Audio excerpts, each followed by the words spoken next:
3, 2, 1, go.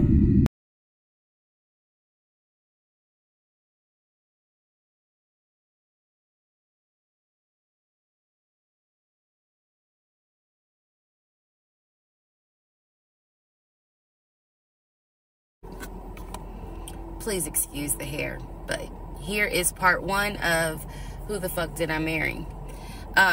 So I met my ex-husband around March 4th of 2020. We met on Facebook dating site, and we also matched on Hinge. I did not realize that he was on both under two different names. So one was his actual name, and the other one was a variation, like a nickname that he called himself. Different pictures. So it was a running joke between us. Oh, you ain't even recognize that you had matched with me on Hinge. No, I didn't. And also that should have been a red flag. By the way, you will notice in this story, I called it the United Nations of red flags. It is so many red flags that, I mean, you would have thought I was colorblind because I ignored all of them. So, anyway, back to the story. We met around March 4th. We exchanged phone numbers. He called me and we talked on the phone for the first time. In the first phone call, he told me that he had just moved to Georgia from California, from San Diego. His job had transferred him because he was being transferred in as the new regional manager for a major condiment company that is based here in Georgia. I'm not going to say the name. And so we also talked about his childhood. He told me he grew up in Philly. He's from Philly. Both of his parents were deceased. This is the first phone call. Both of his parents were deceased. His father was a Philadelphia police officer. His mom was a teacher. He also told me he briefly lived in Augusta with his family. He had 2 brothers and 2 sisters. He also had 2 half-brothers on his dad's side. First phone call. So I'm just giving you guys the backstory. This was the first phone call we had. So we talked about family. We talked about friends. We talked about our jobs. At the time, I was working at Georgia State Patrol. And he knew this, and he just thought that was like, wow, you know, so you work with troopers all day. Yes, I did. Also in that phone call, he explained to me that he used to play football. He explained that he used to play arena football. I know nothing about arena football. I know about NFL. I know about college. Go Dogs. But I don't know anything about arena football. So he explained to me that he used to play arena football. He used to work at Apple in the off season of arena football. And I remember thinking on that phone call, oh, okay, you know, like, good for you. I don't know anything about arena football. And I believe I did tell him that. I don't know anything about arena football. That'll come into play later on. So he told me, you know, I just moved here. My job is paying for my housing and they're helping me to look for a house. He was like, right now I'm in Gwinnett County, but I'm trying to look for a house ideally in Atlanta, like Brookhaven, Sandy Springs. He was like, I really would like to move out there. And so I thought, you know, that's great. You know, you're looking to get a house. You just moved here. He was like, I don't really know too many people here because I spend all my time at work and, you know, this job is really demanding. So that was our first phone call. We talked more. He talked a lot, which took me by surprise because I'm not really used to men talking more than me. He eventually asked me out on a date. Our first date was set for Saturday, March 7th, 2020. He asked me what was my favorite restaurant. I said Cheesecake Factory. And so we agreed to go out at the Cheesecake Factory in a location that was in between. I lived in Clayton County at the time. He lived in Gwinnett County. I realized that if you don't know anything about Metro Atlanta, that makes no sense. But basically, we lived about 45 minutes apart. So we agreed to meet at the Cheesecake Factory over at Perimeter Mall, which is in an area, Sandy Springs, Dunwoody area. I was excited. Like, I called my friends and was like, I got a date, you know, blah, blah, blah. We'll see how it goes. First conversation was good. Hopefully he looks like his pictures, because, you know, that's always an issue with online dating. Hopefully he looks like his pictures. So on my way to our date, I took 285, and literally right before I got to Boulder Crest, the exit for Boulder Crest, I heard a boom, and I lost control of my car. Thank God that this, well, not thank God, but I knew what to do. So I did not crash, but my tire blew out. So I called him and I said, hey, I'm so sorry, but my tire just blew on 285. I'm slowly making my way off the exit. I believe I pulled into a Chevron gas station, and I said, you know, I got to get this fixed. I don't know what to do. Like, I'm a damsel in distress kind of thing.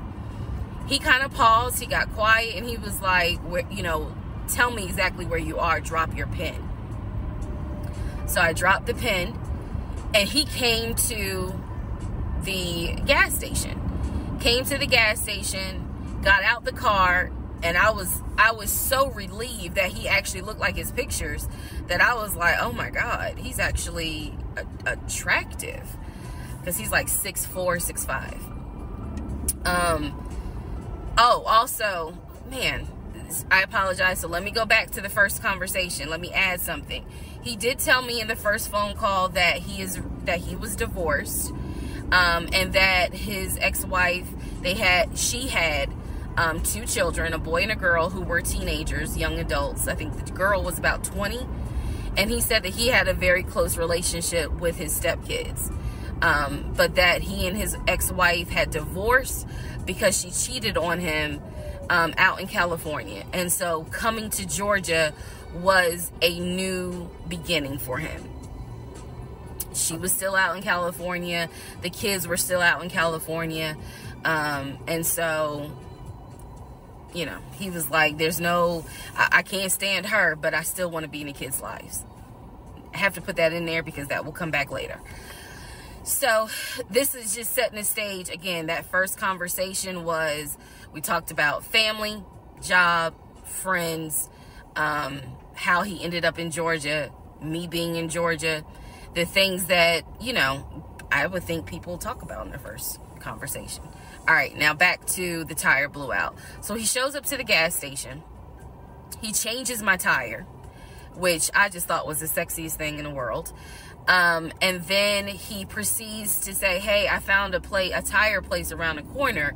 You need to get another tire. Like, you can't drive on this donut. So he followed me to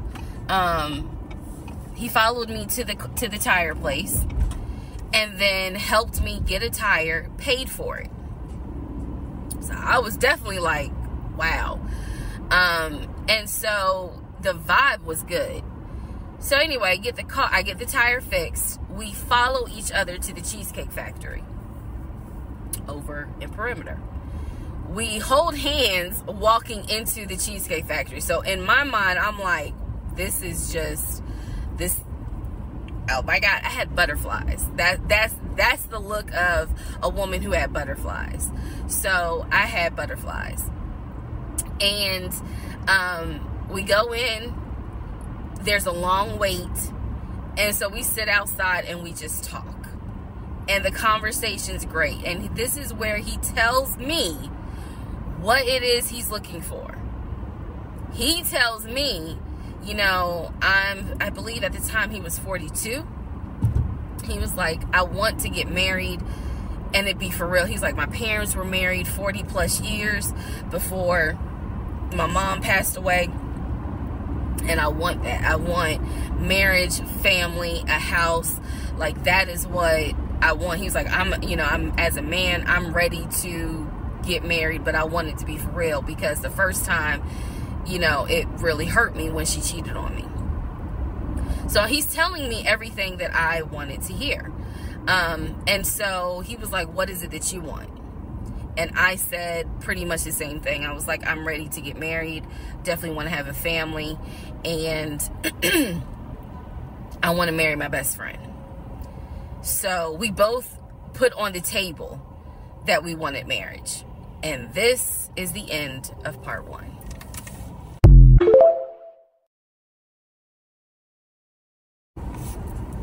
Alright, who the fuck did I marry? Part 2. So we both put on the table what it is that we wanted.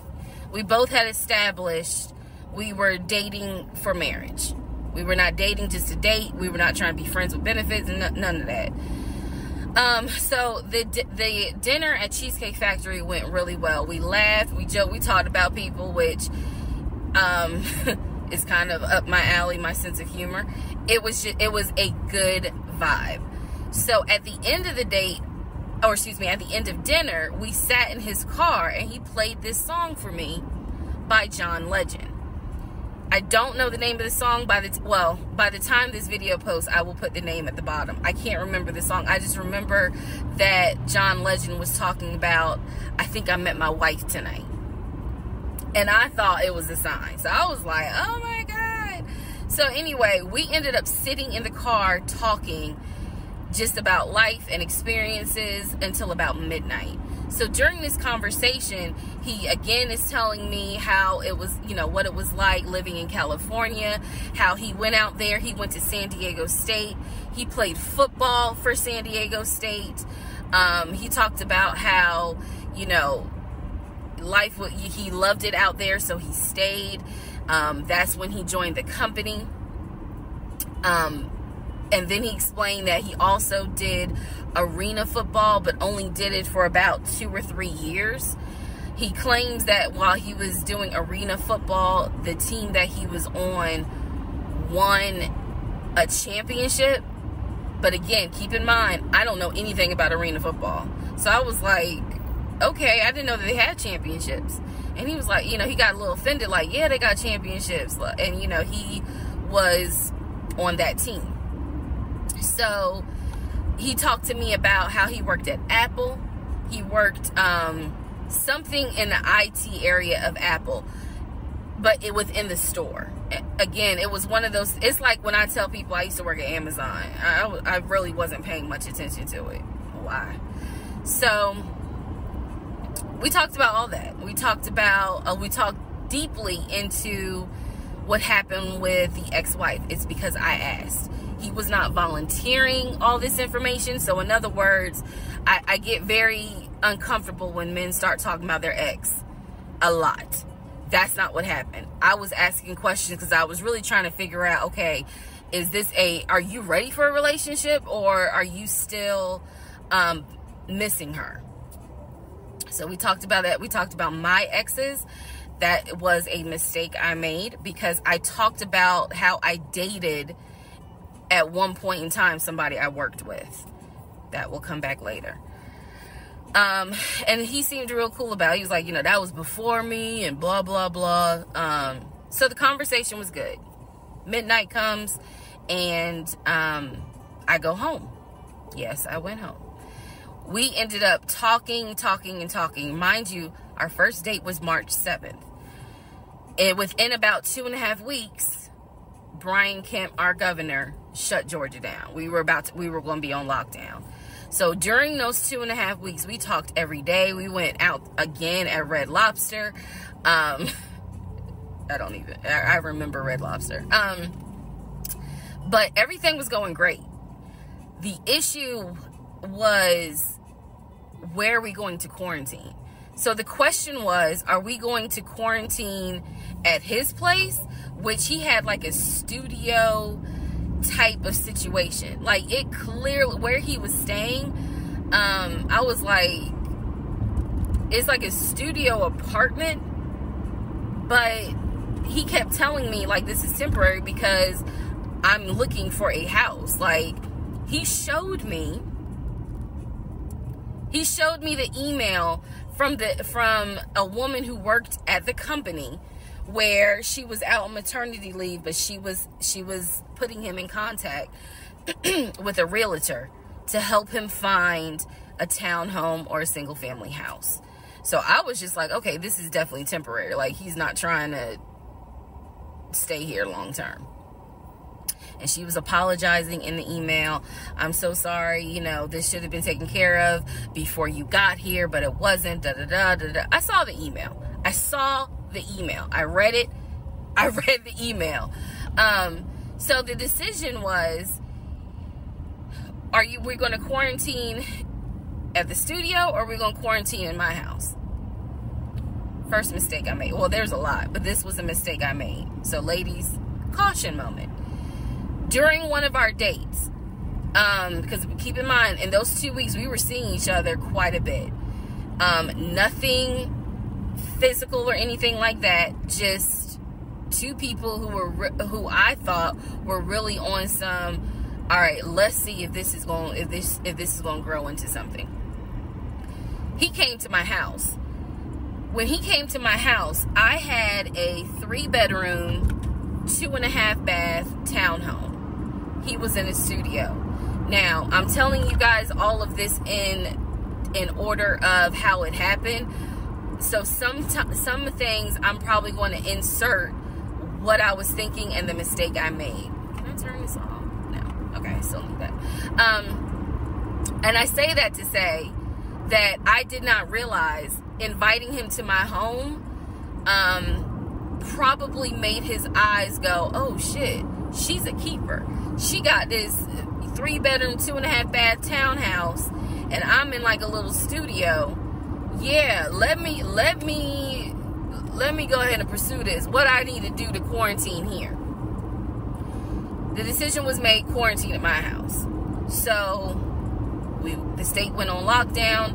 He came and stayed with me in my home, and for the most part, in the initial beginning, it was fine. It was fine.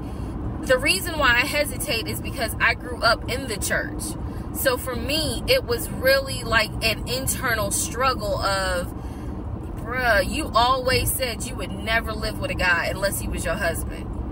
And now you living with a dude and he ain't your husband. Like, it was a struggle for me because I knew better. And don't come for me. I'm just telling you the way I grew up. It was like that. It was not sitting right with me. But at the same time, I didn't want to quarantine by myself. I did not want to. So there we go. So he moved in. We talked about the bills. Let me clear something up that I said in the other video where I said he paid all the bills. He paid all the household bills. He did not pay my car payment, my cell phone, or my car insurance. He paid the rent, because my rent at the time was less than $1,000. He paid the utility bills. And so when he's telling me that he's a regional manager, I was like, wow, okay, so you got money. And so he paid all the household bills. So my check really was just taking care of me, myself, and I. And I am not, this is where it's not going to make me look good, but it's the truth. It was intoxicating to not have to worry financially about how to pay the bills. It was a wonderful feeling. And so I kind of pushed to the side the fact that, yeah, you shacking up, because it's like, but your page, you don't have to worry right now. Like, he's taking care of all of April's bills before April even comes, because this was still March. So we're living together, and I'm cooking, I'm cleaning, he's helping to cook and clean, and then we have a conversation about house. Is he still going to buy a house just for him, or is he going to buy a house where it's for us? Because we are going to try to make this thing work, be official, get married, have a family. So the question now on the table is, what are we going to do? Because I didn't want to stay in Riverdale, Georgia. I did not want to raise a family there. I refused to have a baby in Clayton County. So the decision was made, let's start looking for a house for both of us. Remember, he was already looking for a house for him. But then he was like, you know what? We're together. I plan to marry you. Let's look for a family home for the two of us. He was like, this is how much I was approved for. That's when he showed me the Chase paperwork. It was a letter stating that and it had the Chase emblem at the top. He showed me a letter stating that he was approved for $700.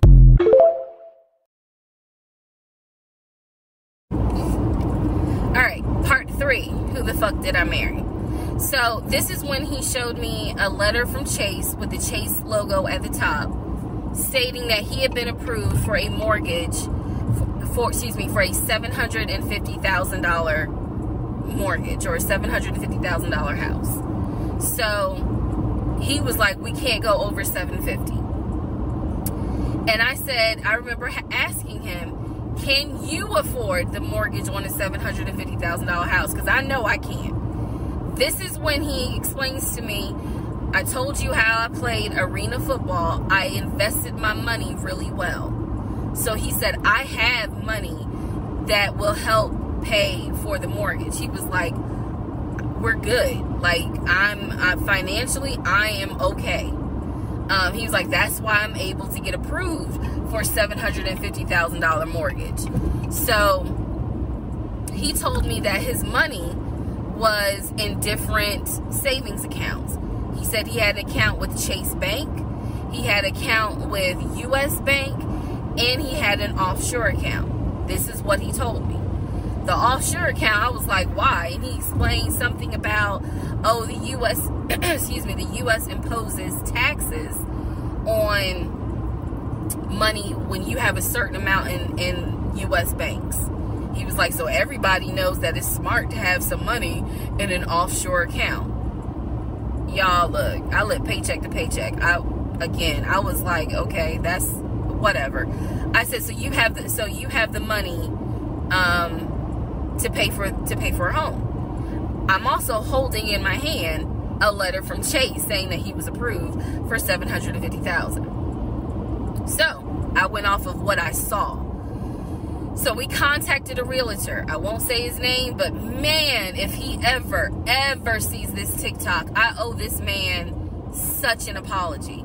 But we contacted a realtor who was based in Cobb County, because I was very adamant I wanted to move back to Marietta, Smyrna area in Cobb County, Georgia. He was fine with that. His whole attitude was, you know, you're going to be my wife, happy life. So we met a realtor.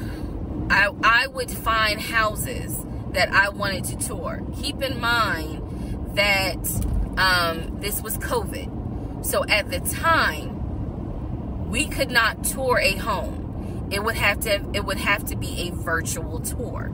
So this particular realtor, we found a house in Douglasville, Georgia. Not Cobb County, but nevertheless, it's in Douglasville. I was fine with Douglasville. So we found a house in Douglasville, Georgia. The realtor did a FaceTime tour of the house. The house was a nice home. 5 bedrooms, 4 baths. So we did a FaceTime tour of the home, and the home was listed, I believe, roughly 400 and something thousand. I really liked the house. I could see myself living there. I could see us living there. Could see us with the kid there. This is now April, just for timeline purposes. This is April.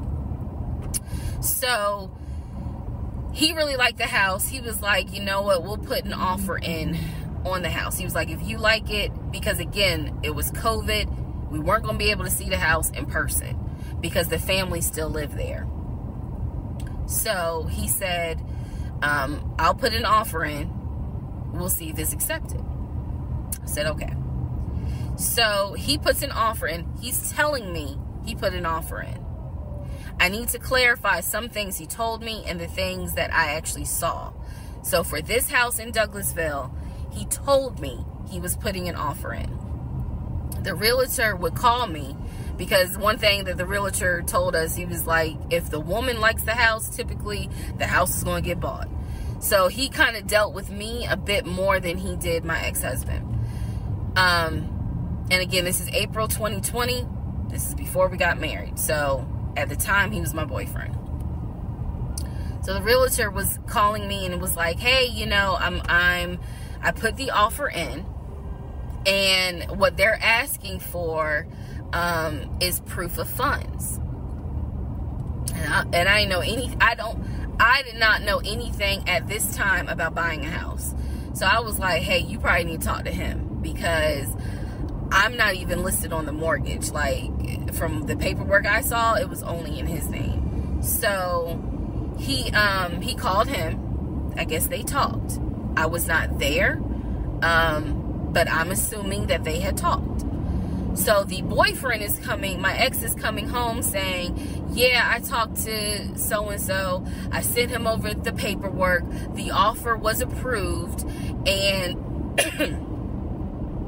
they are going to try to do a virtual closing. First, we got to do an inspection. If the inspection goes all well, then we have to do a virtual closing. He also told me that he put down earnest money on the home.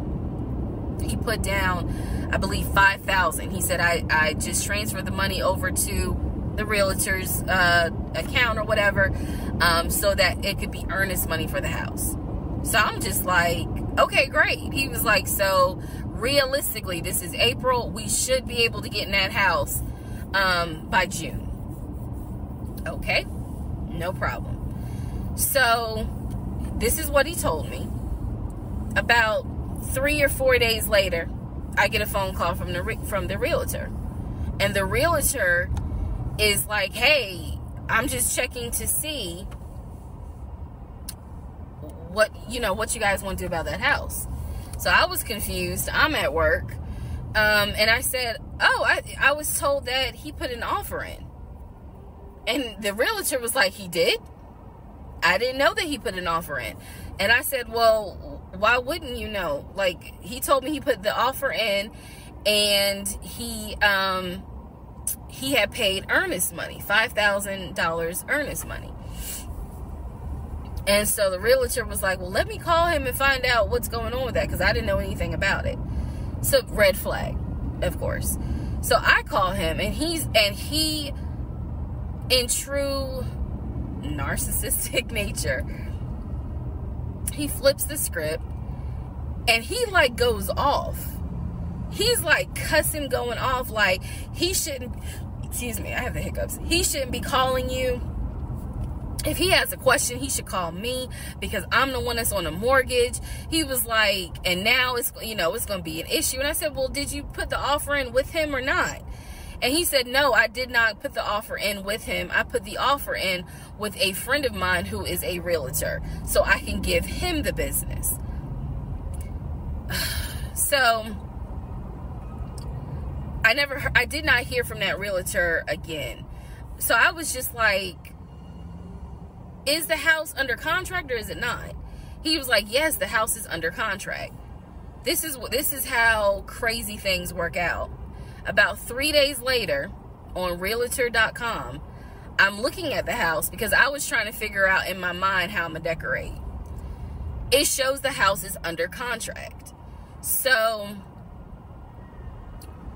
showed my boyfriend. My boyfriend's like, I told you it was under contract. He was like, I did you not believe me? And I ain't had a heart to say, hell no, I didn't believe you. Like, it seemed too good to be true. But once I saw the house was under contract, I absolutely believe that, okay, it's under contract with him. Like, yeah, we're about to do inspection. We are about to move. And so we had driven by the house because, again, keep in mind, a family's still living there. So we had driven by the house. At this point, he was like, I want us to start looking for furniture so that way we can go ahead and order it. So when it's time to move, the furniture is ready, because, it takes like 6 to 8 weeks sometimes for furniture to be delivered if they don't have it in stock.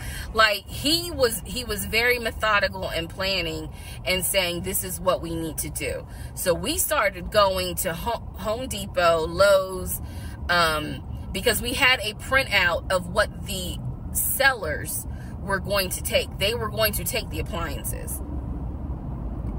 He had a printout. Let me be clear. He had a printout. So it said on there that they were going to take the appliances. So we needed to get a new stove, new refrigerator, new microwave, all that stuff. So we went to Home Depot and Lowe's, and I went ham. I chose all these new appliances, and here's where we get into the shopping.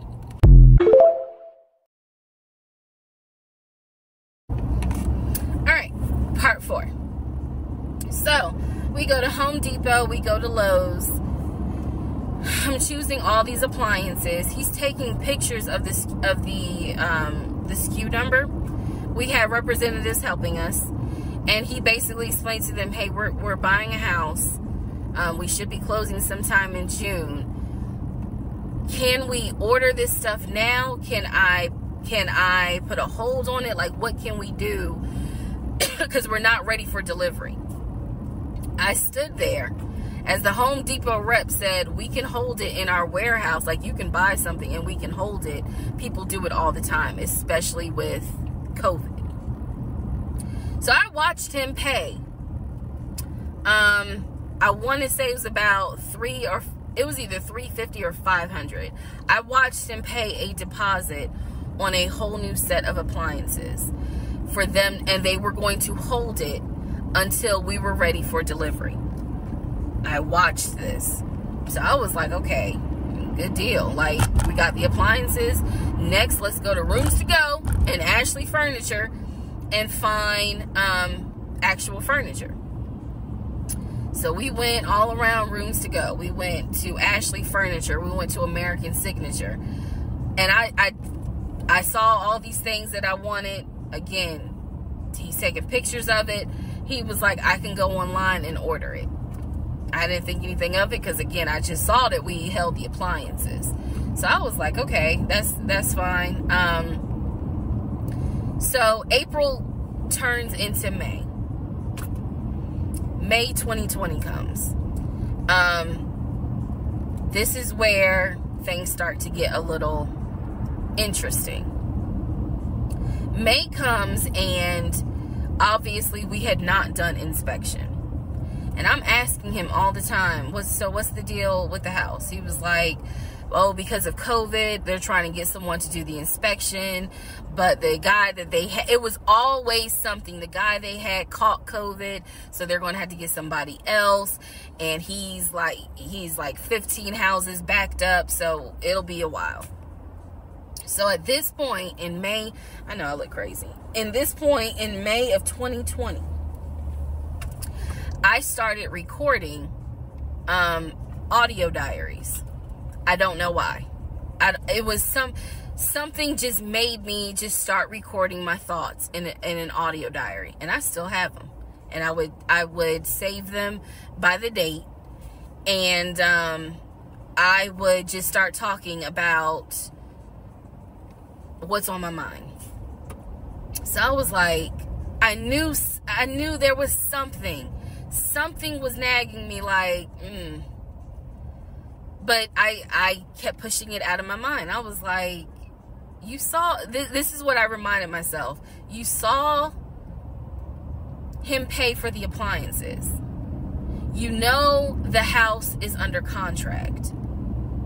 You know that he told you that he's the one who put the house under contract. Why would, like, I remember saying to myself, why would he lie about that? This is so easy to verify. Why would he lie about that? Have you caught him in any other lie? And at the time, the answer was no. So I really was like, maybe you just aren't used to a guy who actually does what he's supposed to do. Like, I was questioning myself and then answering my own questions. So inspection didn't happen. Around mid-May, I found out I was pregnant. May 2020.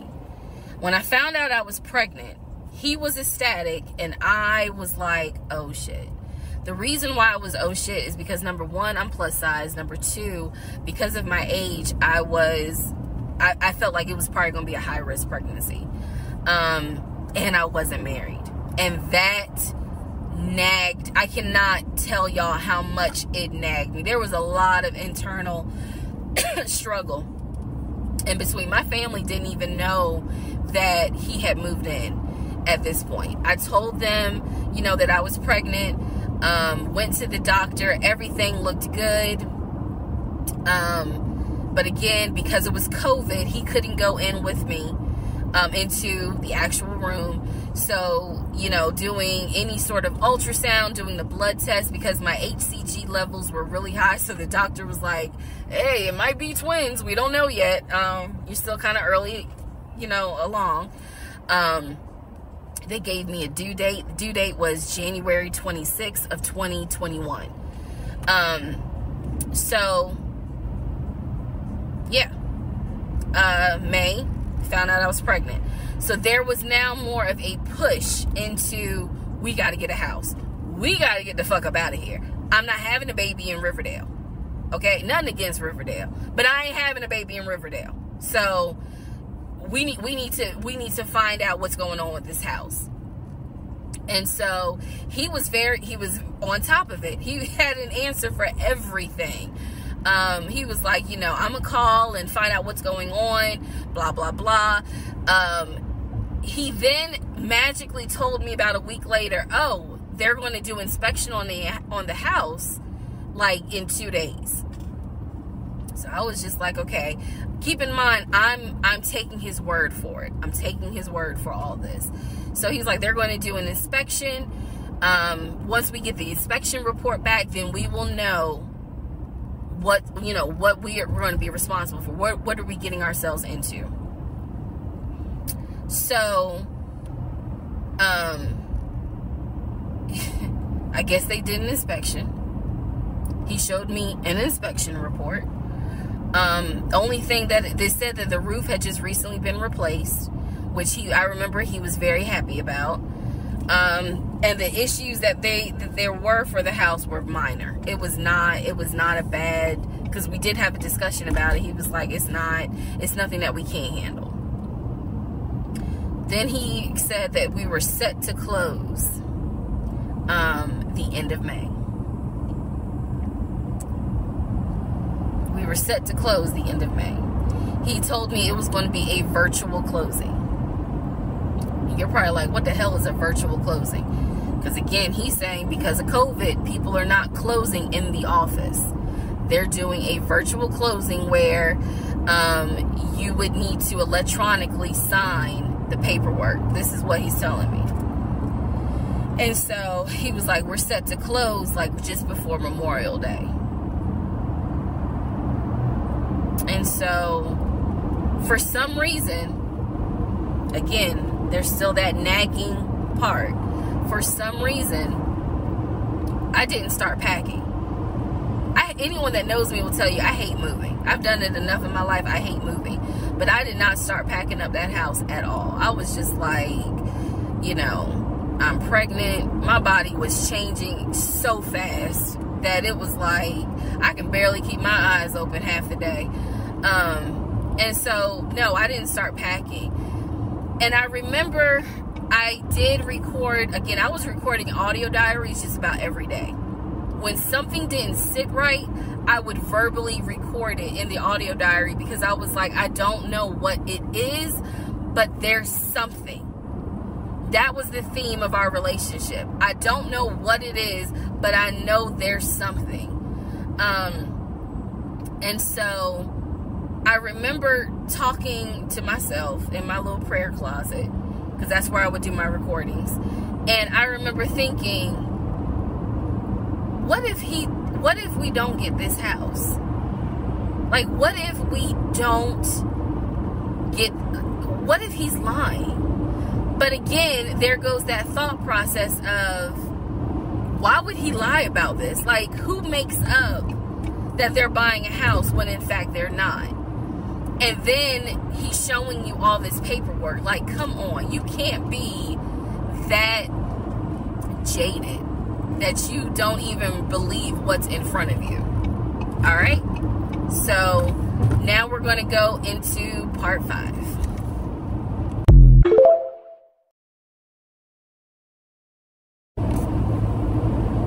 Okay, part 5. Who the fuck did I marry? So I'm questioning all this stuff in my head out loud on my audio diaries. And then once again, I'm like, but look at what he's giving you. Like, he's paying, it wasn't a question about money. It was just a question of, are we really about to move into this house? And keep in mind, he's paying all the household bills. He still is. So we were supposed to close before Memorial Day. We didn't. There was an excuse. There was always an excuse with him. Always an excuse. And I didn't know enough about the process to question stuff because I really wasn't involved the way I should have been. And it was giving me a lot of anxiety. So I'm pregnant with a lot of anxiety. And if I'm gonna be 100% honest with y'all, I was not expecting that I was probably going to have a healthy pregnancy because I was stressed. And what I was stressed about is I didn't know what was going on because I wasn't really involved the way that a normal relationship would be involved. Just being honest.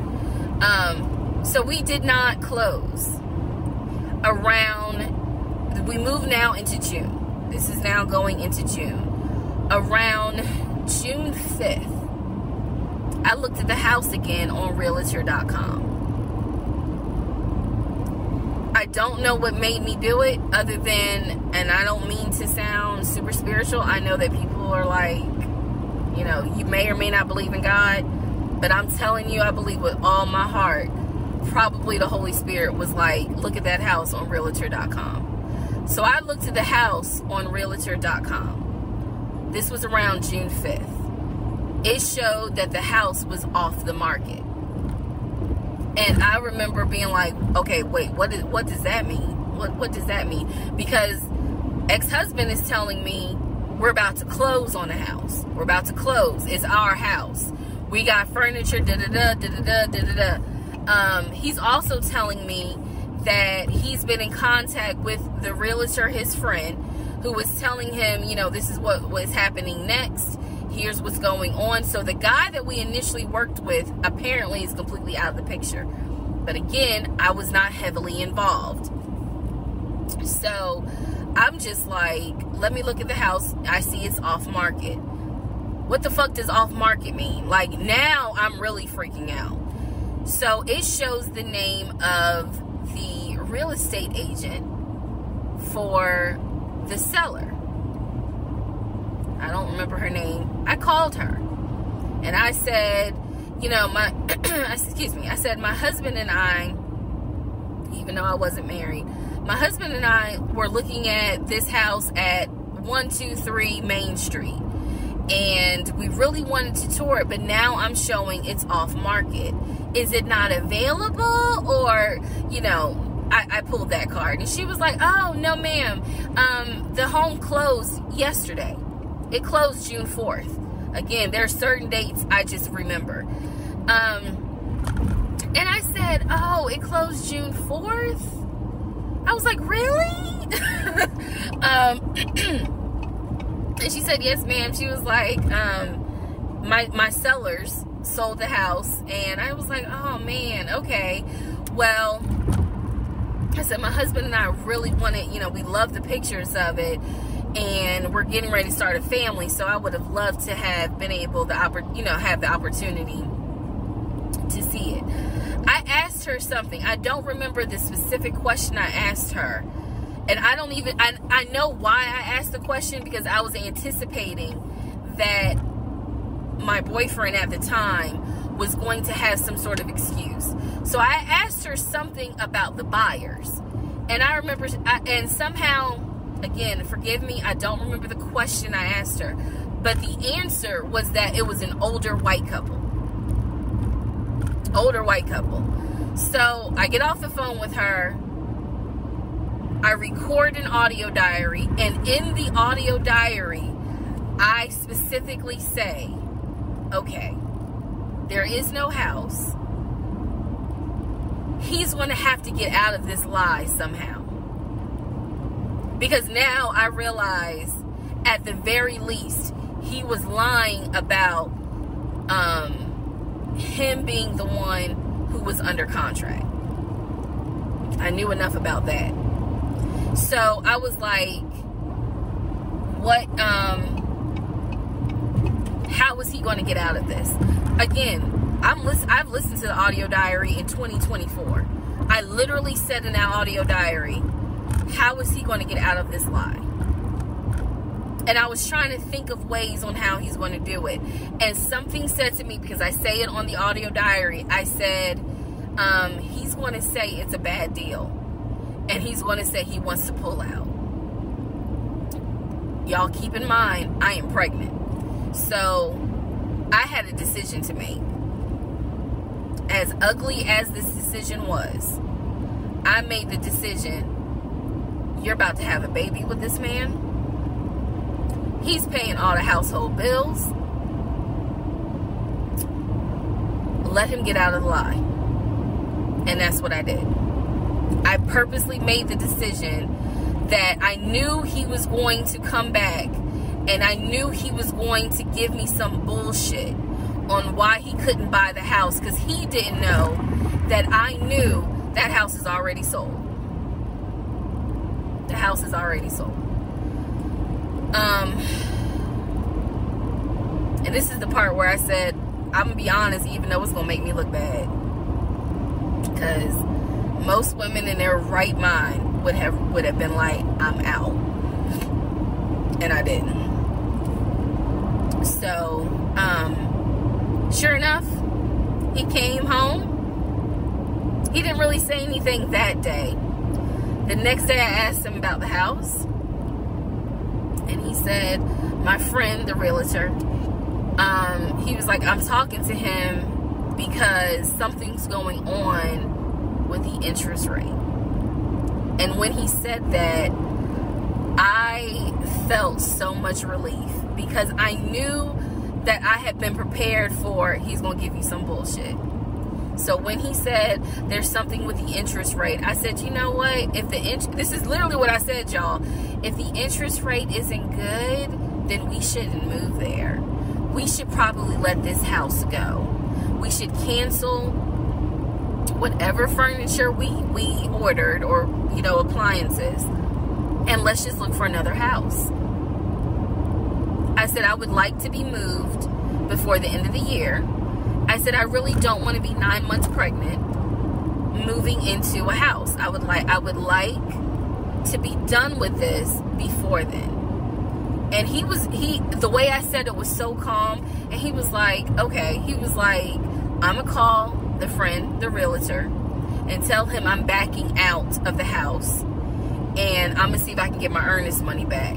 And I remember looking at him. I was standing in the kitchen, and I cocked my head to the side, and I said, okay, get your earnest money back, and let's find another house.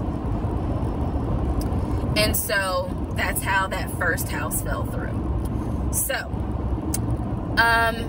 fast forward, I keep looking at this to see how much time I have, because you know they only give you 10 minutes. So this is part 5, part 6 is coming up. But subsequently, what ends up happening the next week, which is mid-June, I was at work, and I started cramping, started bleeding. And at this point, my doctor, I had just had an ultrasound earlier that day. So I went to work, because the ultrasound was fine. I went to work, and the cramping and the bleeding started, and I started crying because I kind of knew what was going on. And my doctor had called me and told me that when they did the ultrasound, they did not see a heartbeat. So she was like, this pregnancy is not going to be viable. So I'm crying hysterical. And now we're going to get into part 6.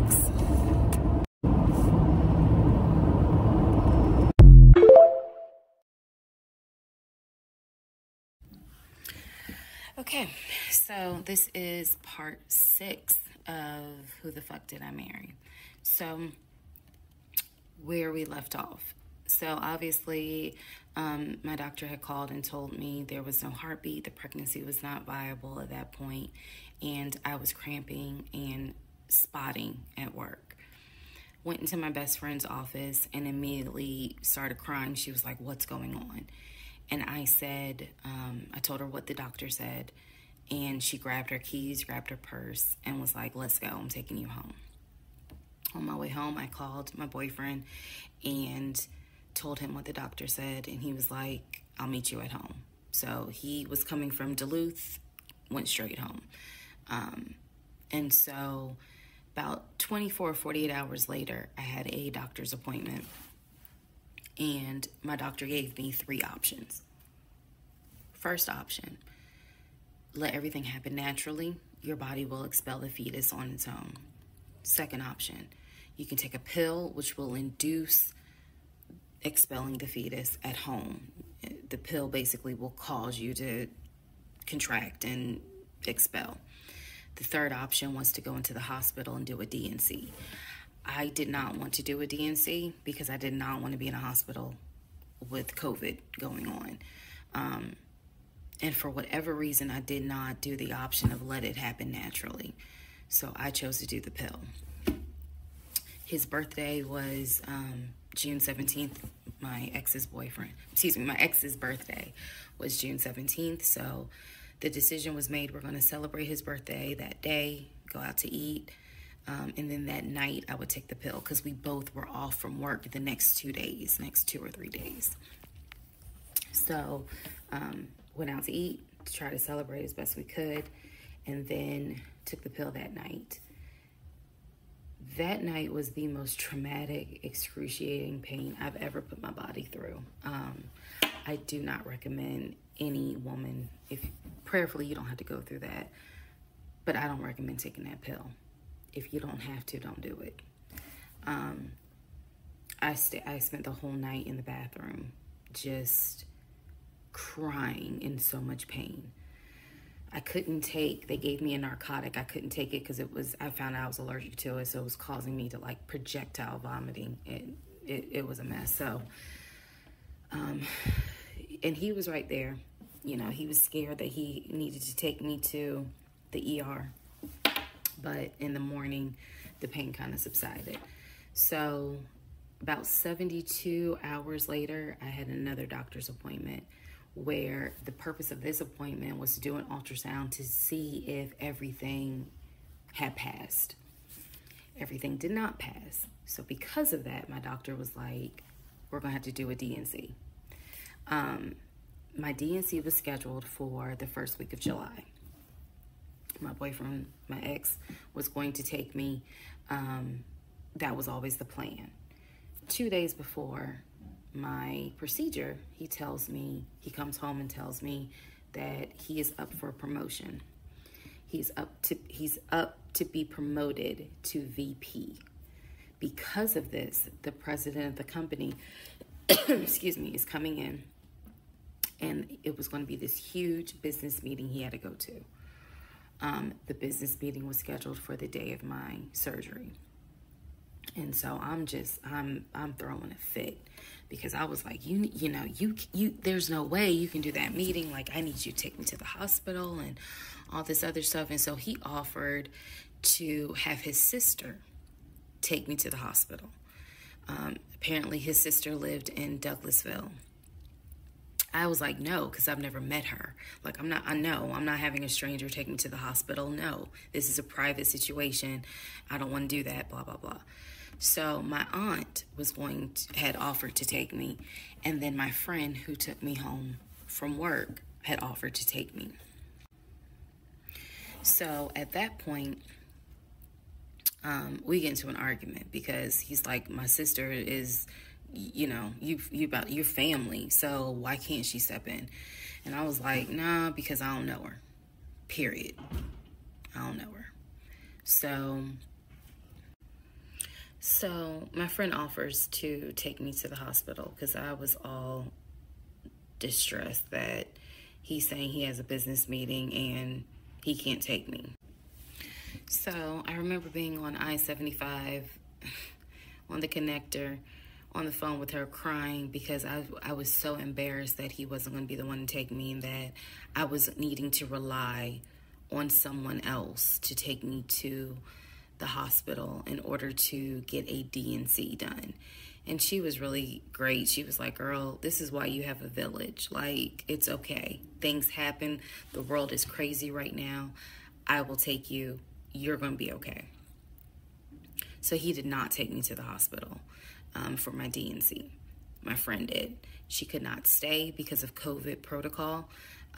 So when they wheeled me into pre-op after I got checked in, I texted him and was just letting him know, hey, here's the update. I'm about to, I'm in pre-op. They're going to get me prepared to go back to the surgical ward or whatever. And the response I got was from his new executive assistant named David. Now, when he told me he was up for the promotion, he did tell me that part of getting this new job would be that he would get an executive assistant named David. And he did tell me, I'm going to make sure that I inform David, if you get a text from this number, meaning from me, pull me out of the meeting because, my fiance's having a procedure done and I'm picking her up. So it's important that you come get me if it's something serious. So I text him. David responds. He said, yeah, Mr. Blah Blah told me that you are having a procedure done. If you need me to get him, I can go get him. He's in a meeting. Just let me know what you need. And I just said, no, don't bother him. I'm just giving an update that they're about to take me back. And David responds and says, I'm so sorry you're going through this. Please let me know if there's anything I can do. So I have the procedure. I wake up and I am now in recovery. I should be in recovery 45 minutes up to an hour and a half. I wake up, first thing I ask, and I remember asking, is where is so-and-so? The nurse who was so sweet, she was like, everything went well. You're doing great. She said, we spoke to your fiance. He's on his way. So I said, okay, okay. I kind of dozed back out, but I could still hear everything that was going on. I just could not keep my eyes open to save my life. So I hear her talk to the other nurse. And that's when she said, yeah, Dr. So-and-so called her fiance and his executive assistant picked up. And the executive assistant said that he was in a business meeting and that, you could relay to him what you need to say and he'll, he'll tell the fiance. And my doctor was like, hell no, HIPAA, I need to speak to him. So apparently my fiance called the doctor back about 30 minutes later. And the doctor informed him she'll be ready to be discharged in about an hour. You can make your way and come pick her up. He said he was on his way. He was on his way from Duluth to Atlanta, which is not a huge distance, but the time of day, one thing about Atlanta, there's always traffic. So he should have been there within the hour. I should have only been in recovery an hour and a half. Let's go to the next part.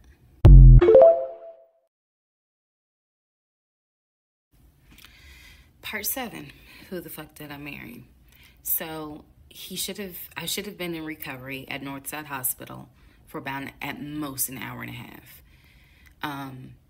Subsequently, I ended up being in recovery between 3 to 3.5 hours. The nurses kept calling my ex, asking what's the status, because they were actually getting ready to do a shift change. So they kept calling, asking, what's the status? What's the status? Like, where are you? I want to say that they called a total of 3 times and they spoke to him twice. So at this point, I knew that they were all like, where's her fiance? Like, what is going on? He said he was stuck in traffic, and so he was making his way there. He eventually did get to Northside Hospital, and they wheeled me down, because again, he couldn't come in, just because of the protocols. So when I got in the car, and I'm in pain, but yet drugged up, couldn't keep my eyes open, I was just out of it. But I remember him calling my aunt and my mother and letting them know, I picked her up, we're on the way home, let me get her settled, and then I'll give you guys an update. I remember that. What I did not know was that he had texted my aunt and my mom and asked them to not bother me for like a week. Like, just please don't reach out to her. Let her just rest. I am from New Jersey.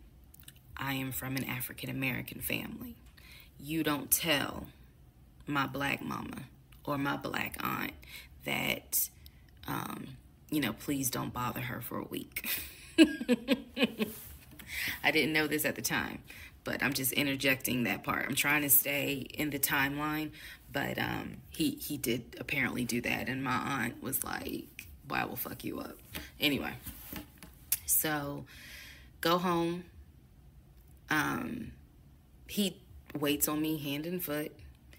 I recover. Just needed about 24 to 48 hours to just get my mind right. During this time, in between when the house in Douglasville fell through, we had not talked about a house. So I guess it was about a week later, after the DNC, he decides that, do you want to start looking for a house again? Excuse me, I have the hiccups, y'all. Do you want to start looking for a house again? Because of what happened with the house in Douglasville, I felt like I was smarter this time to say, I want to be involved in every aspect, because I don't know what the fuck happened with that house in Douglasville. But what I do know is that he lied to me. I didn't know then what I know now. I just knew he lied about I knew he lied about being under contract. So I told him, I said, I don't want to work with your friend who I've never met, never talked to. I know that he has talked to him because he's talked to him in front of me. And I'm going to demonstrate on one of the videos how he used to do his phone calls. Don't worry, it's coming. So we found a new real estate agent. Really nice guy. His name was Scott. I am using his real name. Really nice guy. And we told him what the budget was.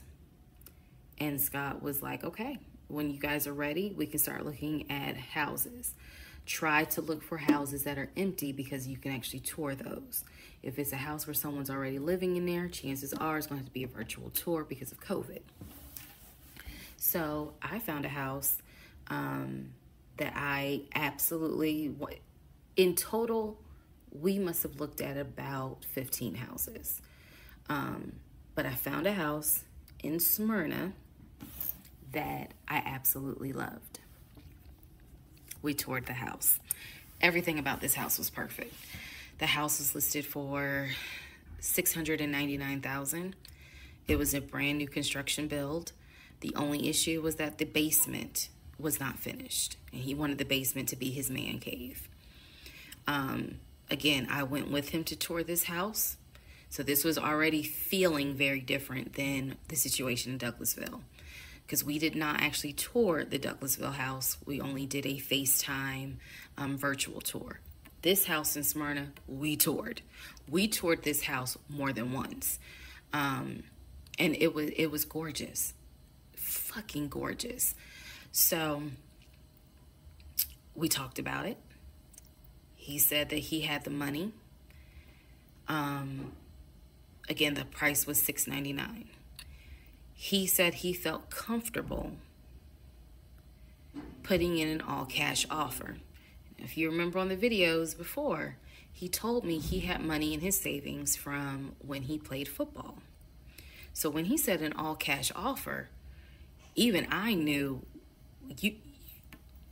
you got that kind of money, like where you can cut a cashier's check for $699,000.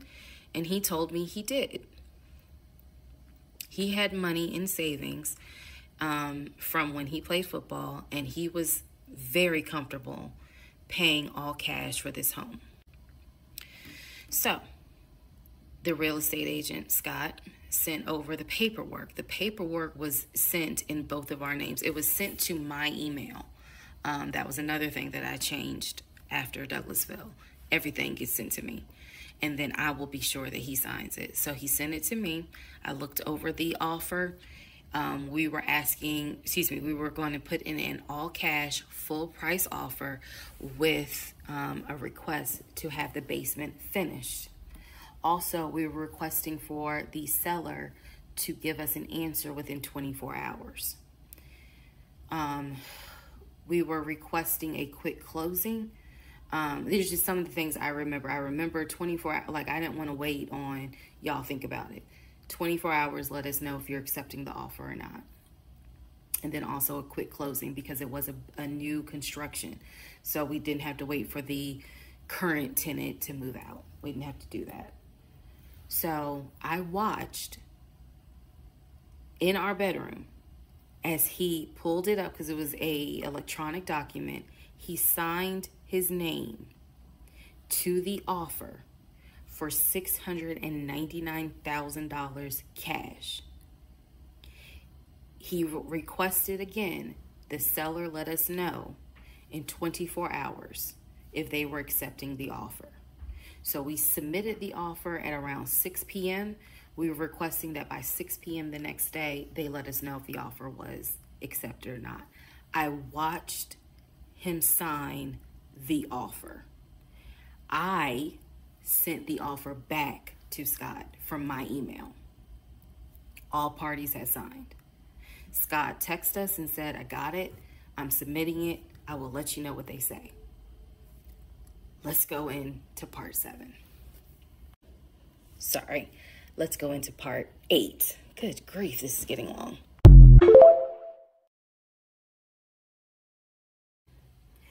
Okay, so I just want to clear up some things that I realize is kind of creating some confusion. So just allow this video to serve as a stop sign. Let's clarify. First of all, the story, background. He was born in Philly, raised in Philly, and moved to Augusta. Story is that he moved to Augusta for high school. After high school, he went to college at San Diego State. Enjoyed San Diego State, stayed in San Diego for quite a while. Got married out in California, had a house in California, played arena football out in California, but his family was back here in Augusta, Georgia. He still had a lot of family up in Philly, but for the most part, he had a sister in Augusta, he had a sister in Douglasville, he had a brother in Baltimore, he had another brother in Philly, and he had a brother in Nashville. So I just want to clarify that in terms of not the demographics, but the geography. Born in Philly, came to Augusta for high school, went to San Diego State for college, played football, stayed at San Diego, got married out there, but still had quite a bit of family here in here in Georgia. He also had a sister, I think I said, who lived in Douglasville. I have physically met his aunt who lived in Augusta. I've met his brother who lives in Augusta. I have spoken on FaceTime with a brother who lives in Baltimore. And then I will demonstrate how he used to talk to the brother that lives in Philly. That's coming up. You haven't missed that. In terms of the proposal, you did not miss the story of the proposal. I simply didn't want to share it because it was embarrassing. Basically, he gave me 3 ring options. We went to a jeweler at the Mall of Georgia. He had me pick out 3 rings. I told him which one I liked the most because I knew it wasn't a romantic proposal at all. I knew which ring I liked the most. I told him which one. He basically said, when I'm ready, I'll give you the ring and I'll propose. Fast forward about, I guess it was summer, because I was actually pregnant when the ring came. We were sitting at the dinner table. He took the ring box out of his pocket, slammed it on the dinner table, and I was like, what is this? He was like, open it. I opened it. Inside was the ring that I had wanted, that I had chosen at the jeweler. And he was like, all right, so this means that you're gonna be my wife. I was pregnant. So again, when I asked y'all to give me grace, it's because there are certain things that's just like, girl, what was you thinking? Trust me. There's no excuse. So there was never a, will you marry me? It was more of a, we're living together, we're having a baby together, we need to get married, because the backstory also was that his dad was a retired police officer, but at one point his father was a pastor. So he could quote the Bible like nobody's business, as we all know. So can Lucifer. But anyway, he could quote the Bible like no one's business. And so that's how we ended up engaged. And I was wearing a ring. I will find a picture and I will try to post it. But I was wearing the ring. Don't worry, there's more to that story as well. So just wanted to clarify some things for the people who were like, wasn't it weird that he had a sister who lived close, but he's from Philly? So I just wanted to definitely bring clarity to what he told me was the backstory. Born in Philly, came to Augusta for high school, went to California for college, played football at San Diego State, played football and arena football, worked at Apple, and then joined the condiment company in California, who then transferred him back to Georgia. He was married in California, and he told me he got divorced in California. That is important as well. That will come up again later. And so the ex-wife, at this point in time, at the time that I'm telling you, part 7, which is the last video I just posted, the ex-wife lived in California with her 2 kids, his 2 stepkids. The 2 stepkids were 17 and 20 or 21, but they were that age group. And he was saying that he was very close with them, so he wanted to keep a tight relationship with them. And he talked to them, if not every day, every other day. When I say, and when I say this, I need y'all to understand. When I say that he talked to someone, it means that he was on the phone in front of me talking to the person. I hope that, because I will touch back on this. He was on the phone in front of me talking to the person. So he talked to his siblings every day. He talked to his aunt almost every day. He talked to his family the way I talk to my family almost every day. And again, I will demonstrate how he used to do the phone calls. I will also demonstrate how he used to do the work phone calls, because he called me every single day from work. And he would talk to people while he was on the phone with me.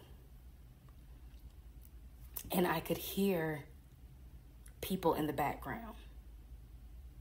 But that's a whole nother part. So again, buckle your seats. I promise I'm reading your comments, I'm reading your questions, but I wanted to bring this video just to clarify some stuff. Hopefully this helps. And honestly, I know people are fascinated by this, but more than anything, I hope that there's a woman watching this And she's saying to herself, okay, it's time for me to ask some questions. That's my hope.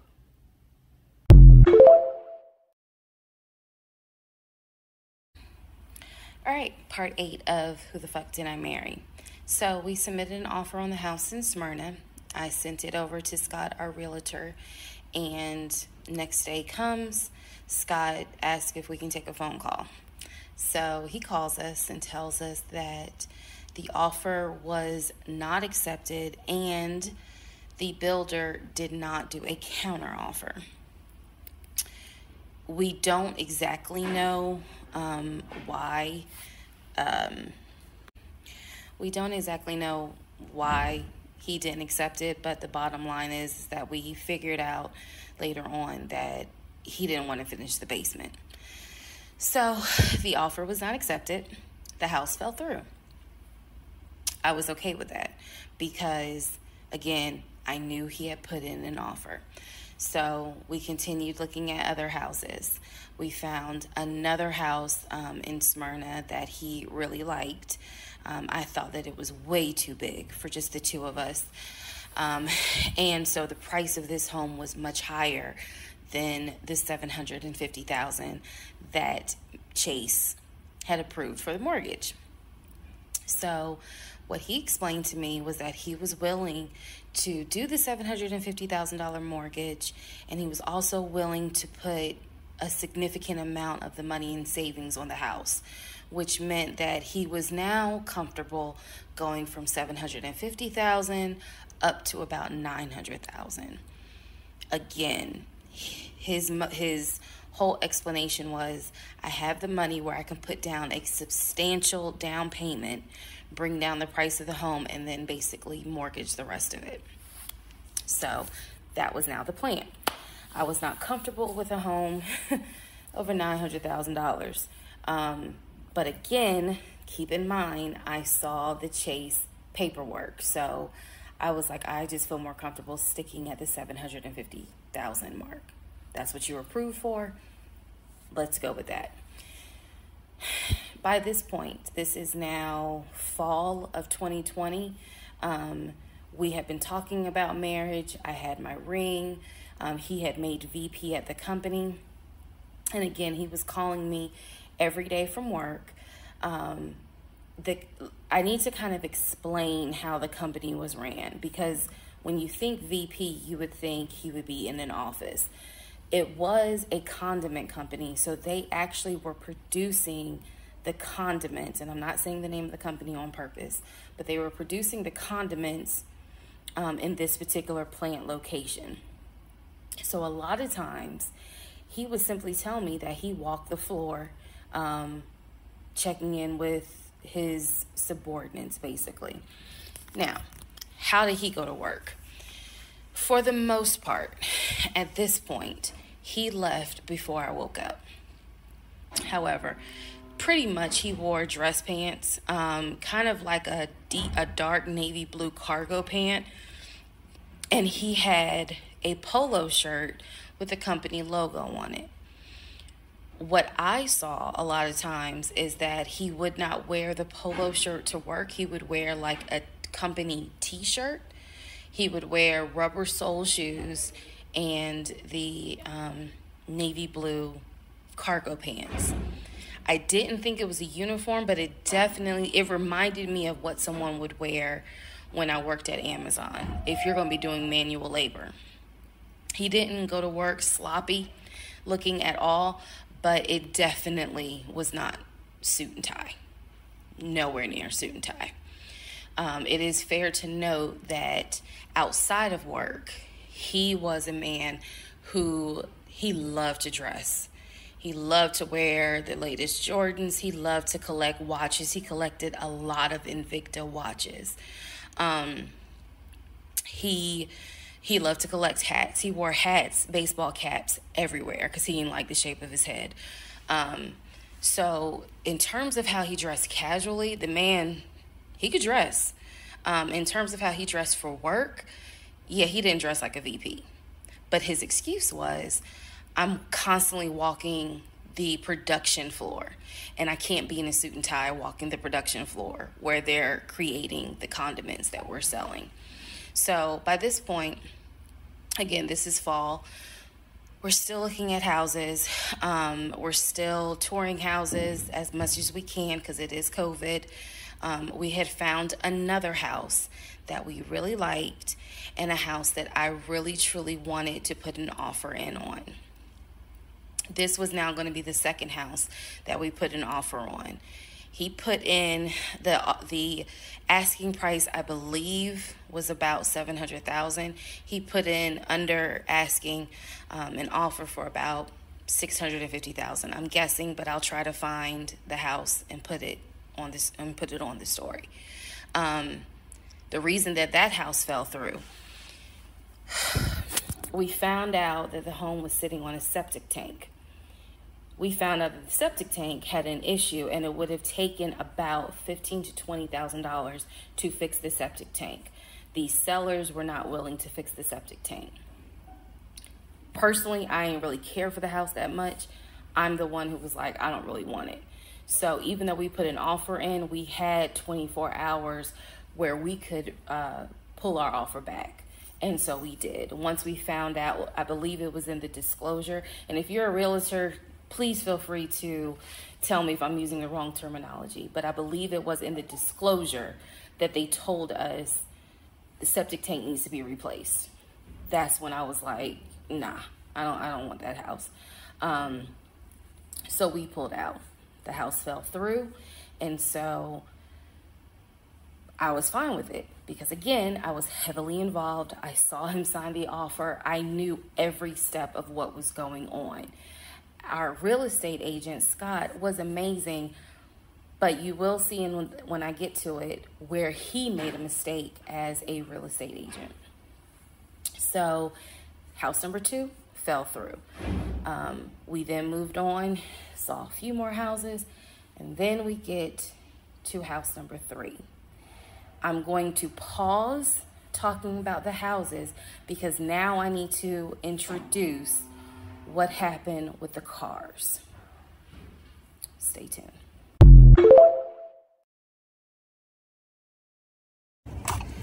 All right, part 9 of Who the Fuck Did I Marry?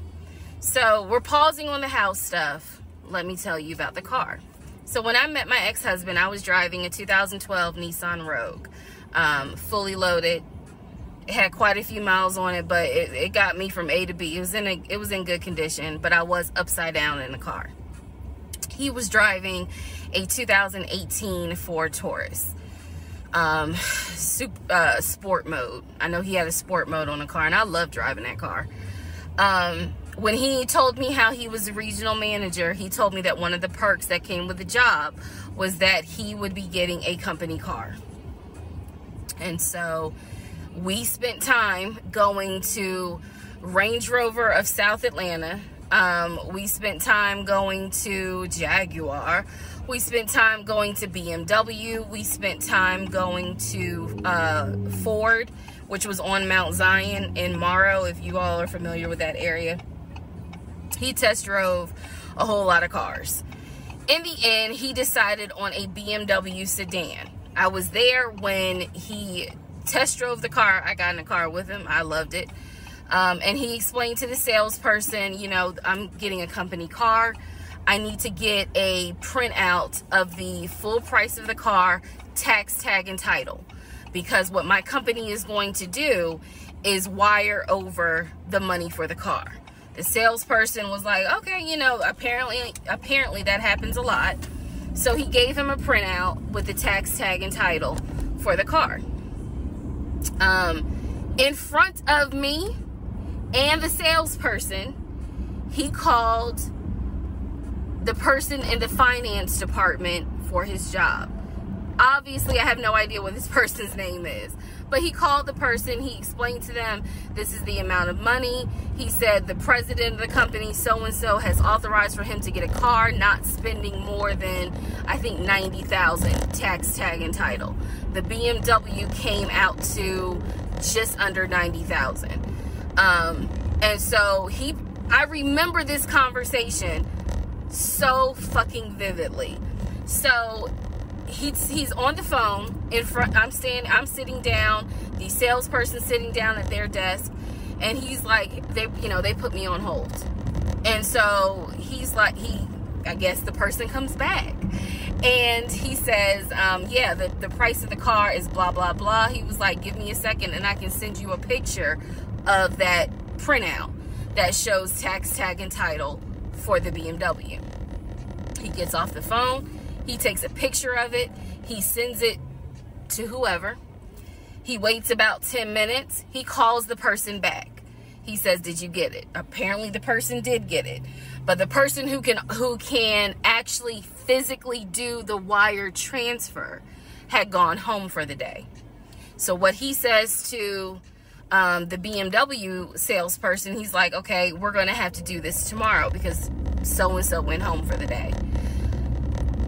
I don't know who the salesperson is. I can only tell you from my viewpoint what I thought. I had no reason to think this was a lie. I really didn't. Because again, you got to please keep in mind the circumstances that all of this is happening. We're inside the dealership. We're sitting at the desk of this person. He gave us the printout. He's on the phone, doing business, basically saying, look, this is how much money the car is going to cost.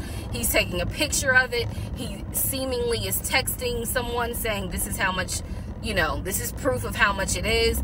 Then he asked the BMW salesperson, I need your wire transfer information. The guy got up, rushed over to, I guess, their finance area to get the bank wire information, because obviously you have to wire it a certain kind of way. Rushes back over, gives it to my ex-husband. My ex-husband's like, okay, first thing in the morning, we will get this wired over, and then, I'll come and pick up the car. My fiance, me, will drive me up here to pick up the car. So we leave. He felt like, because at the time that this all happened, I was pregnant. So he felt like, look, we're about to have a baby. I don't want you driving that Nissan Rogue. I want to get you something. I want to get you something more secure, something new. I really wanted a Kia. I really wanted a Kia Telluride. And he was like, well, let's look at the warranty. This man knew a lot about cars. He knew a lot about the warranty. He knew a lot about the depreciation value. And so he did talk to me a lot about what will we get the most for our money. We test drove, when I say we, I test drove a Kia Telluride, a Kia Sorento. He didn't like either of those. He had me test drive a Ford Explorer. He didn't really care for that. Then came time where he really wanted me to get a BMW. He really wanted me to get a BMW X5. So he took me to Global BMW Imports, which, if you know anything about Atlanta, it's off of Cobb Parkway, but you can see it off the highway. I believe 285 is where you can see the Global Imports BMW dealership. He took me there. He had me test drive an X5, an X6. He also had me test drive I think I'm gonna get the numbers wrong, a 525, which was a sedan. I did not like that. I wanted an SUV. I loved driving the BMW. He also had me drive an M-Series, test drive an M-Series. So he was very adamant that I should get a BMW.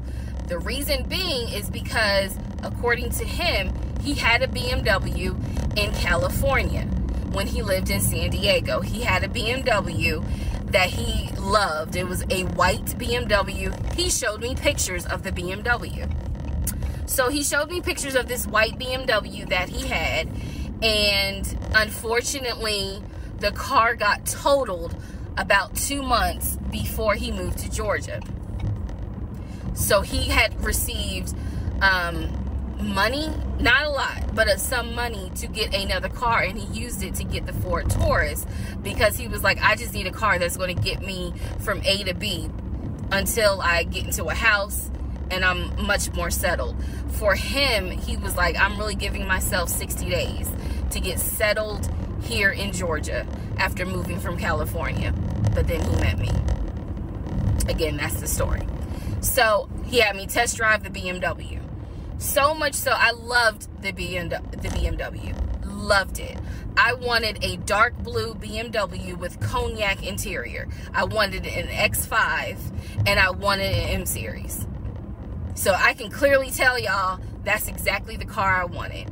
We were online looking for that particular car because not every dealership had it. I was okay with a black BMW if needed. But I really wanted dark blue and I really wanted that cognac colored interior. So he felt like, I want you to consider all of a sudden an Audi Q8. Let's just see how you like it. If you don't really like it, then we will go back to the BMW. I cannot tell you why he switched up. I can't. But I can tell you he took me to an Audi dealership on Peachtree Industrial. He test drove an Audi and I test drove an Audi Q8. I loved the Q8. Loved it, loved it, loved it. But I was tired of test driving cars. By this point, I had test driven so many cars. Our weekends were spent either looking at a house or test driving cars. And I was picky, I will admit that. So he had me test drive the Q8. I really liked it. I finally just told him, look, I'm good with either the BMW or the Audi. Because I'm tired of test driving cars. He told my family he was buying me a new car because, keep in mind, he had, well, not keep in mind, let me let y'all know. He had met my family initially on Zoom because, again, we were locked down. He had met my family. He also had met my family in person because at this point, it was like, look, if you're not showing any symptoms, maybe we can do family dinner. And so we had. So he had met my family in person. And now we will go ahead and move towards part 10 of this series.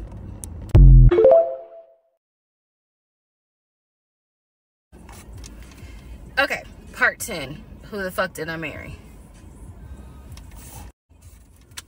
Okay, had to sneeze. All right, so at this point, I had test driven all these cars. Kias, hell, he even had me test drive a Nissan Murano. But the main two were BMW and an Audi. He had told my grandfather he was getting me a car. He had told my aunt he was getting me a car. That he was going to, he was like, she's going to be my wife. I want her to be in something secure. So my family was really like, wow, you know, wow. You know, who knew that he had this kind of money? And so I hated the fact that he did that because anytime he got around my family, here's another red flag to put in the United Nations of red flags. He would always talk about money. And he would always brag. I never realized it in real time.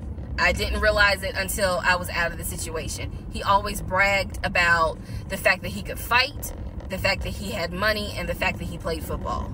Those are the three things he always bragged about. Back to the cars.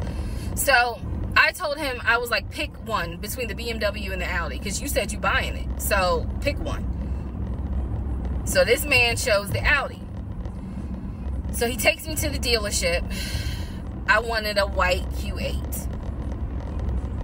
He does give me the printout of how much it's going to cost, tax, tag, and title to get this Q8. Gentleman who's helping us gives him the printout. He's saying he's going to pay this money for the car out of the savings account that's offshore. That's the story. That's what he's saying. So he apparently is asking the guy, you know, is there a holding fee? Can I pay a holding fee to secure this car while I'm working to get the money transferred? Because obviously with COVID, it's going to take long for the banks to transfer the money. Side note, I need everyone to understand, one of the reasons why he was able to get away with the stuff he got away with is because we were on lockdown. It's crazy because it's now 2024, but I don't know, do we all remember how it seemed like a lot of stuff stopped in 2020? Now, keep in mind, that's not an excuse I'm making because shit still got done. But in terms of business as usual, business as usual just was not happening in 2020 at this time. So when he's saying, oh, it's going to take a while for the bank to transfer the money, the gentleman who was working at Audi did not even, he didn't make a face. He didn't blink. He was like, I know it's going to take a while because of COVID. So basically what ends up happening is we leave. He has the printout. He calls the bank, or he calls his financial advisor, who does have a name. The financial advisor's name is Eric. I feel comfortable using certain people's names, especially if we find out they didn't exist. So he calls Eric. He tells Eric in front of me, hey, I need to transfer $72,526, whatever the amount was, because I'm buying a car for my fiance. This is the bank account information. Do you need me to give it to you over the phone, or do you need me to email it to you? Pause. I can't hear what the person's saying, but that's what he would do. Do you need me to give it to you over the phone, or can I email it to you? Okay. Okay. All right, give me a few minutes and I'll go ahead and email it to you. All right, let me know. I'll call you back to find out if you received it. Okay, hang up. So I'm hearing this because, again, I'm not paying attention to, did I hear anybody on the other phone? Did I hear anybody on the other end? So he proceeds to type up an email, type up something, telling him this is the information that we need. I didn't think anything of it. He called me at work the next day to tell me that the money was sent to Audi, that he called Audi and he confirmed with Audi that they received the money. What he told me is that the car is going to be delivered to the house. Y'all, it's not that I lived in the hood, because I didn't, but I did not live in an area of Clayton County where you would have a brand new Audi delivered to your house. So I remember saying to him, I don't want that car like delivered to the house, not yet, because I need to put that car in the garage. And my Nissan was, I only had a one-car garage, so my Nissan was in the garage. So he said, okay, well, let me call them back and change the delivery date. Can you be home, or can you do a half day? So he's asking me, can you work a half day so that they can deliver the car and you will be home for it?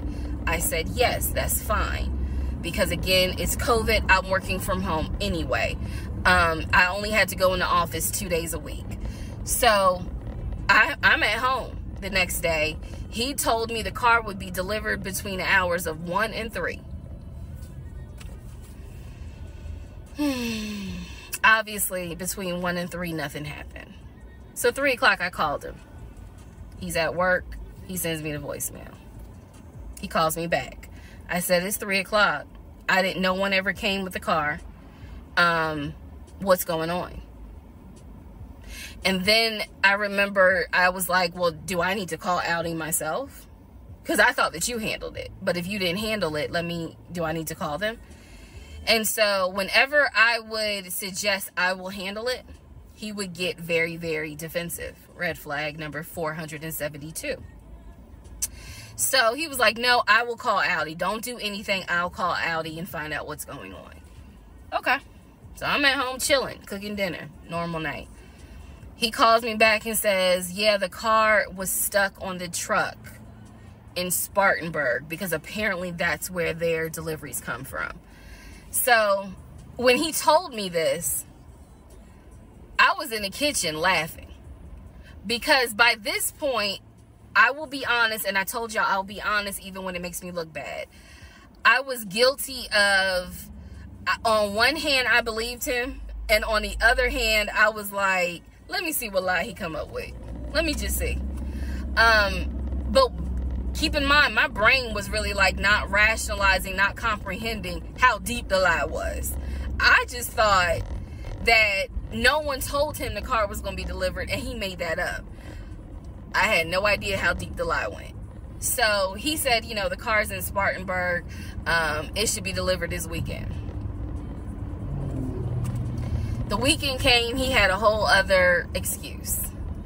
I don't remember what the exact excuse was as to why the car was never delivered.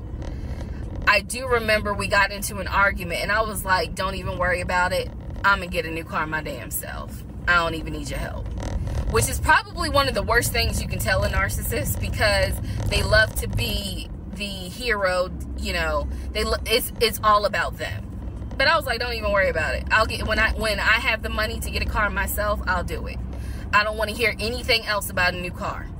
I don't want to hear shit else about a car. Because at this point, I was spending way too much time trying to figure out, are we getting a car? Are we getting a house? Like, what the fuck is going on? Always there was an excuse. So when I told him I don't want to hear anything else about a car, and I am not going to a dealership to test drive another car, that ended that whole discussion right there. So this is where I'm going to interject what I believe was happening. I believe that my ex-husband is the type of person, he gets off, nut. He gets off on you being excited about something that he knows you will never get. So I believe that he enjoyed going to car dealerships. He enjoyed watching me test drive a car and get excited about it, knowing I was not going to get it. It is the level of cruelty. And again, I'm telling y'all stuff that I found out way later on. It is the level of cruelty that I still cannot comprehend. So the whole issue about the BMW and the Audi, I think he just enjoyed seeing me get excited and then pull it away. Part 11 coming up.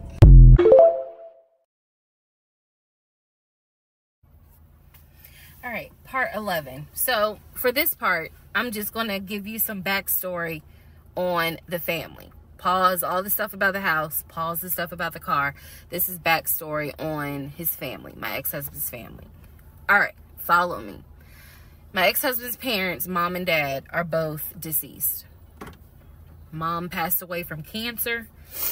Dad passed away shortly after her. I'm not sure what he passed away from. So he has a number of siblings. He has two, with his parents, he has two brothers. One is older, lives in Philly. One is younger by 2 years, lives in Nashville. He has two sisters. One, Shantae, is older, lives in Douglasville with her husband and two kids, a boy and a girl. Younger sister, Kim, is the baby, lives in Augusta with her husband, worked at, I think he told me, Procter & Gamble. That was the story. He had two half-brothers that were through his dad. One brother lived in Baltimore. The other brother lived in Augusta. The brother that lived in Augusta, I have physically met in person, shook hands, hugged, all that. The brother that lived in Baltimore, I have FaceTimed with, talked to him. The brother that lived in Philly, the older brother that he looked up to, I have never talked to him on the phone. I would always talk to him through my ex-husband. So the conversation would be like, hey babe, brother so-and-so said hey. He didn't call him brother so-and-so. We'll call him John. John said hey. Hey John. I would be in the bathroom doing my hair, brushing my teeth. Hey John. And he'd be like, did you hear? He said, how you doing? I was like, I'm good. How's he doing? Because that's just me. And so he would relay back and forth, back and forth, back and forth. He talked to John every day from starting around July after the grandmother passed away. He would talk to John every morning. We both would be getting ready for work and he would be on the phone with John. They would be talking for 30, 40 minutes, talking about football, talking about other siblings. They would be talking about cars. They talk, I mean, it was really like not a big deal. They would talk about the brother in Baltimore, they would talk about the brother in Augusta, and then they would reminisce. This is the conversations I could hear. Let me explain. When I say I can hear a conversation, what that means is I am physically standing near him or next to him where I could hear him with the phone up to his ear talking to someone, because it wasn't me. Okay?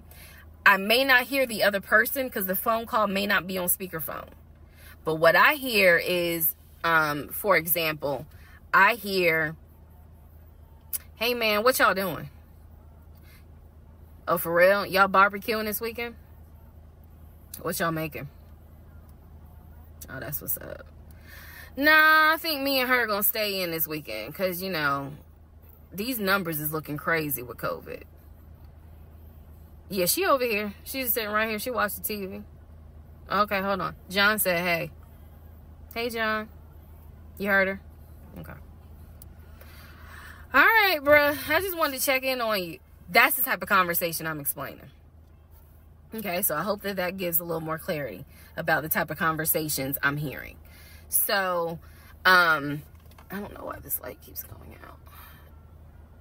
out. Okay, so that's how he would talk to his siblings. The grandmother passed away. He called me around April or May and told me that his grandmother passed away. His grandmother, on his dad's side, had died suddenly from COVID.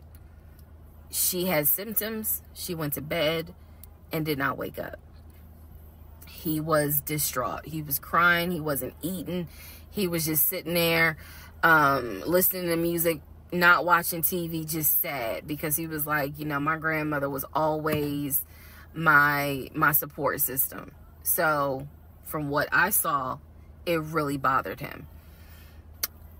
I did not think anything of it. I'm one of those people, if you tell me somebody in your family passed away, I'm gonna believe you, because I don't play about death.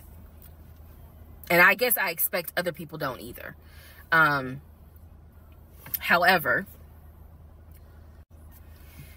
that is not the same for everyone else, but we'll get there. So, family, he had his sister, Shantae, who lived in Douglasville. Like I said, she was married with 2 kids. Apparently, she was a nurse. So when I had my miscarriage, that was a sister that he was like, my sister will take you to the hospital. Like, that's what family does. Okay. I had never met Shantae. I've been on the phone, or excuse me, I've been around him when he was on the phone with Shantae. Never heard her part of the conversation. But he would be talking to his sister. That's what he said. That's what it sounded like too. Now, what is interesting is that we lived maybe 35, 40 minutes away from Douglasville. So there were plenty of times that he had invited me to go with him to his sister's house. Okay, let me tell you how this would always work out. Total times he invited me was probably 3 times for different barbecues or whatnot. The first time he invited me, I was like, nah, I ain't going, because again, COVID. And she's a nurse. Hell no. The second time he was like, yeah, she invited us, but I don't think we should go because COVID. No. The third time I agreed to go. I was like, absolutely, I'll go meet your sister. Like, that'd be great. On our way to her house, to Douglasville, to go see the sister, apparently he got a phone call. The phone was always like on vibrate, but he got a phone call and he told me that something came up, and so she had to cancel the barbecue, to get together, whatever. And so I was just like, oh man, you know, okay, well, hopefully we can go another time. It didn't happen close enough for me to have red flags, if that makes sense. But at this point, as y'all probably like, girl, you so blind. But again, I didn't think anything of it, because it's like, okay, it fell through. We'll see. We'll reschedule. And so we just went out to eat, and then he talked to another brother, the brother from Augusta that he would have on speakerphone. So it was like, you know, I didn't think anything of it. I really didn't. Man, and the more I talk about it, the more I realize, like, I'm not a dumb person, but it just never dawned on me the things that you have to now investigate. It didn't dawn on me. But nevertheless, that is the backstory for his family, right? Grandmother passed away. 3 weeks later, he called me and told me his uncle had passed away from COVID. The uncle had tested positive, had to go into the hospital, and he died. It was a bit of a red flag. It was a bit of a red flag, but like I said, I don't play about death. So I was just like, wow. Because of these two deaths, he became a stickler about COVID. And when I mean a stickler, wear your mask, wear gloves, hand sanitize, wash your hands. Like, he was annoying about making sure neither one of us caught COVID. So now I'm going to give you the backstory in regards to what I was told with the ex-wife.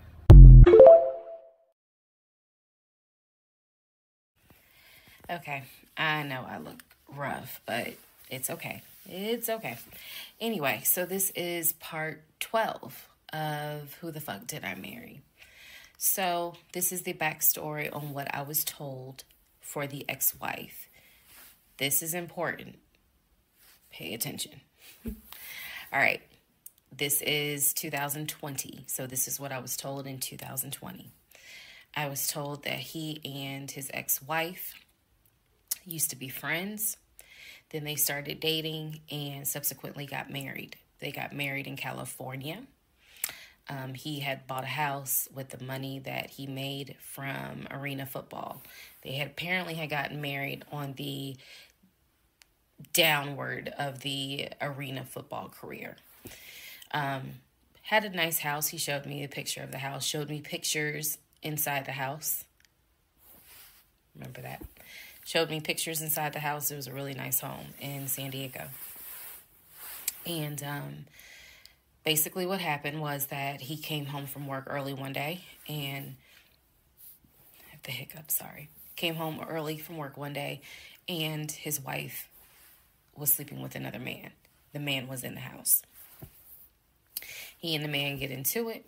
Her son, who is about 17 years old in 2020, she had 2 kids, a daughter and a son. The son apparently was on his way home from school when my ex-husband found his previous wife in bed with another man. So the story goes that he and the guy fought. He kicked the guy out. He kicked his ex-wife out, but told her the kids could stay. The kids are not biologically his. Those are his stepkids. She was like, you must be kidding. Like, I'm not leaving my kids here. The kids are old enough to where they were like, we don't want to go because you fucked up. We don't want to leave. So apparently she leaves. The kids stay with him for a few weeks. And then she gets her own place. The kids move out, move in with their mom. He files for divorce in California. He files for divorce in California, and it was an ugly divorce. She was asking for spousal support, all kinds of stuff.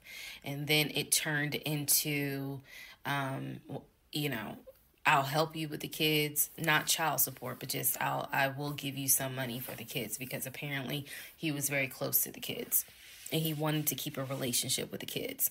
Their biological fathers, apparently there were 2 fathers, their biological fathers were not in the picture. So the divorce starts out contested and ugly, eventually becomes amicable. Eventually they become cordial with each other. So my ex-husband moved. This is all before he ever met me. So I'm telling you the story of what I was told in 2020. So eventually, about 2 years later, is when his job approached him about an opportunity to transfer to Georgia. And so he took it. new beginning, fresh start. He has family in Georgia. He took it. He told me this story pretty much the second or third conversation we had. So it was always from the beginning that she had cheated. He caught her, and he had filed for divorce, but he was still close to the kids. They still had a great relationship. I've heard him on the phone with the kids, you know, just encouraging them, helping the 17-year-old, like, with homework. The kids really apparently wanted to meet me, and I was fine with that. He would send them money, you know, if they needed something, because he loved the kids as if they were his own. I'm telling you the story as I was told it in 2020. So, let's see, around April or May of 2020, he informs me that his ex-wife has moved to Georgia. Apparently, she's staying with her sister in Gwinnett County. So, she has moved to Georgia. The 2 kids are now in Georgia. And so, when he tells me all this, I'm like, so what's that supposed to mean? Now, I will say this. He never made it seem as if she wants him back. He never presented that. It was always, no, you know, we're cool for the kids. We're cool for the kids. But he's never presented that she was trying to get him back. I feel like it's fair to her for me to say that. And again, stay with me. It all comes out. But that was the backstory in regards to the ex-wife. That they got married in California, they divorced in California, and then she eventually moved to Georgia, to Gwinnett County, after he had transferred to Georgia for his job. He did tell me that, you know, every now and then he'll get a text message from her. He told me that he, you know, told her when I was pregnant. He felt like she needed to hear that from him instead of hearing it from the kids. And we got into a bit of an argument about that, but honey, in the big scheme of things, that anyway, so we got into an argument about that. I felt like that's none of her business. But that's the overall backstory of her. So remember, because there will be a quiz, but just remember, he met her in California, married her in California, divorced her in California. She moved to Georgia, to Gwinnett County, after he moved to Georgia. Are we clear? Okay.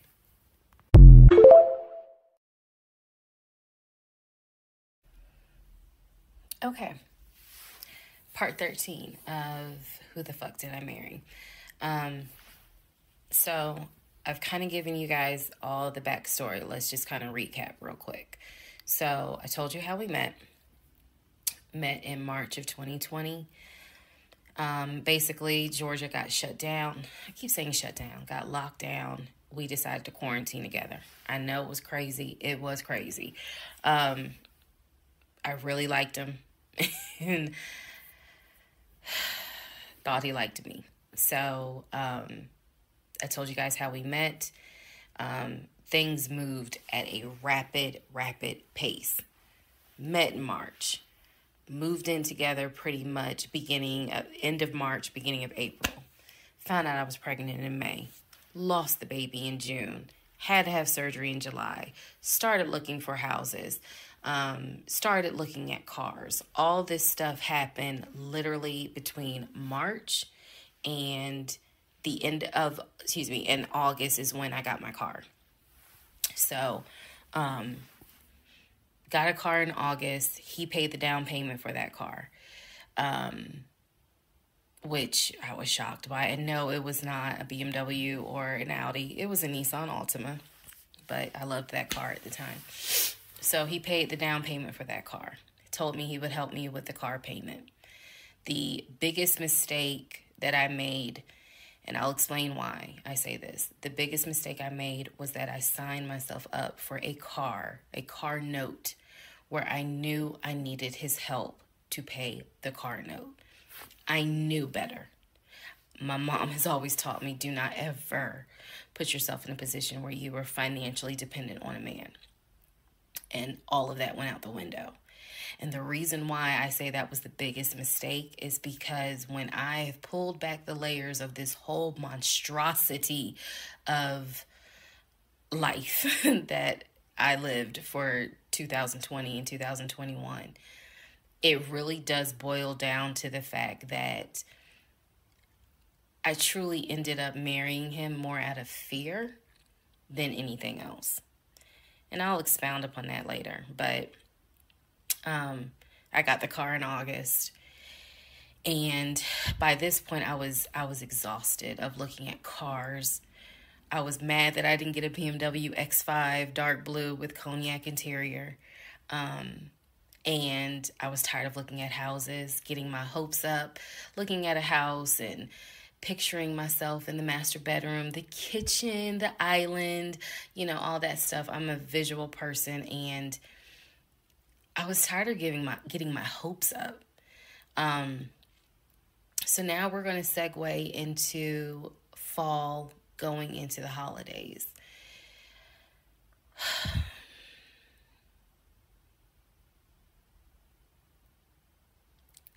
Here's what happened.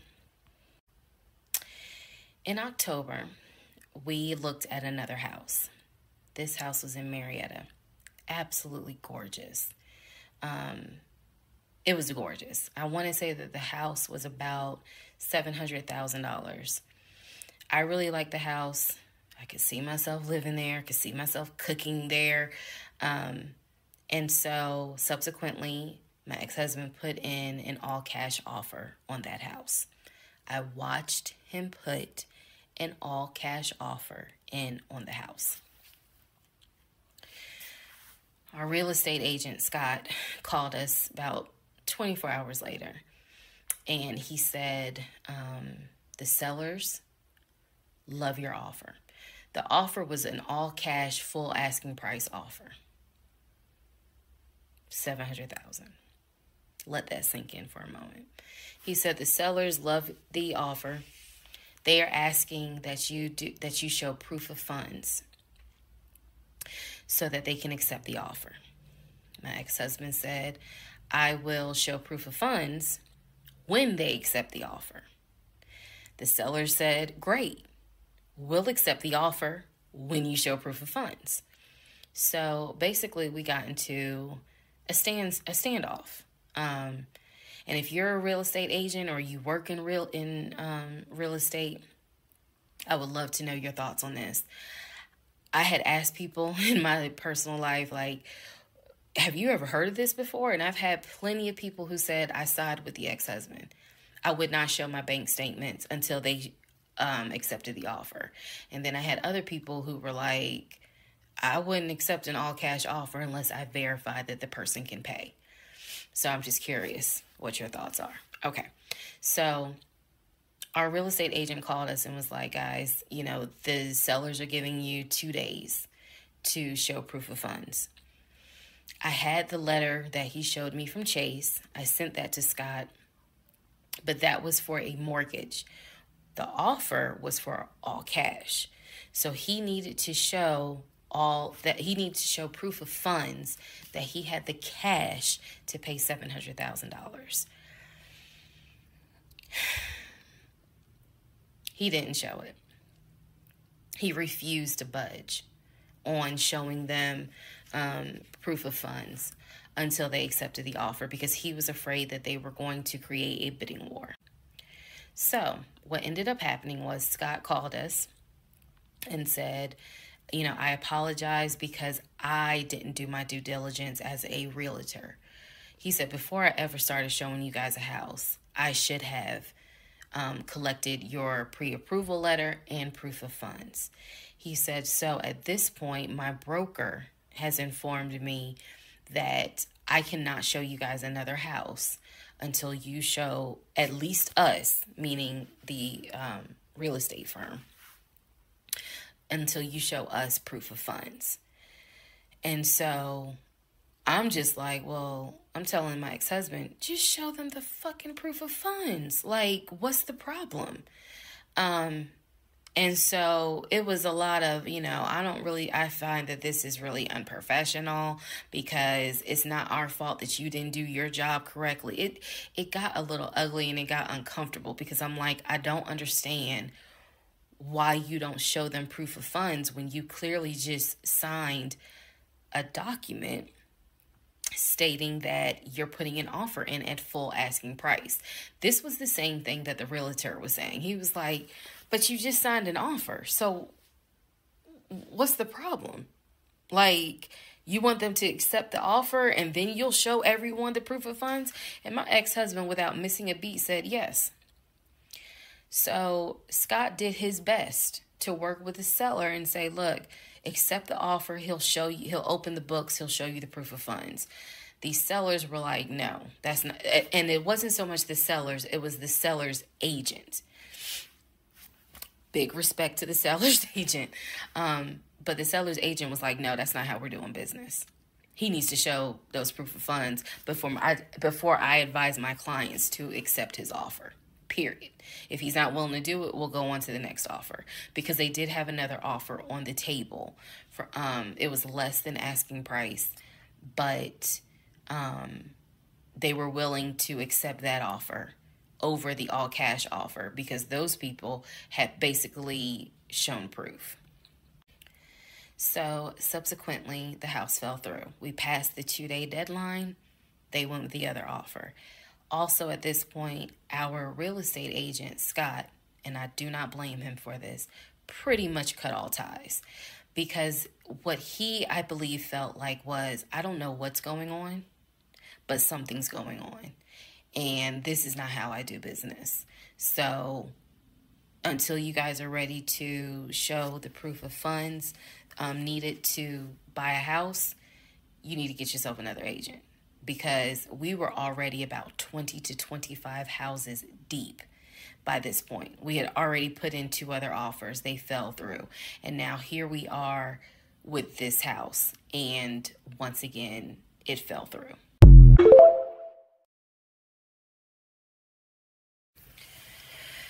Okay, so good news and bad news. Number 1, this is part 14 of Who the Fuck Did I Marry?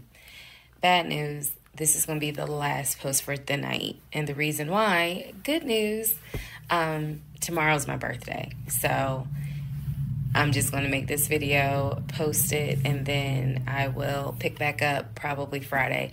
Because honestly, I truly want to enjoy my birthday tomorrow. I just want to enjoy my birthday. All right, so y'all don't be upset. Just, if anything, watch parts 1 through 14. Then we'll be ready for part 15. So the house fell through in October 2020. And what I told him was, I said, I don't want to look at another house. I don't want to talk about cars. I want to get through the holidays. Because it was going to be a holiday season where I could not celebrate my family because of COVID. So I said, I just want to get through the holidays. I want to get through the end of the year. And we'll revisit stuff in January. I was very calm when I said it. No argument, nothing like that. And he said he understood. A lot of what fueled me staying in this situation really was the fact that, number 1, I didn't want to be alone. Number 2, I didn't want to look stupid by having the relationship end so quickly for everyone to be like, we told you something was up. And number 3, I was ready to get married. And that, ready to get married, fueled a lot of stuff. And again, I was still making my audio diaries. So listening back to it, I knew something was wrong. I admit that. I knew something was wrong. But what I thought it was, truthfully, was like, why does it seem like there's always something? Like, why can't we just go ahead and get the house? Why is it always something? Why can't I just get the BMW? It still didn't dawn on me how deep this something went. And for the people who keep asking, I'm going in order of events. So yes, there will be a video where I explain how everything came out and what came out, what was true, what was not true. It's coming. I'm just getting all of this out in order. So I told him I didn't want to look at a house no more. I didn't want to talk about houses. Do not mention the word Zillow. Do not mention the word realtor. Nothing. Let me just get through the holidays. And for myself, the question was, what do you want to do? You want to stay with him? Or do you want to cut your losses? And the part that kept me constantly second guessing myself was, what if he's not lying? What if he's not lying? Literally the conversation I had with myself was, there's no way he is lying about having money. You saw the paper from Chase.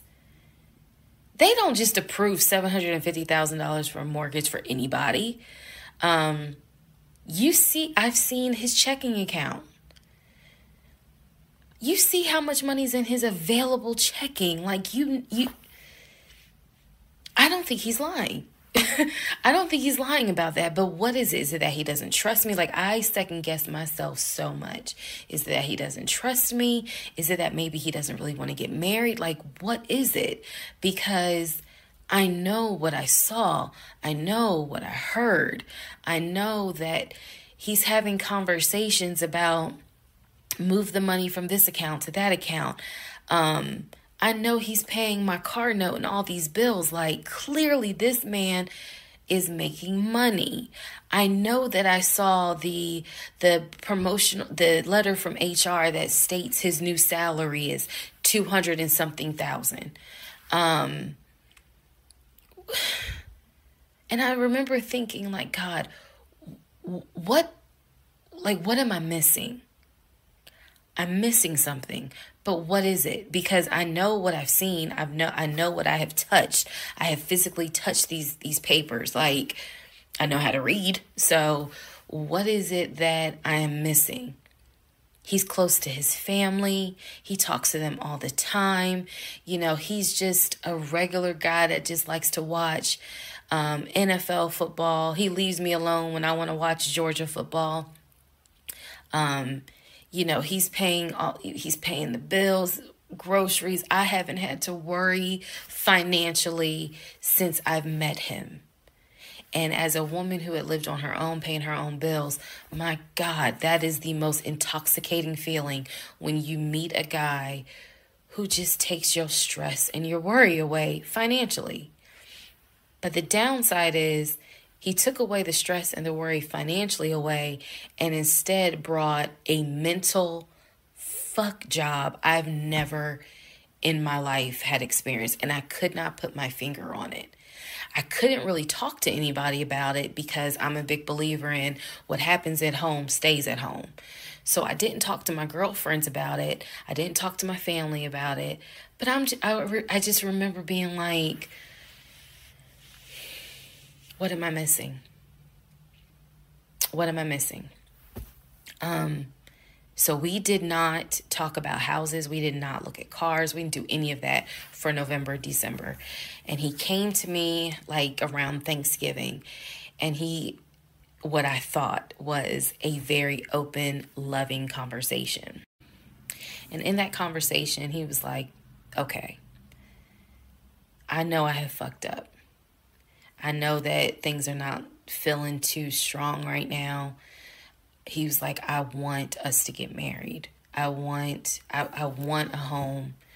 I will show you whatever you need to see to put you at ease. He was very, contrite. He was very just like, what do I need to do to put your mind at ease so that you know I'm in this and that I want this and that I love you and I want you to be my wife. So I was like, show me your accounts. He showed me his checking. He showed me one of his savings. He showed me a Chase savings. He did not show me the offshore. And he did not show me the U.S. bank. So he showed me those two accounts, checking and Chase savings. So I knew that there was money. What I saw in those accounts, there was money. I told him, I was like, if we're going to buy a house, I want it to be through the mortgage on Chase. I don't want to deal with this proof of funds shit no more. I said, I do not want to look at another house until the beginning of the new year. He said, okay. That is when we then had a conversation. So I guess I lied because we are going to have a part 15 or 16 tonight. But that is when we then had the discussion about marriage. And that is where religion came into play. Yeah, I'll give y'all the other part tonight. Stand by.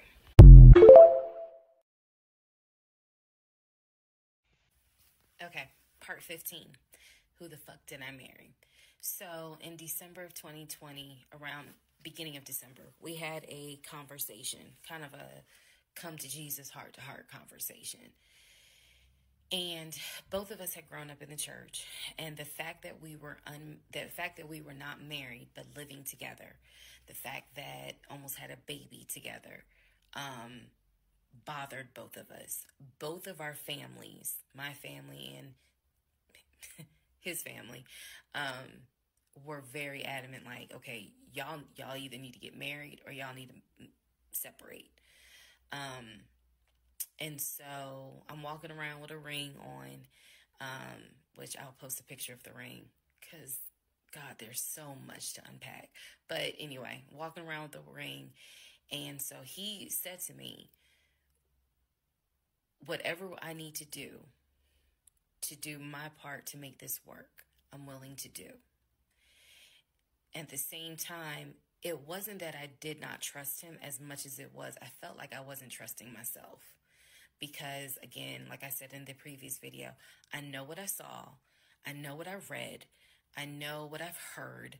But fuck, something was not sitting right with me. And every time I would question it in my head, the other side of me was like, okay, you know he ain't lying about the money because you saw it. So you know he ain't lying. Girl, are you that... Like, I remember saying to myself, are you that jaded that you don't even know what it's like to have a decent man? Yes, I really had the audacity to have that thought. So we agreed beginning of December, like, we wanted to be together. I believe I loved him. I believed he loved me. So the decision was made that we were going to get married. It's still COVID, so we had to follow certain protocol. So we filed our marriage license in Fayette County, Georgia, because you could not get an appointment in Clayton County to save your life. So we filed the marriage license in Fayette County. On our marriage license, it asked the number of previous marriages. He said 1, I had 0. It asked for our social security numbers. He put his social security number down. I put my social security number down. I mentally wrote down his social security number. And I did a background check. I did a background check after I had filed a marriage license. Yes, I know, but I did. The background check, nothing came back. It was like no results found. I did a criminal background check, nothing came back. So I thought one of two things. Either I had the wrong social, meaning I wrote down the wrong social, or my paranoia was unfounded. There's nothing wrong with him, because he has been always throughout the relationship a big stickler about law enforcement, following the law, because his dad was a retired police officer. So this is someone who has been, this is a guy who would check to make sure my tail lights were working, make sure my signals were working, make sure my oil was good, make sure I had enough gas in the car. So when the criminal history came back with no results, I was like, well, of course there isn't, because the man probably hasn't had so much as a speeding ticket. So we filed the marriage license, and then we made an appointment to get married, and waiting for the judge to come out of chambers so that she could marry us. And the reason why I'm pausing is because, my God, if I could go back and see that young woman sitting in that lobby.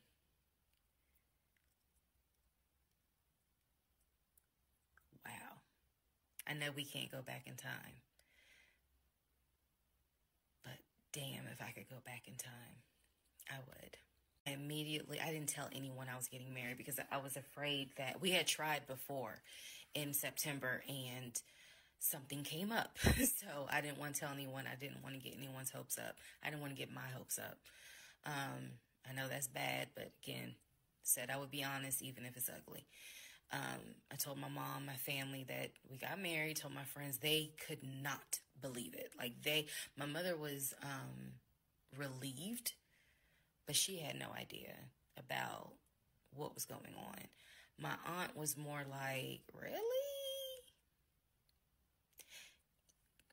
You married him? My friend, the one who took me to the hospital for the miscarriage, was like, I wish you would have told me, like, you deserve to have people there, take pictures and celebrate and all this other stuff.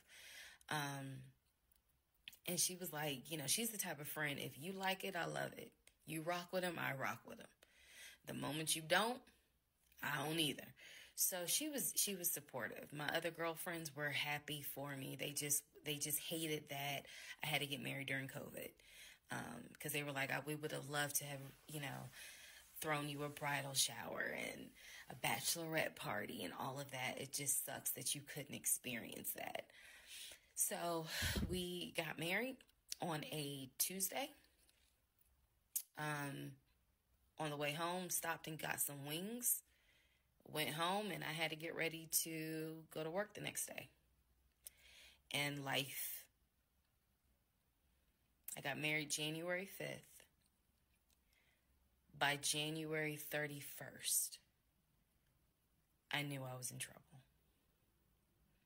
I still didn't know how deep, but I knew I was in trouble. So,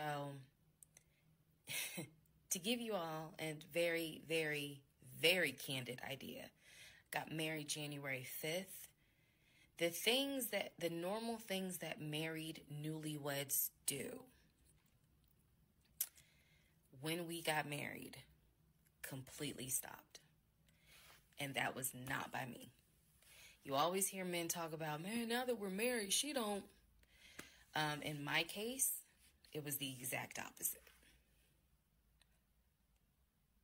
It was the exact opposite. So,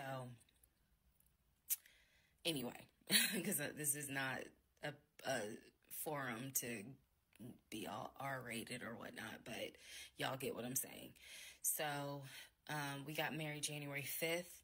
January 6th, I went to work. It was a lot of people congratulated me because word got out that I had gotten married. January 7th, I filed the paperwork to change my last name. And if you were following me, you can go back like 15, 16 videos, and I talk about how I had to change my name back to my maiden name. But I changed my name within about 3 days of getting married. My attitude was, This is the bed that I made. I'm going to do right by him. I'm going to do right by my marriage. I took marriage seriously. And when I married him, I absolutely married him thinking, I'm going to be with you for the next 40, 50 years. So we're going to have to figure this shit out. That was my mindset. I did not get married to turn around and be divorced in 6 months. But I got married January 5th, 2021. And by January 31st, I knew I was in serious trouble. So that is where we are. The next set of videos, the next set of all this will be me talking about how things went downhill before it crashed and I found everything out. In the meantime, tomorrow is my birthday. So, happy birthday to me.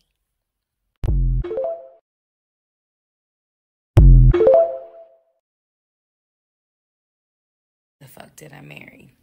This is the interlude, basically. I'm not recapping on this video. I'm just kind of answering some stuff that has been written to me. Someone was like, why are you airing your business out on social media? It's a valid question. For me personally, I feel like this was traumatic to experience, to live through. And I'll expound on that on another video, the aftermath of the toll that this took. Honestly, and I know some people are going to be like, that sounds crazy. It is kind of cathartic to get this out because I cannot tell you how much of this has been internalized since 2020. Also, I don't want to seem like a cautionary tale to other women or to men for that matter. But to my sisters, to my ladies, white, black, Hispanic, Asian, doesn't matter. If something does not sit right with you, investigate it. I cannot stress that enough. If just one woman watches these videos and she's like, you know what? Something don't sit right with me. Let me look into this. Then it was worth it. Yes, it is a Lifetime movie. Yes, it is Netflix. Yes, it is crazy. Yes, it is hilarious also. And I understand all of those reactions. As someone who lived it,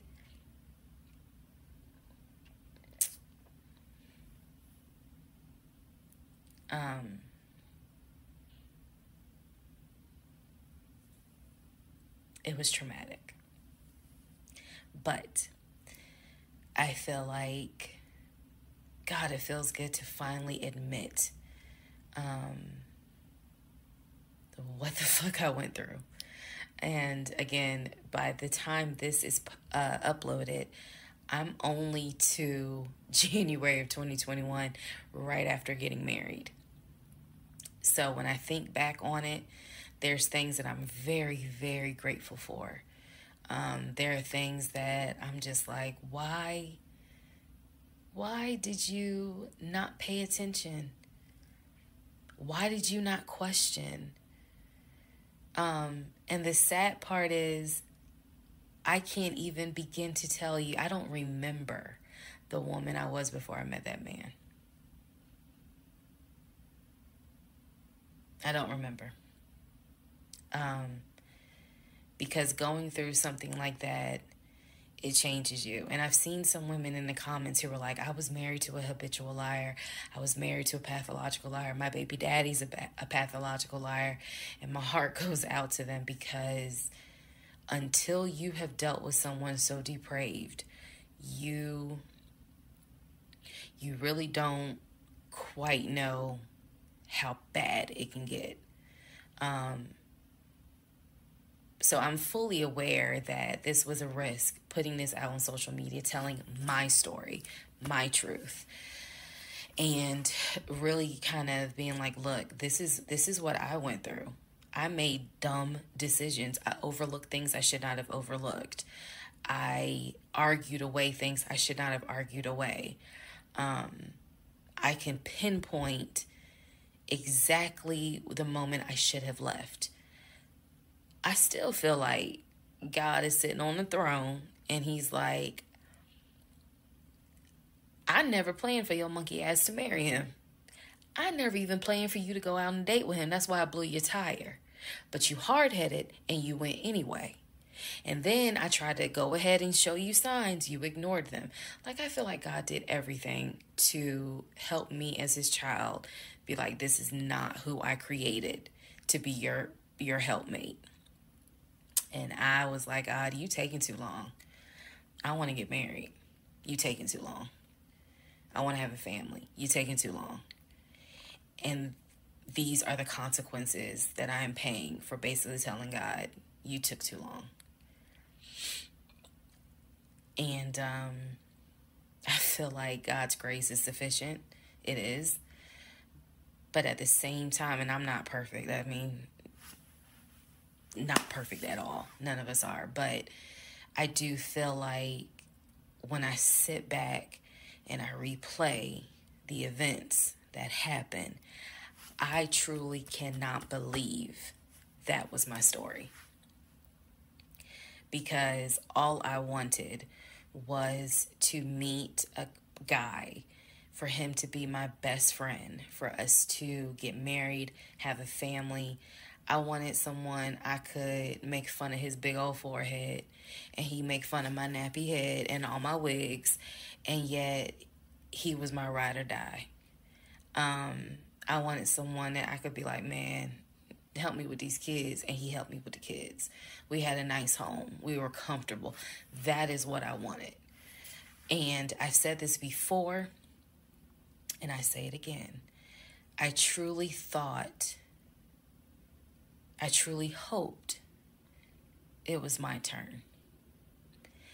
You see the women who are, so happy and, they're in these loving marriages and life just looks good. I really, really wanted it to be my turn. And so I excused away a lot of stuff that I hope the next woman who sees this does not excuse, because I don't wish this on anybody. I don't wish this on anyone, to feel the way I felt the moment I discovered the whole truth. So I just wanted to say that, because I think it's important to try to answer why is she posting this? Honestly, I was tired of holding it in.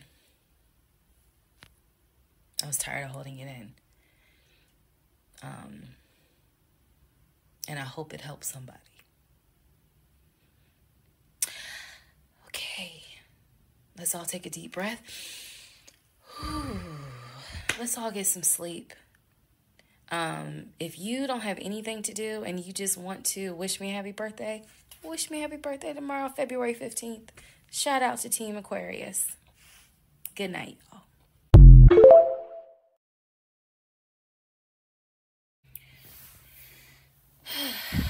Part 17, who the fuck did I marry? So, for context and just to clarify some stuff, going forward, I'm going to now call my ex-husband, I'm going to use the name that I call him in real life. So that way it clears up the whole fiance, boyfriend, husband, ex-husband thing. So, his name is Legion. Anyone that knows me will tell you that is what I call him. So, Legion and I, when I left off at part 16, part 15, Legion and I got married January 5th of 2021. For the first 2 weeks, things were fine. We got into like a a routine, basically. I would go to work, he would go to work. He was still leaving the house at around 6:15 every morning. He was still on the phone with his brother, the one that lived in Philly, every morning. They would just, that was their time to talk. From what I was told, the brother got off work. I guess he must have worked the third shift. And so he was getting off work as Legion was getting ready to go to work. So that was the perfect time for them to talk. He would talk to his brother in Baltimore and the brother in Augusta. Pretty much, you know, just a quick phone call here and there, if not every day, every other day. So everything was pretty much the same. I would talk to my mom almost every day. I would talk to my aunt almost every day. So it was nothing to kind of, that's weird. That's what the morning routine was. He would talk. So I worked at Georgia State Patrol. And I said this in a previous video, but again, there were things I said in previous videos that I remember saying, hey, remember that because it's going to come back later. So I worked at Georgia State Patrol. I had been working there for almost 8 years, 7 or 8 years by the time Legion got into the picture. He was fine with the fact that I worked within law enforcement. I'm not a trooper. I'm not a sworn officer. I'm a civilian. However, he, again, his dad was a retired police officer. So he was perfectly fine in the beginning with the fact that I worked for Georgia State Patrol. He had been to my office before. He had met some of my co-workers. Obviously, even with COVID, because I still had to go into the office 2 or 3 days a week, he had been up there. So the friend who took me to the hospital when I had my miscarriage has met him. He and I have been to her home with her and her significant other before. So again, even in the world of COVID, when there were little times where you could get together with people, he has met people in my life. He has met my friend, or that particular friend, and he has met some of my coworkers. So when we got married, the first 2 weeks, like I said, was fine. And then it's as if something snapped. Something just changed. What was totally acceptable before, suddenly little comments were made. Why are you wearing that to work? You get off at 3:30, so you'll be home by 5, right? Things that had never happened before. He had never questioned what time I'm going to be home.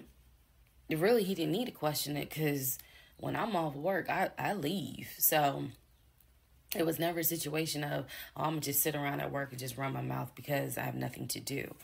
And then it turned into, you know, he would call me every day from work. And I'm going to demonstrate how those phone calls went. But he would call me every day from work. And if he even so much as heard a male voice in the background, he would have little comments to me. Who was that? Are they in your office? You know, man, you know, I never know who's around you. Because it seemed like every time I call you, I have the hiccups, sorry. It seems like every time I call you, there's some man around.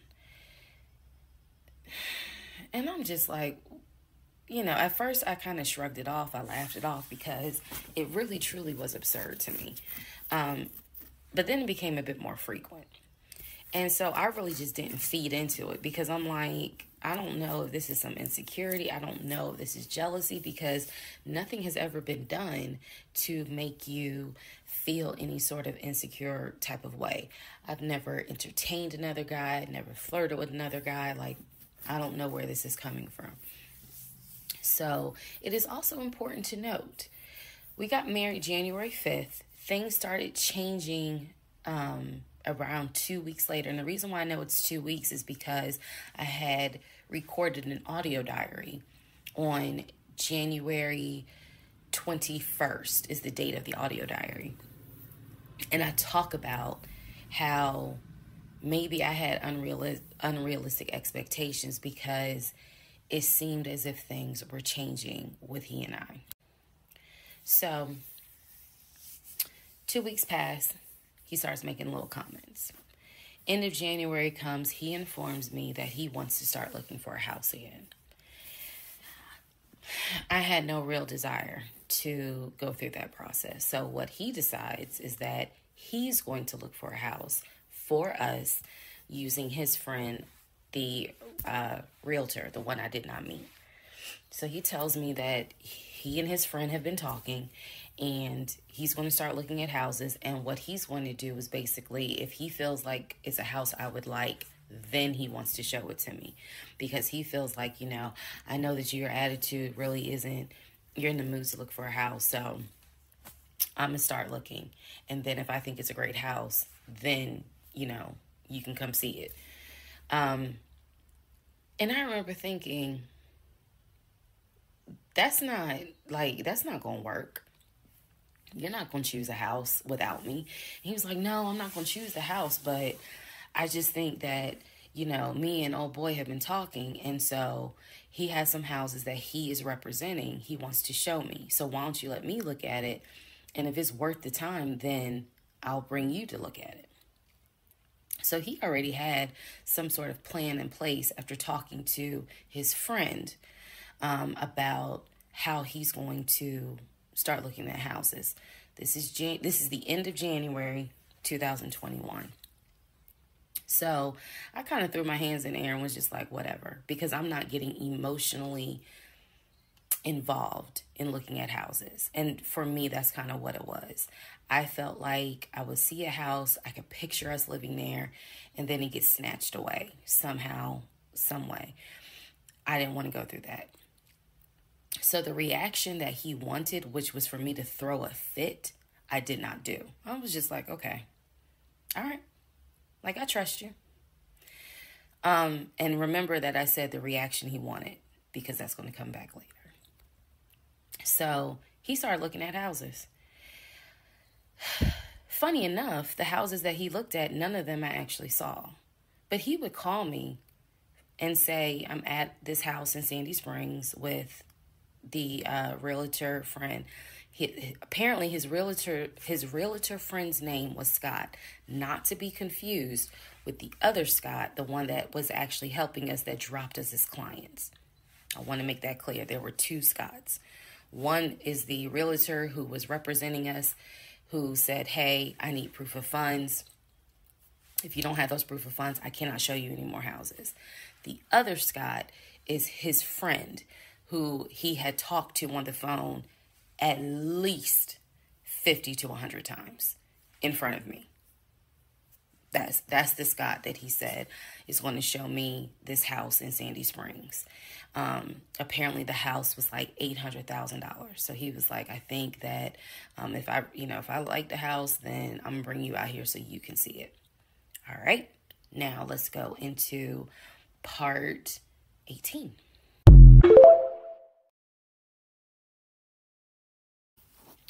Okay, part 18, who the fuck did I marry?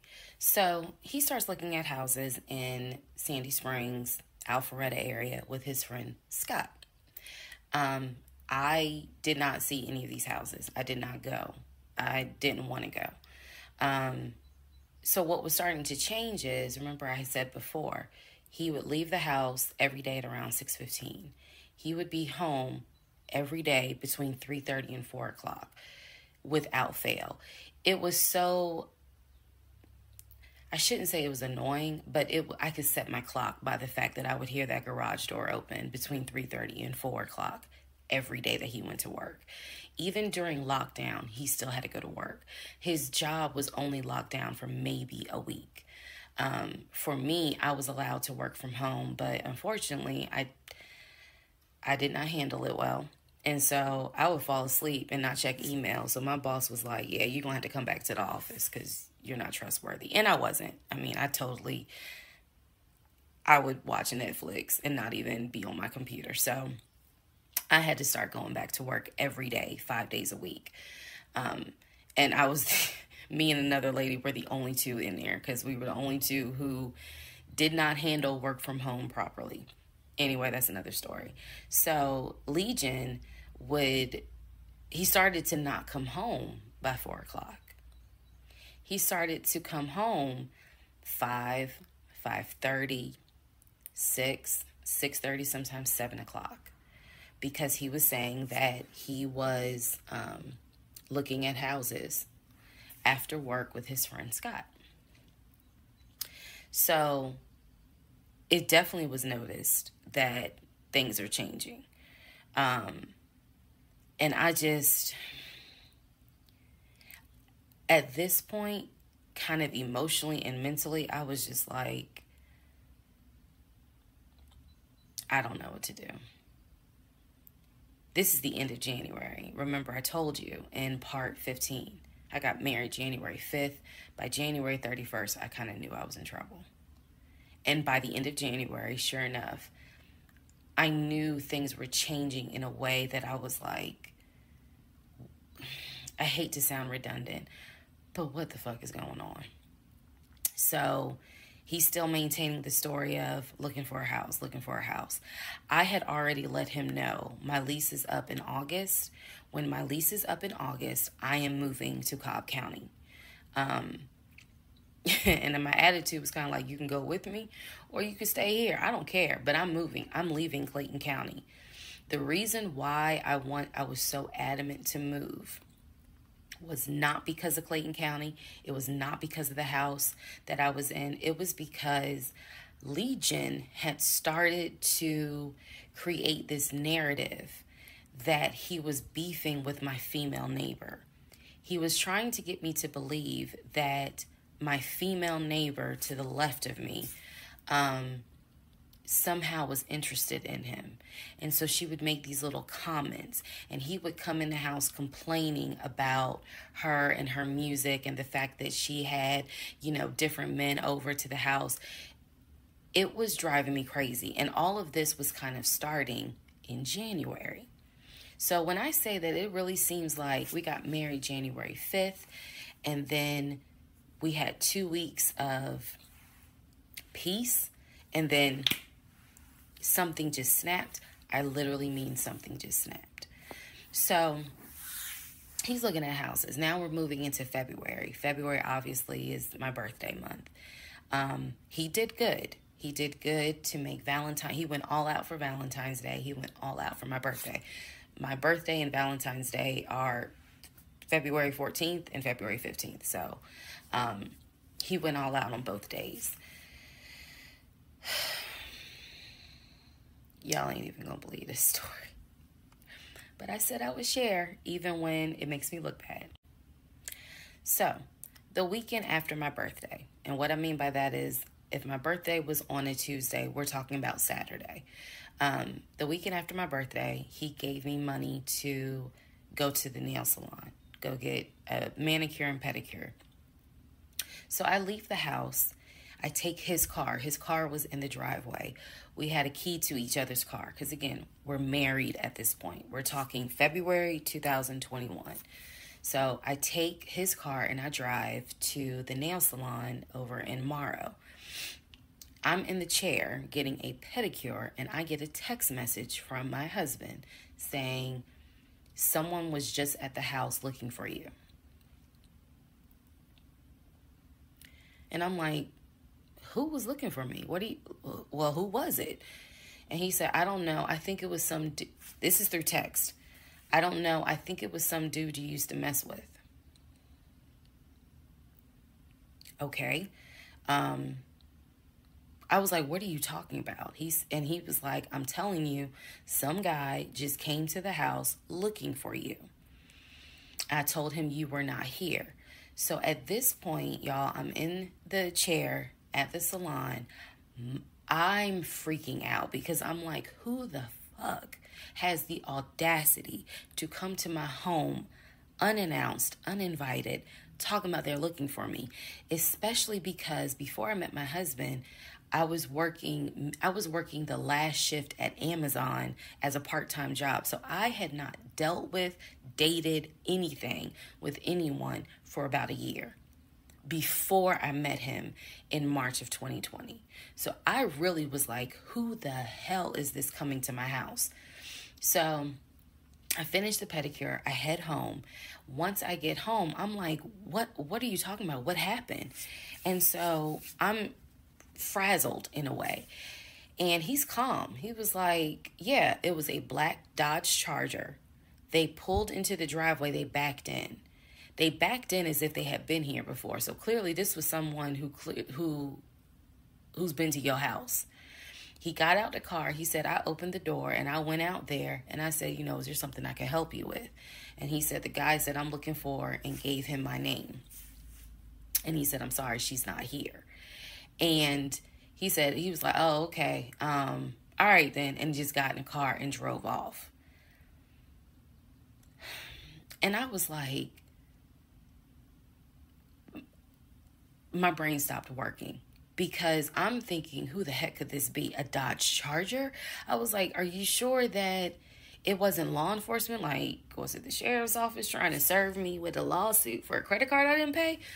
He was like, no, he was in regular clothes. He was like, and it was not a police car. It was on a marked unit, basically. And so I'm just like, who the heck could this be? And he was like, I know who it was. And I said, who? He was like, I think it was your ex. I said, what ex? He was like, the one that you had dated for 2 years. Remember back in like part 3, part 4, I told y'all, he told me about his ex. I told him about mine. I thought we were being honest with each other. So now, fast forward to February 2021, and he's telling me, yeah, I think it was the ex that you had been dealing with for those 2 years before you met me. I said, so you think that he showed up to the house uninvited after 2 years? And he was like, well, whoever it was clearly was comfortable backing into our driveway, getting out the car, and was like, I'm here to see, and gave him my name. And so he was like, she's not here. Is there something I can help you with? And the guy was like, nah, it's cool. And then just got in the car and drove off. So, again, brain is like, who could this be? So then Legion says to me, you know what? The way that you reacting to this is real suspect. And I'm like, what are you talking about? He was like, you over here freaking out. I told you I took care of it. I told you it was fine. And you over here freaking out, which makes me wonder, what have you been up to? Now, let's go to part 19.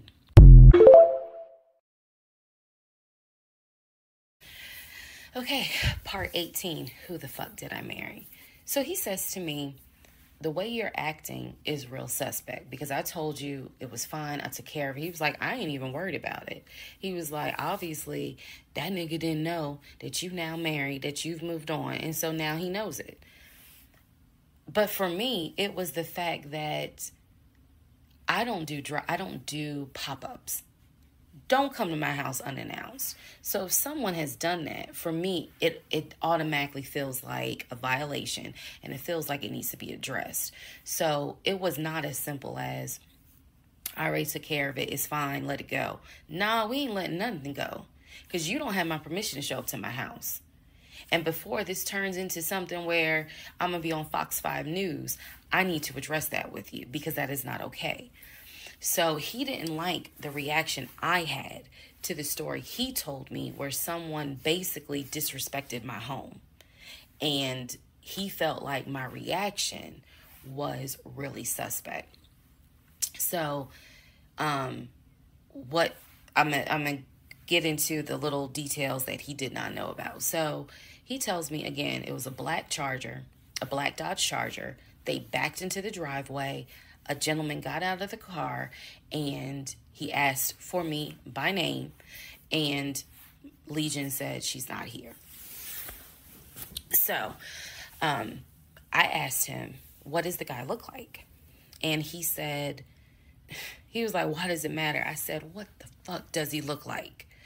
So Legion proceeds to give me the most generic description you can give. He was like, well, he was shorter than me. Ex-husband is about 6'3", 6'4". He was shorter than me. He was brown skinned. I said, did he have a hat on his head? Mind you, I understand that before marriage, I was a damn fool. I understand that.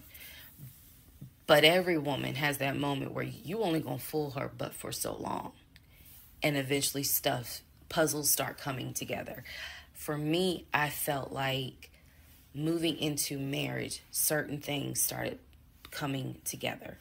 So I said to him, did he have a hat on his head? He was like, nah, he ain't wear a hat. So in my mind, I am mentally going down a list of every possible man it could be. And it was only like 4 men. I had been in that house about 3 or 4 years at this point. So I knew all of the people, and I'm talking about from maintenance down to ex-boyfriends. It was a total of like 4 men. So when he said that it was a black Charger, I immediately was like, okay, I know that crosses out one. He said he was shorter than him. All of them were shorter than him. I said, did he have a hat on his head? He said, no, that crossed out one, because one in particular was a maintenance guy who always wore a hat on his head because he had like a bruise or something, and he was just self-conscious about it. So he always wore a hat. That leaves 2. So I said, was he muscular or was he skinny? So Legion's getting all frustrated. I said, just answer the question. He was like, well, he was kind of in between. And I said, okay. He was in between. I said, so was he light skinned or was he dark skinned? He was like, I told you he was brown skinned. I said, was he my complexion? He said, no, he was brown skinned. That eliminates one. So now there's one left. And yes, the one left would have been the ex that I had dated for 2 years. And so he was like, I know it was your ex. I know it was your ex. And I was like, that don't make no sense, because the ex that in my mind, I'm saying this, the ex that I had dated, he and I had no contact with each other, and he was not the type to just pop up at your house. That ain't his style. Not to mention, and I ain't tell Legion this, that man would not be caught dead driving a Dodge Charger.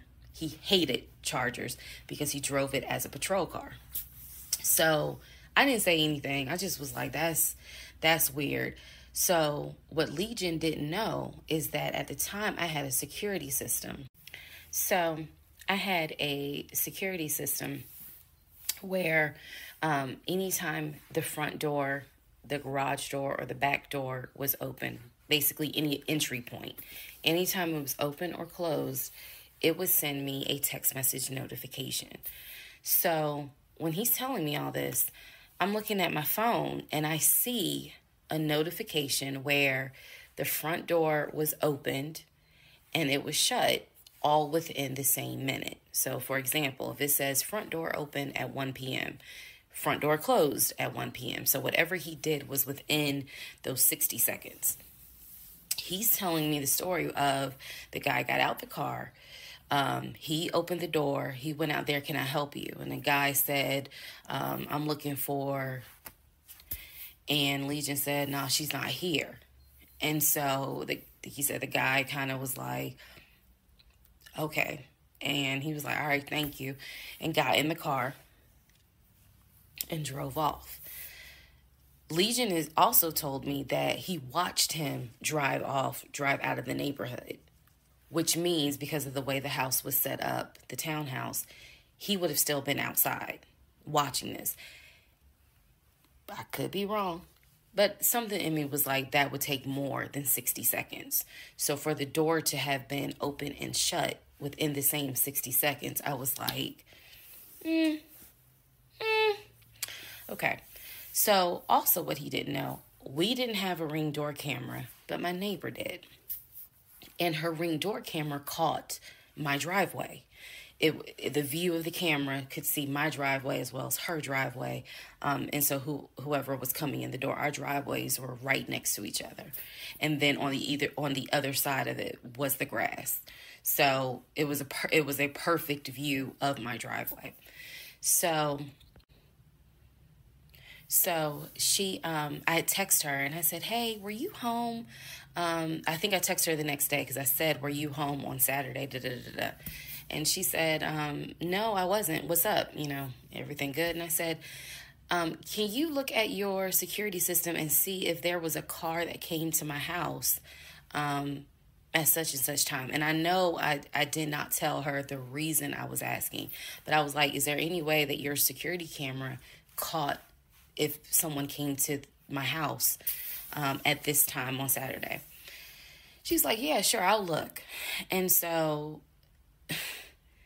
maybe about a couple of hours later, she texted me back and said, hey, I looked at the camera, but I didn't see anything. And I said, okay, by any chance, did it catch if someone maybe walked up the driveway? Like maybe it wasn't a car in the driveway, but someone walked up. She said, I didn't see anything with your driveway yesterday. So I said, okay. And I knew that something in me, again, was like, nobody came to the house. So now here we are, a month and a half married. And now is when I'm like, why the fuck did he make that up? Because no one came to the house. No black Charger came to the house, backed into the driveway. Nobody got out the car and asked for me. Nobody was looking for me. So now I was sitting in the bedroom thinking through all this, and I'm like, why the fuck did he make that up? Because that's what happened. I'm looking at the text messages on my phone where he's telling me someone just came to the house looking for you. But no one came. So what was the purpose of that? And then something said to me, something in me said, he wanted to see your reaction. He just wanted to see the reaction. You had been too calm, and so he wanted to see a reaction. So this man gaslit me like I was Georgia Natural Gas just to get a reaction. Welcome, ladies and gentlemen, to part 20 of Who the Fuck Did I Marry?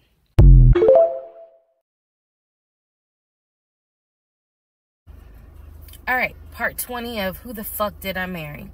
So after the black Dodge Charger incident, things were quiet. Legion was fine. Legion slept just fine.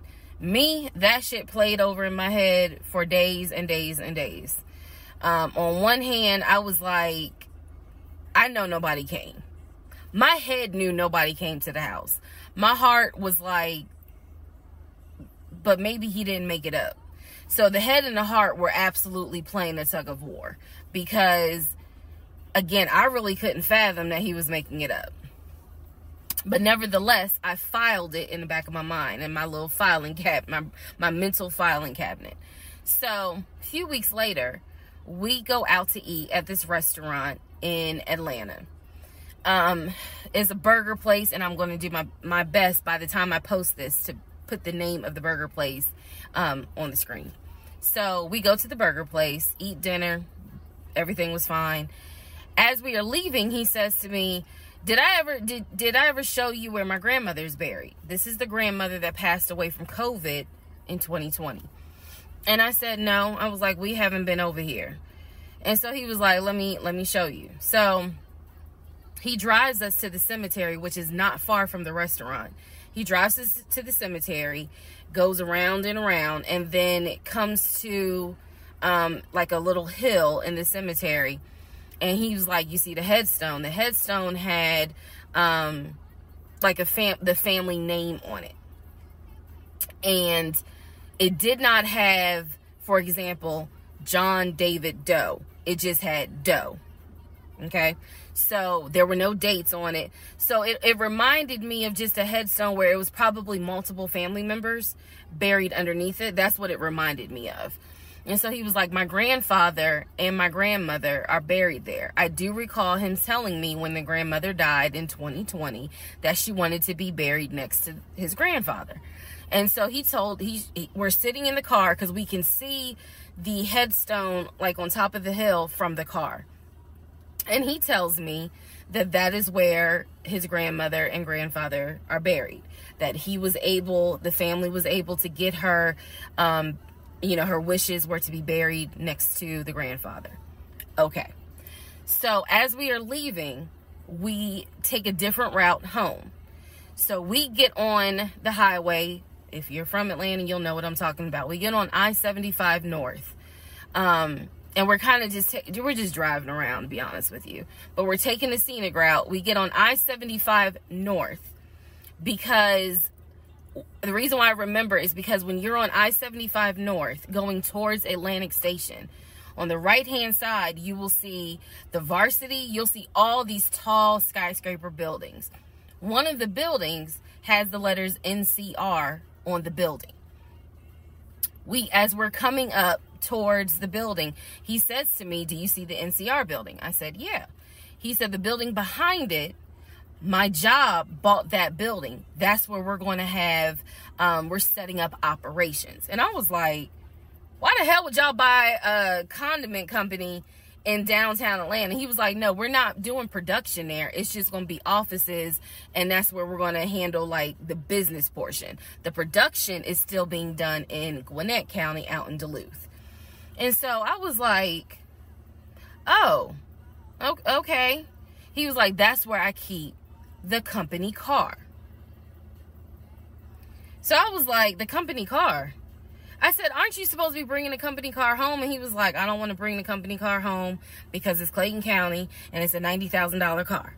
And I don't want no problems." So he's telling me that he keeps the company car at the building downtown Atlanta that's behind the NCR building.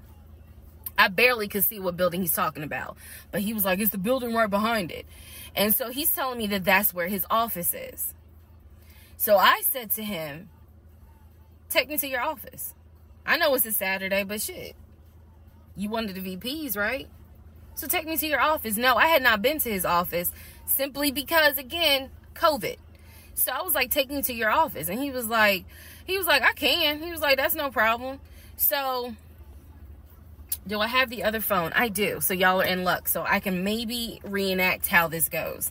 So he gets off the exit and starts driving towards the NCR building.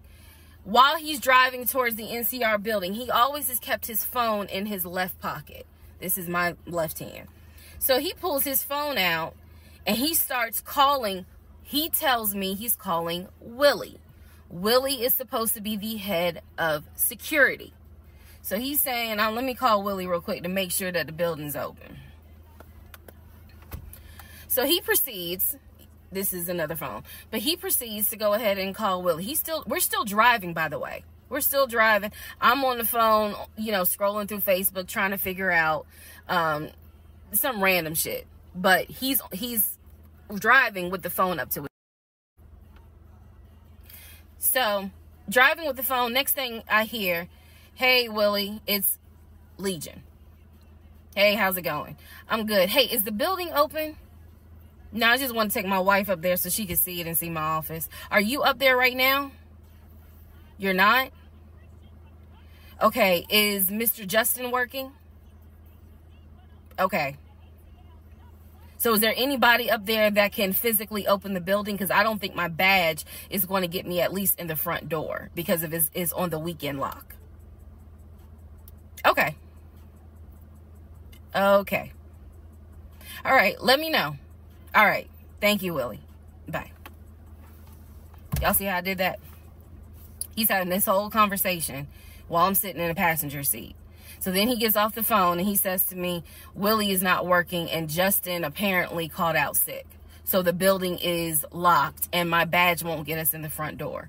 He was like, "Willie's going to see if there's someone else that can open the front door so we can actually get in." He's like, "My badge will get us on the floor, but it will not get us in the front door." No one ever called.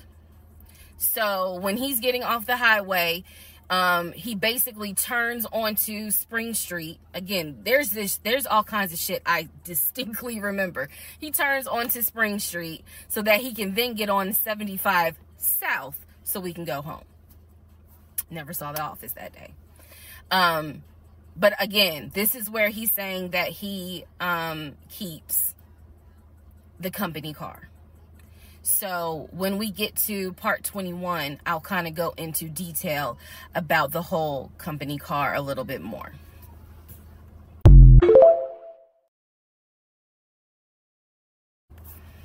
Part 21, who the fuck did I marry? So the company car apparently was a charcoal gray BMW. I believe it was a 5 Series. It was a 5 Series. I don't know much about the sedans. Y'all know I wanted the X5, dark blue with the cognac interior. He got the BMW 5 Series, charcoal gray. He sent me a picture of the car. So I did see a picture of the car. After this whole NCR building, take me to your office, that is what he's claiming, is that he leaves the company car at that location. He's saying that he drives from Riverdale to Midtown, switches out cars, and then drives from Midtown to Duluth. Those that don't know how Metro Atlanta is, basically Midtown would be in between where we live and Duluth. I only know that he left the house every day at 6:15. I know that I never physically saw the company car come to our home. Saw a pictures, plural. So when he told me that he got a BMW 5 Series, keep in mind, this is after I had been promised a dark blue X5. So I was a bit salty. I don't care if it is a company car. I was a bit salty. I will admit that. Because I felt like you get to drive the car that you know I really want, which is a BMW. And so he would call me from the car. He would tell me, you know, yeah, I may just drive home in this car and not switch back to his personal car. He was like, I don't know. He did that a lot. And I realize now in 2024, he did that because he knew how excited I was to actually see the car. Because shit, I wanted to test drive it myself, to be honest with you. And he knew that. So, reactions. So he would say stuff like that, like, man, I'm so tired. I might just drive the company car, go ahead and go home. And then, you know, just let me park it in a garage type thing. So eventually he stopped doing that because I didn't want to hear nothing about that car. I'm driving a Nissan and you driving a BMW after you promised me a BMW. So I don't really want to hear nothing about it. So in terms of the company car, I did see that it was a, according to the pictures, a charcoal gray BMW 5 Series. If you're asking me the exact model, I don't know. But I know it was a 5 Series because I know the 7 Series is slightly longer. So it's a 5 Series sedan. So after the whole situation with the cemetery to see his grandmother and grandfather's headstone, then there was the NCR, the office is open, oh, it's not open, Justin ain't working, Willie ain't working. Willie is supposed to be head of security, but he ain't working. Okay. So at this point, I'm already numb. It is important for me to point out how numb I became dealing with him. Mind numbing, because I just got to a point where it was like, there's always something. There's always something. So, of course, we're not going to go to the office because there's going to be something. So this is the end of February. My birthday had already passed. There clearly was tension on my end, not so much tension on his end. So I get home a couple of weeks later. We are now in the beginning of March. This is something personal about me. The only way you would know this is if you know me. I have been dying dying to go to London and Paris.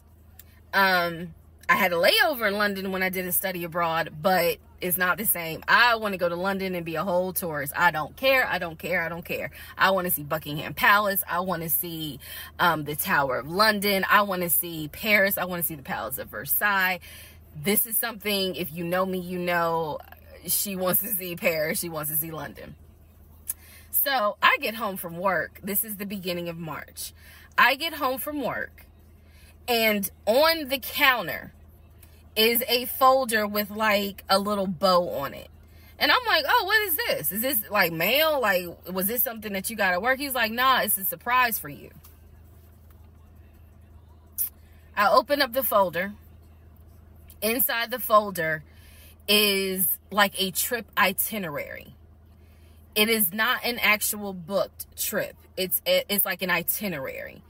A trip for two to go from Atlanta to London. The trip should have happened, and it was the month on there was like July. So it was a summer trip. So he tells me, I'm going to take you to London. He was like, I wanted to take you for your birthday, but certain things fell through. He was like, so this summer in July, we're going to go to London. He was like, I've already made a reservation for us to stay at the Savoy. Again, there's certain things that my brain just was like, remember that, remember that. He said, I've already made a reservation for us to stay at the Savoy. I know, as much as I want to go to London, y'all, I didn't know anything about the Savoy. And so I remember going to look it up because I was like, what is the Savoy? Well, apparently the Savoy is bougie. Very bougie. So I was so excited. I cannot tell y'all how fucking excited I was when I saw that he had printed out British Airways. Like, he was speaking my language. I am one of those people, I'm a planner. So when he's saying, I'm going to take you to London, and he took the time to research flights and print it out and research the Savoy and print it out. And there were different, not excursions, but there were different things that you could do. You could go see the Tower of London. You could go see Buckingham Palace, changing of the guard. We could go have high tea at certain places. He was like, I don't really want to go, but I know you're dying to go. So he was like, you know I love you, and I would do anything for you. Blah, blah, black sheep, have you any wool? And so he was like, I'm going to take you to London in July. The trip did not include Paris. That's fine. But I was so excited. So excited. And so this is the beginning of March. I was like, this is great. Hopefully this happens. I knew I needed to renew my passport. And he was saying that he had to renew his passport as well because his passport had expired. So both of us were like, okay, we need to get on this if we're going to try to make it to London in July, and it's now March. Me being the planner I am, I think I went to work the next day and printed out the passport applications so that we could fill it out and go ahead and get that process going. So, needless to say, something must have happened, and I don't remember what it was. We just simply didn't fill out the application for the passport. So, fast forward, we're now at mid-March. Mid-March, the decision was made that my mom, who lived in Arkansas, was coming to visit us. She would be coming, I believe, the second week of April, and she was going to stay a week, and then a few days. So, like, maybe a total of 9 days. Not quite 2 weeks, but a little over a week. So she was coming in April, and I was excited. Legion was excited because he was excited to physically meet my mom. He had talked to her on Zoom. He had talked to her on the phone, but he was excited to physically meet my mom. And my mom was excited to physically meet her son-in-law. So this is mid-March. I'm going to go into part 22 where I explain what happened with Facebook Messenger.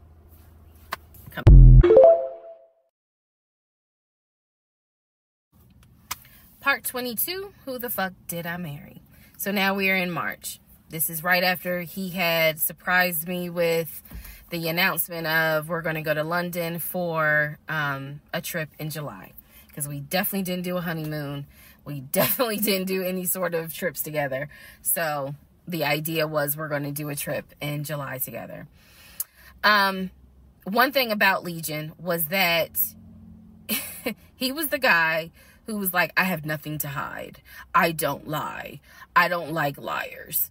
If we're in a relationship, then everything should be out in the open. So I've always had his cell phone passcode. Never felt the need to look through his cell phone. And funny enough, I can tell y'all right now, disclaimer, I will never go through a cell phone again. You cheating piece.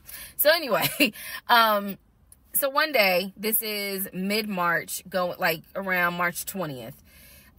So we're heading in towards the end of the month.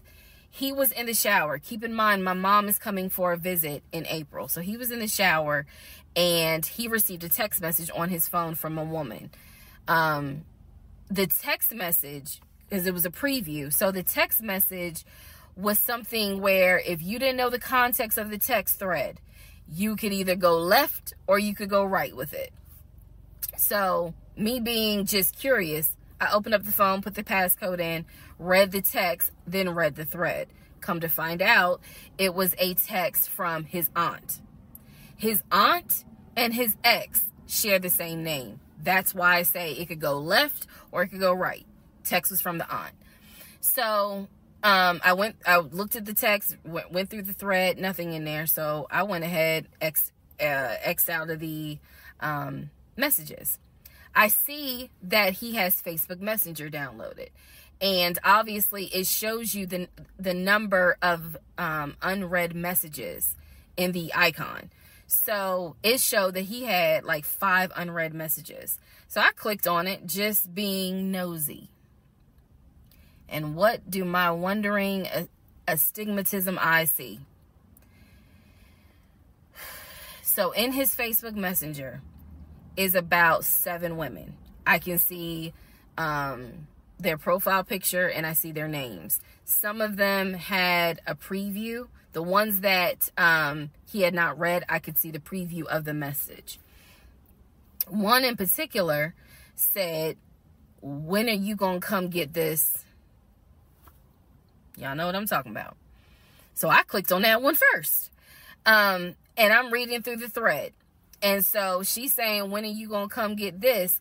But earlier in the thread, or further back in the thread, he had asked her, when are you gonna give me?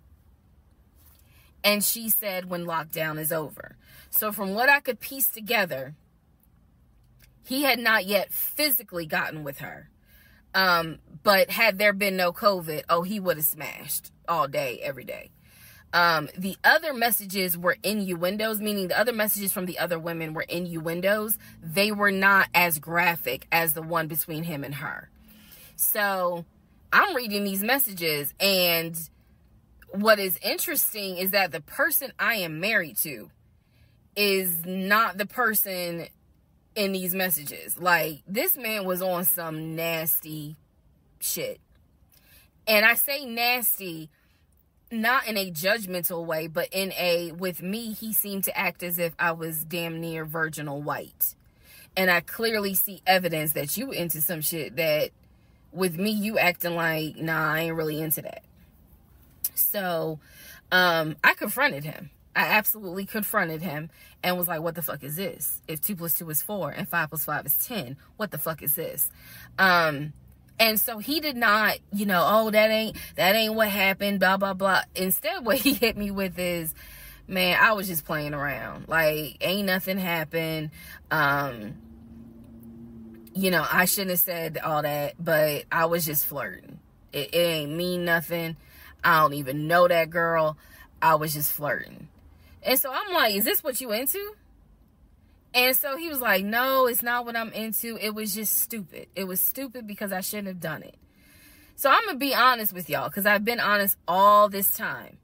What pissed me off the most was that here I am as a woman behaving, trying to do the right thing, by him and this marriage. And you mean to tell me you out here offering your ding-a-ling to random chicks that you don't even know?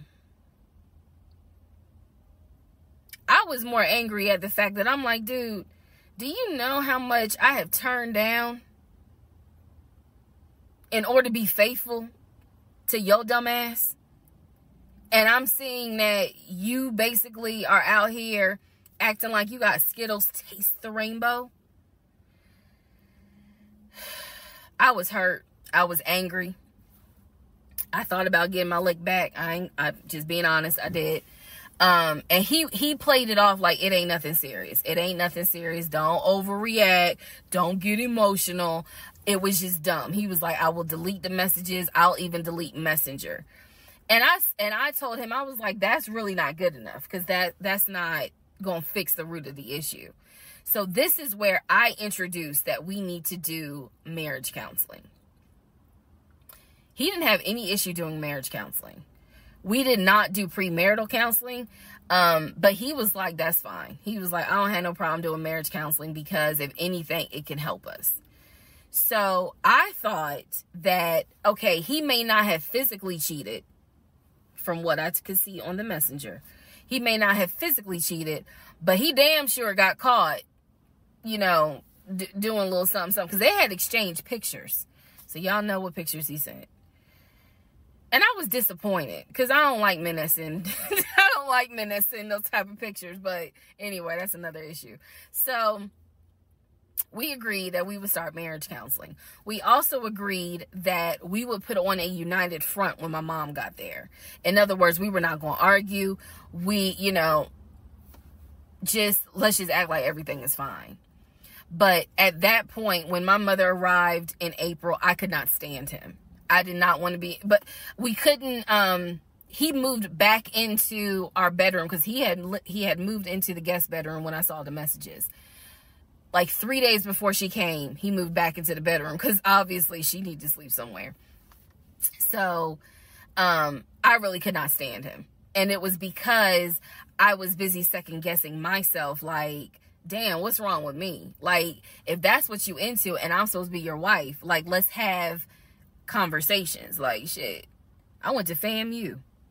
I understand some stuff, buddy. So it just was one of those things where it made me second guess, like, what's wrong with me?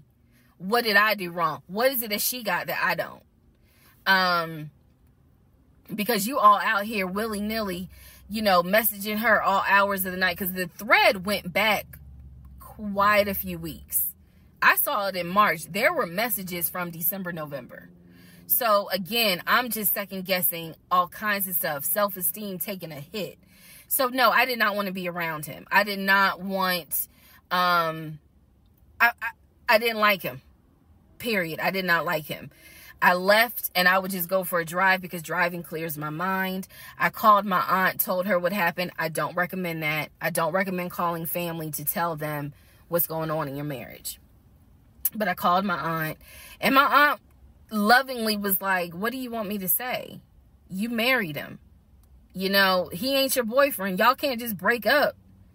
That's the hard part about marriage, is like, I mean, yeah, I guess you could leave him, but at the same time, you married him. So, honey, you gonna have to go back home. And y'all are gonna have to figure this out. She was like, I can't give you advice on what you should do. I'm sorry that this happened, but you married him. So even though it was just one drive, I went back home, and that's when the discussion was, we need to do marriage counseling. Part 23, who the fuck did I marry? So we agreed to do marriage counseling. I had found a pastor and his wife who agreed to do our counseling, basically. Our counseling was going to be on Zoom, and it was going to be every other week, every other Tuesday. Initially, Legion was participating in it. His body language seemed to be that he was open and receptive to the marriage counseling. Now, the pastor and his wife were deeply concerned, at the fact that we had only been married 3 months and we were already dealing with some form of infidelity. We were in marriage counseling, and as the pastor would put it, there seems to not be any sort of intimacy. They were concerned. Rightfully so. I think any person would be if they knew what was going on within those 3 months. So the pastor and his wife, it is fair to note, we started counseling with them in the spring. We continued counseling with them up until a week before I found out what I found out, and he got kicked out. So one of the first things that the pastor kind of talked to us about was, you know, what was the deal with the Facebook Messenger stuff? And Legion was like, it was stupid. I shouldn't have done it. It really was just attention, and I got carried away. He felt like he kept saying, I'm not going to keep apologizing. I'm not going to keep getting persecuted. After I told you, I'm sorry, I told you I wouldn't do it again, and I want us to move forward. You're either going to forgive me or you're not. The pastor and his wife were like, wow, the audacity is real on this one. So needless to say, we started moving slowly forward. It was always in the back of my mind, just like it was in the back of my mind with that black Dodge Charger. It was one of those things where, okay, I see how you kind of are moving and operate. He came to me a few days after we started our first counseling session, and he was like, we should get a joint bank account. What he wanted to do was to each one of us have our own account, and to get a joint account for our money to go in there for joint expenses. Now, up until this point, he had been paying the rent, the utilities, and I really was just paying for my stuff. So now he's suggesting, look, we're married now, let's go ahead and get a joint account. I wasn't necessarily against it because I knew that I would still have my own account. I would still have my own savings. So what I countered with was, okay, let's take a look and see what we're working with. Show me your checking. Let's look at each other's accounts. Look at what we have currently. He was cool with that. So he shows me his checking account. His checking account available balance was it was just over $9,600. Mine was just over $1,500. So there was a huge disparity in the amounts. And so he logged in on the phone and turned it towards me, and I could see available checking, available balance, just over $9,600. I logged into my savings. I showed him how much I had in savings. He picked up his phone, logged into his Chase savings, turned the phone towards me. In the Chase savings, it was roughly about $15,000. But I also knew that he told me he had a U.S. bank savings and he had an offshore savings. So at this point in time, I asked him, show me the U.S. bank savings, show me the other two accounts. He would not do it. This became a huge bone of contention.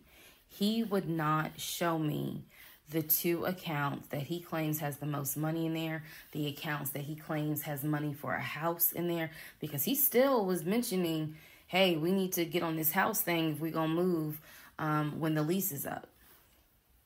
So I'm just adamant on, why don't you want to show me your savings account? You showed me the Chase one. Like, what is the big deal? And so he kept saying, he was like, there's a lot of money in there.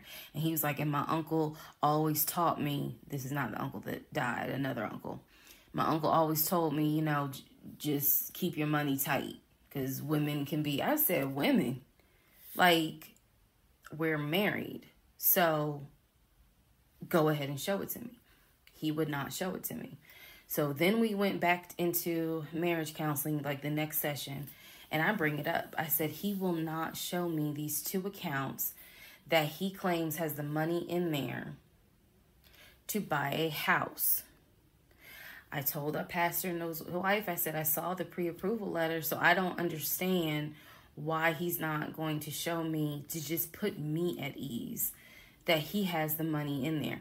I had never questioned it before because, again, you tell me who in their right mind signs their name to a legally binding offer, an all-cash offer on a house, and they just do it willy-nilly. I don't know anyone that does that.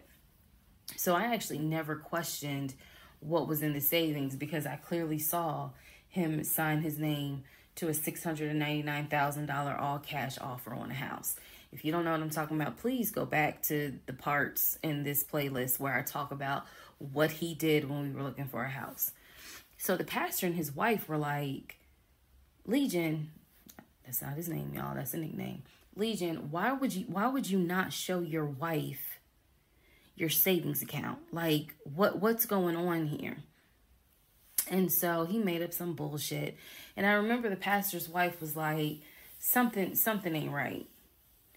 And so at this point, Legion kind of shuts down. He's just like, look, y'all are not going to tell me when and where I open up my accounts to show anybody the money I earned. I earned that money. I earned that money by playing football, blood, sweat, and tears. He went to this whole Denzel Washington monologue about how he earned that money. And no one is going to come in and tell him that he needs to open up the account.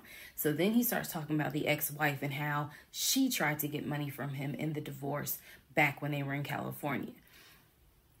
So now the pastor and his wife, their red flags are just like, whoa. So much so that the pastor's wife said, and I will never forget this, she said, I don't think you all are going to make it to January. What she was talking about is, I don't think y'all are going to make it a year. And I really, truly was like, we're going to make it. Like, of course we're going to make it. And she was just like, I don't have a good feeling about it. And so Legion's all defensive. He at this point, he's folding his arms and because remember, we're on Zoom. He's folding his arms and he's just like, I'm done with this. Like, I'm not going to get attacked because I'm not comfortable showing you the amount of money that I have. Money changes people. And I'm not comfortable.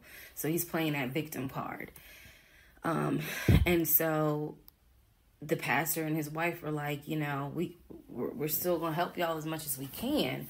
But so he was like, I'm not comfortable.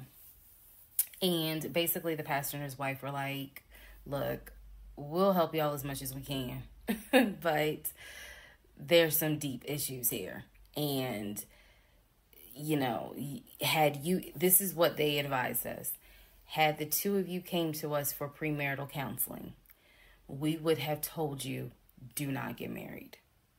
Y'all should not even be together. That is what the pastor and his wife told us in marriage counseling.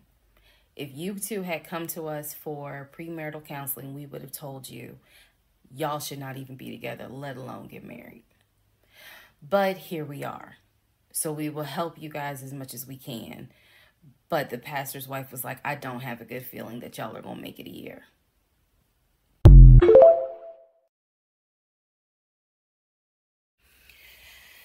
Part 25, who the fuck did I marry? So we weren't looking at houses anymore. We were not working with a realtor anymore. The end of April, I had decided that I wanted to look for another job. I did. The reason I wanted to look for another job is petty. It is.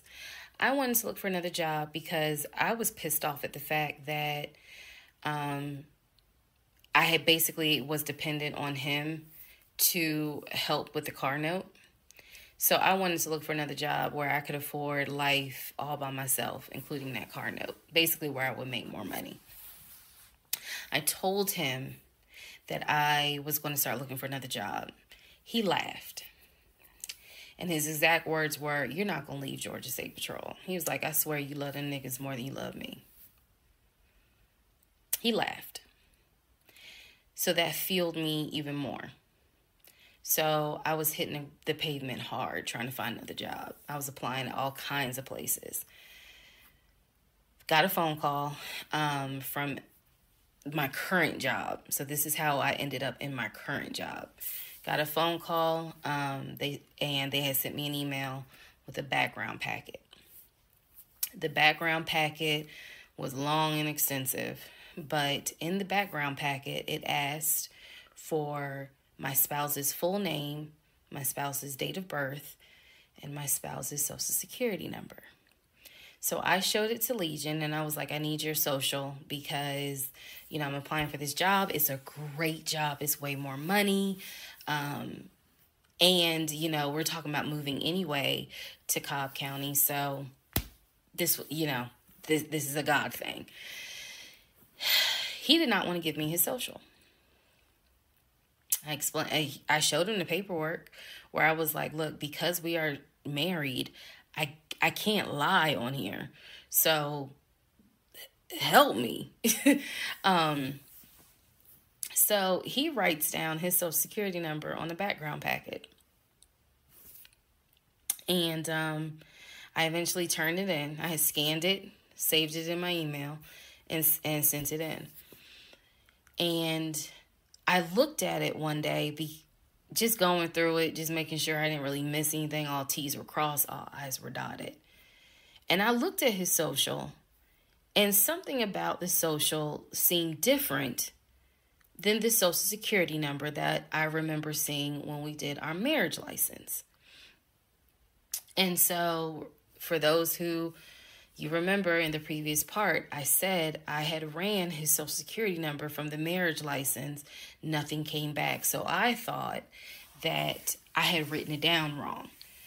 Basically, what it is that the first three numbers were different on the background packet than what was on the marriage license. If you don't know this, here's a little trivia. Your social security number, the first three numbers, pretty much are dictated by the state you were born in and the state that issued your birth certificate. So he was born in Pennsylvania. So the first three numbers of his social security number should be attributed to Pennsylvania. Pennsylvania, shit, they probably got like 5-6 different numbers, 3-digit numbers that your social security number can start with. So the social that was on the marriage license, for example, was probably 1, 2, 3. What was on the background was 4, 5, 6. Both of those social security 3-digit prefixes are issued through the state of Pennsylvania. Again, this is an example so I can make it clear. So when I saw his social on my background, I immediately knew that was a different social than what I saw on the marriage license. And when I compared, because I had found a copy of the marriage license that we turned in because I had filled it out on the computer. So sure enough, the first three numbers were different. The rest of the numbers were the same. So one of two things, either when I ran his background, I did in fact put in the wrong number, or the number on the marriage certificate or the background packet is wrong. So I decided that I was going to roll the dice and take the social from the background packet. Again, this is the background packet that I had to fill out to get my current job. I was trying to get a new job. Okay, so I took that social and I ran a background check on it. What came back on this particular background was all the addresses that the social security number, I guess, had been attached to. So all of the addresses, the states were Georgia, Rhode Island, Pennsylvania. What I did not see was California. So I thought that was weird. I thought, okay, maybe this is not a complete background because clearly he went to San Diego State. It's on his resume. it's on quite a few things. Social media. He didn't have a LinkedIn, but it was on his social media. So clearly he had been to California. So maybe I just need to do a different background check. Also to note, during this time, I think I told you guys he had hit his leg at work. So what was happening was it was getting more and more difficult for him to walk, like put pressure on that leg, on that knee. He was still able to go to work. He was still leaving at 6:15 in the morning. He was still coming back between 3:30 and 4 o'clock. But I clearly could see where he was in pain. He would elevate the knee, ice the knee. It was getting worse. And I was constantly like, go to the doctor. Let me take you to urgent care so that they can look at this knee, because you shouldn't still be limping and having a hard time putting weight on that knee. And every single time he was like, oh, you know, it's fine. I have a doctor's appointment on Wednesday. The doctor just told me to ice it and to elevate it. This is an old football injury. It happens all the time. It used to happen a lot when I was out in California. So I'm mentioning this knee issue for a reason. But back to the background. So once again, when I ran the background the second time with the second social, it showed me states of Georgia, Pennsylvania, and Rhode Island. And that's all that I saw in terms of addresses. I didn't see anything for California. So by this point, we're moving into May of 2021. Things are starting to reopen. One of the things that reopened was San Diego State. So I called San Diego State. I called the registrar's office. Someone did answer, and there was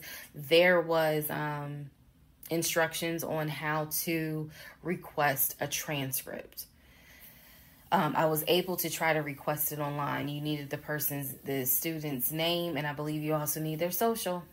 And when I typed it in, it said no results found. I believe that I sent an email asking, you know, this person is saying that they were a student there. Can you verify it? The response I got was there were no records found with that social security number. So I'm like, okay. I asked him about it. And in part 26, I'll tell you exactly what his response was.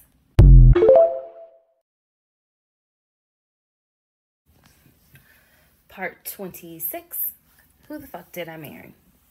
So I asked Legion, what's the deal about San Diego State? He was like, what are you talking about? And I said, why is there no records of you there? I just came right out and said it. Without missing a beat, this man said, well, I was a private citizen. What the fuck does that mean? And what he said is that when he started at San Diego State, his father paid money so that, okay, it's important I say this with a straight face. His father paid money so that his name and social would not be publicized and he would be considered a private citizen. He said that he had a card where all he had to do was show the card. He does not have to give his name. He does not have to give any information because he had that card. He said so San Diego State would not have any record of him, but he was in fact a student there. I said, and you claim that you played football. He was like, I did play football. I said, so you're saying that the school did not publish your name anywhere and they were in violation of NCAA rules? And he was like, why are you asking all these questions? And I said, I'm just curious. I'm just curious. You're saying that you were a private citizen, but yet how were you in compliance with NCAA? if you were a private citizen, and they did not publish your name on any roster. So that was his excuse. He was like, all I can tell you is that I was a private citizen. My dad paid for it. Okay. So now I know that San Diego State has no record of him. Now I know that his social security number, at least the one that's on my background packet, only shows that he only shows that he lived in Georgia, Rhode Island, and Pennsylvania. Okay. So at this point, the pain in his knee is getting worse. It's getting to the point where when he would come home from work, he would take a shower and immediately get in bed, elevate his knee. He was not even eating the way that he used to eat. It was getting to the point where at times, if you remember when I told you all about the miscarriage, they gave me pain meds because I had taken that pill. But the pain meds I was allergic to, so I couldn't take them. But I still had them. So the pain in his knee was getting to the point where he would take one of those pain meds just to get through the night. He was constantly in agony, constantly kind of tossing and turning. So much so that in May, he moved into the guest bedroom because I couldn't deal with the tossing and turning thing. And he just said he was more comfortable there. So what at first was I hit my knee at work, turned into, no, it was an old football injury. This has happened before. Turned into, it's painful for me to walk on it. Turned into, it's actually hard for me to work on it. But he was still going to work at 6:15 every morning and coming home between 3:30 and 4.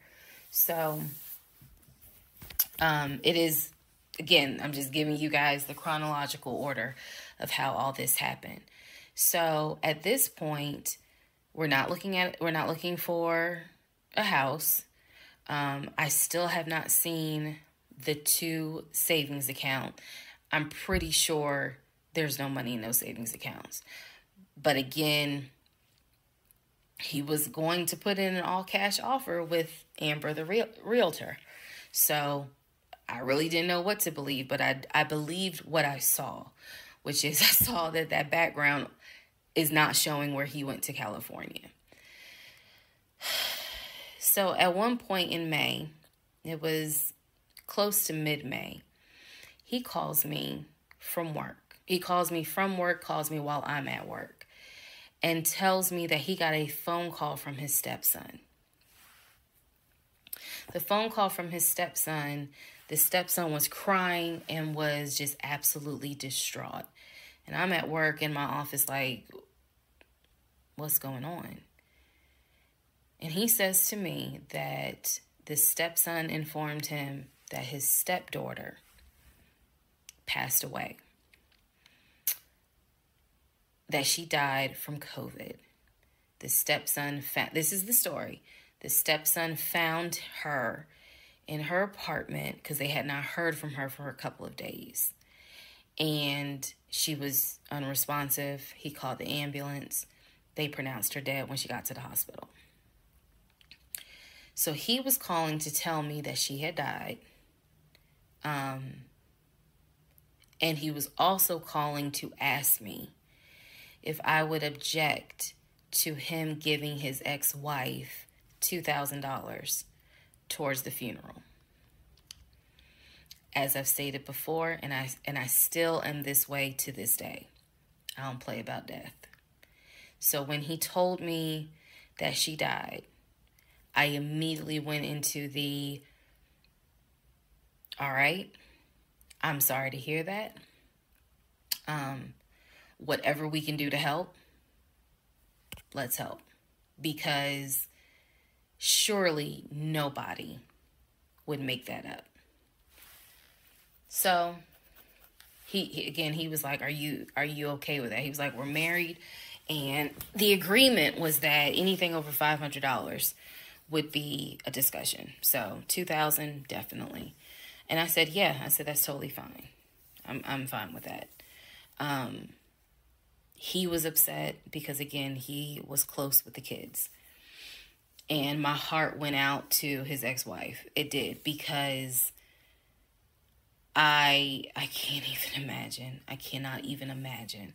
So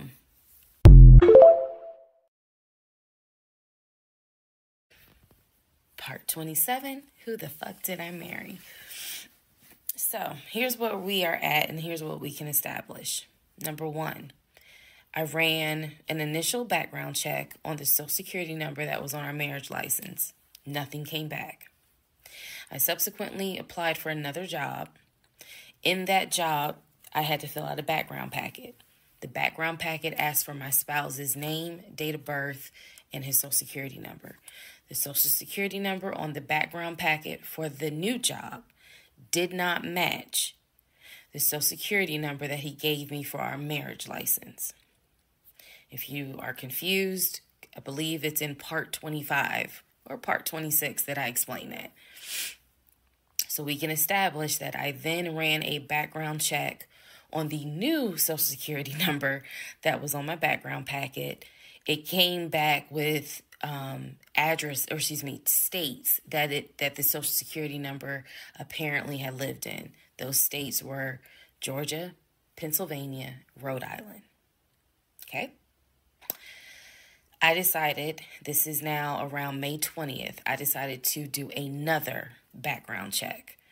And I paid to do another background check. This time, I did it with a different company, and not only did it give me the not only did it give me the states, it gave me addresses, and it also gave me names of people who were like associated with Legion and that address.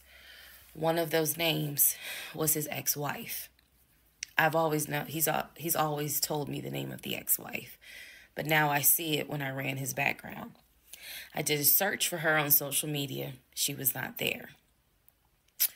So the address that it showed that she was associated with him, because remember, his story is we got married in San Diego, we lived in San Diego, we divorced in San Diego. Men lie, women lie. The U.S. federal government, with your Social Security number, does not.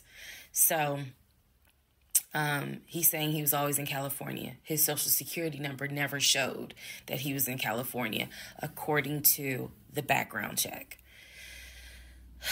It did show that he had lived in Georgia at an address associated with the ex-wife. So tried to find the ex-wife, could not find her on social media. So I looked in the metro counties to protect her identity. This, I am going to not divulge a lot on this part. I looked in the metro counties in the open record courts. So typically, you know, you can look in like Superior Court or Magistrate Court or Probate Court. So I looked in open records for the different counties, metro Atlanta counties. Let me be clear, metro Atlanta counties. And I looked under her name. And I found where they had filed for divorce in a metro Atlanta county. So when he said that he filed for divorce in San Diego and that he was married in San Diego, I was able to find, no, according to the state of Georgia, you were married here. You were divorced here.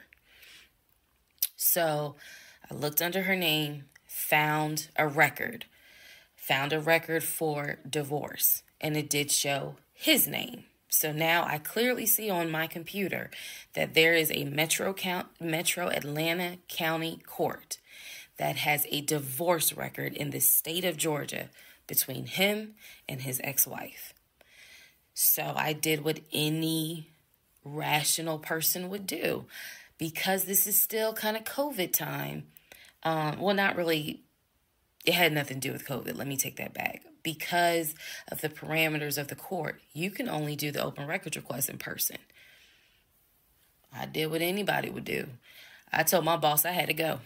I grabbed my purse, grabbed my keys, and I drove to the court to do the open records request in person.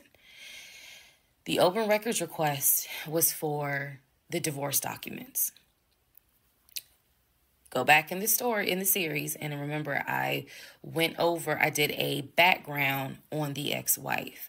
I told you all exactly what was told to me.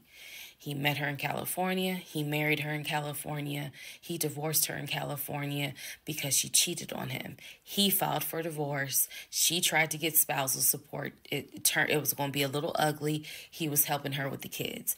That was the story that was told to me.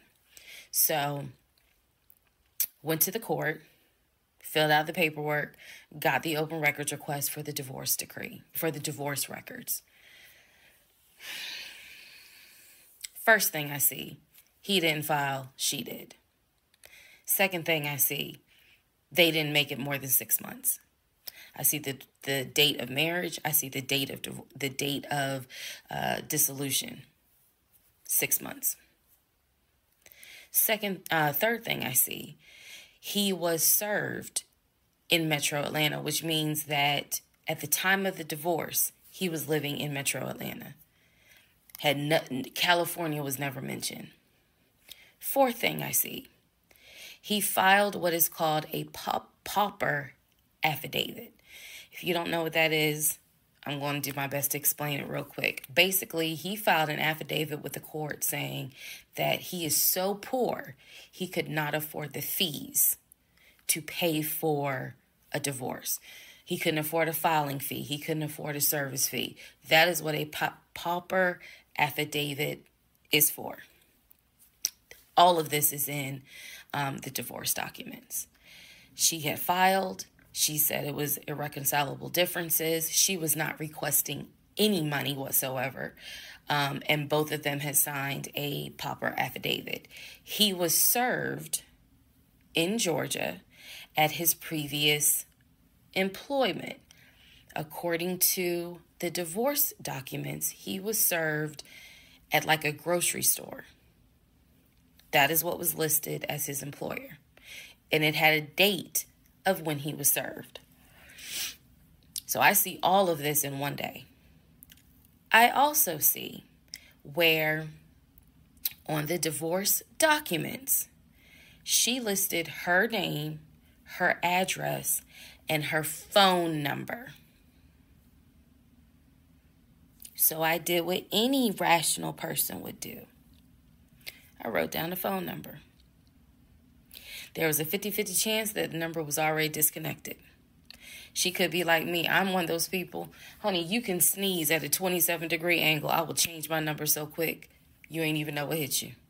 You can talk to me at 5 o'clock, and at 5:05, my number has been changed. So she could have been like me, and the number is not even active. Or she could be like some people I know who have kept their number since kindergarten.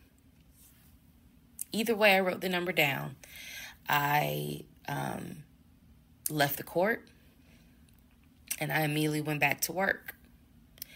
And the same friend who helped me when I had my miscarriage, I told her, I was like, I got this phone number.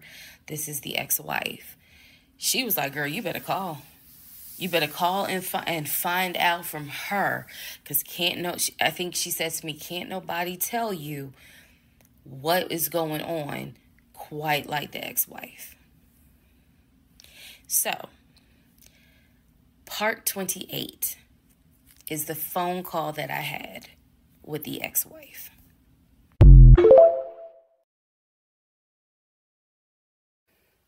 Part 28 of Who the Fuck Did I Marry? So, I had the phone number, went back to work. My really good friend was like, you better call her. You can use my phone, but call her. So I called her. She answered. I'm going to use aliases. And the conversation went like this. May I please speak with Barbara? This is Barbara. Barbara, this is Shirley. Shirley who? This is Shirley Jones. I am the wife of Legion. Silence. Then she starts laughing. And she said to me, and I quote, "If you are calling me, then I know it's bad." I chuckle and I said to her, "I'm not trying to bother you. I'm not trying to disrupt your life. I said, I am literally coming to you on some woman to woman shit." I said, because you are probably the only person who can help. She listened. She was gracious. And she said, "What is it that you need to know? Or what is it that you want to know?" And I said, "I understand that you and my husband talk and communicate." And she immediately said, "What? No, we don't." And I said, "Okay." She said, "One thing you need to know about Legion." She said, "Whatever he tells you, it is a lie." And she said, again, let's go back to part 1. I told you guys that when he introduced himself, or when we met, we actually had matched on 2 different sites. And he was under 2 different names. One was like the actual birth name. The other one was a nickname variation of that name. That's the name I know him by. So, for example, if his name was Matthew, he had a profile under Matthew, and then he had a profile under Matt. I would have known him as Matt. So she said to me, she was like, "I don't even know who Matt is." She was like, "That's not even his name." And so I knew what his actual government name is. She was like, "No one calls him Matt." She was like, "That must be his new personality." Or she was cracking a joke, but she was like, "Anything he tells you, you need to know is a lie." So I just asked her, I said, "What was your experience?" I said, "Because I can tell you the story he told me." And she stopped me right there. She said, "Whatever he told you was a lie." She said, "Let me guess. He told you I cheated on him. Let me guess. He told you that I wanted money from him." And I said, "Yeah." And she said, "Yeah, that's a complete lie." So we had a conversation where she told me how they met. They didn't meet online or anything. I said, "Well, were you guys ever in California?" She said, "No." She's like, she was like, "That man ain't never been past the East Coast." So I said, "Okay. So you guys have always been in Georgia?" And she said, "Yeah." She's like, "We got married in Georgia and we got divorced in Georgia." And that's when she asked me, "How did you even get my number?" She said, "Because I want nothing to do with him. So how did you get my number?" And I said, "I'm going to tell you the truth. It ain't going to make me look good." I told her, I said, this is what happened. And this is what led to me doing research. And this is how I got your number. And she laughed. She was like, "Wow." She was like, "Normally I would be freaked out." She said, "But under the circumstances," she was like, "Wow, okay." She said, "Yeah, if you're calling me, then it must have gotten pretty bad." She said, "So what did he promise you?" And we talked for about 35 minutes. She asked me in that phone call, she said, "Look, I want nothing to do with him. I have not spoken to him since our divorce was finalized." She said, "So I would just appreciate if you keep me out of whatever's going on with y'all." And I told her, I said, "I give you my word, I will never tell him I spoke to you." I said, "I give you my word." I said, this conversation is for me. It is not for me to use in any sort of legal litigation, nothing. This is for me." And I said, I don't plan to call you again. I don't plan to be a disruption in your life. I just needed to know, how bad is it? And she paused and she said, "It's bad." She said, I don't know what all y'all got going on. She said, but if it's anything like what it was for me, it's bad. So we talked a little bit more. She was very encouraging. She was like, girl, do not blame yourself. She said, I went through that and I had blamed myself. She was like, this is not on us. This is on him. She was like, he is a master liar, a master manipulator. She said, I ignored the red flags. So she was like, do not feel as though this is on you. We talked about there's an ex-girlfriend that shares the same name as his aunt. She and I talked about her. She said the reason why they broke up, because the ex-girlfriend, I didn't know this, the ex-girlfriend had reached out to her about 6 months before he met me. And so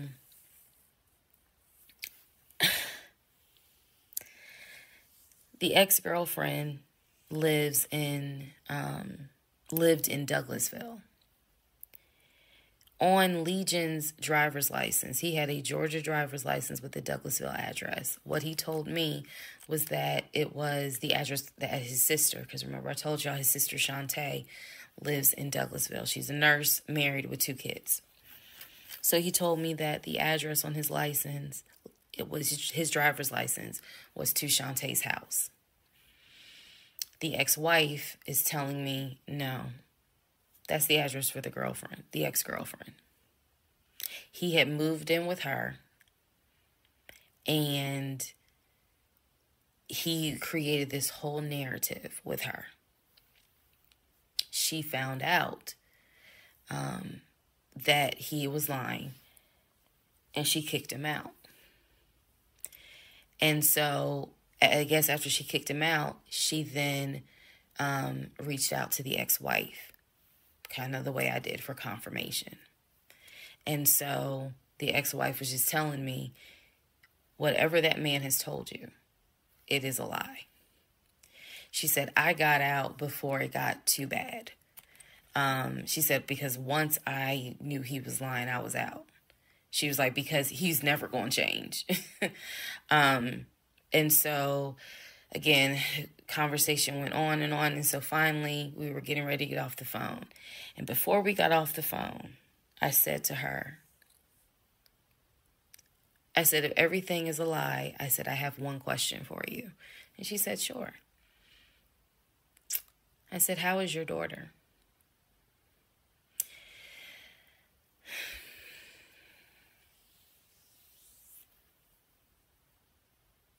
I said, how is your daughter? Next part coming up.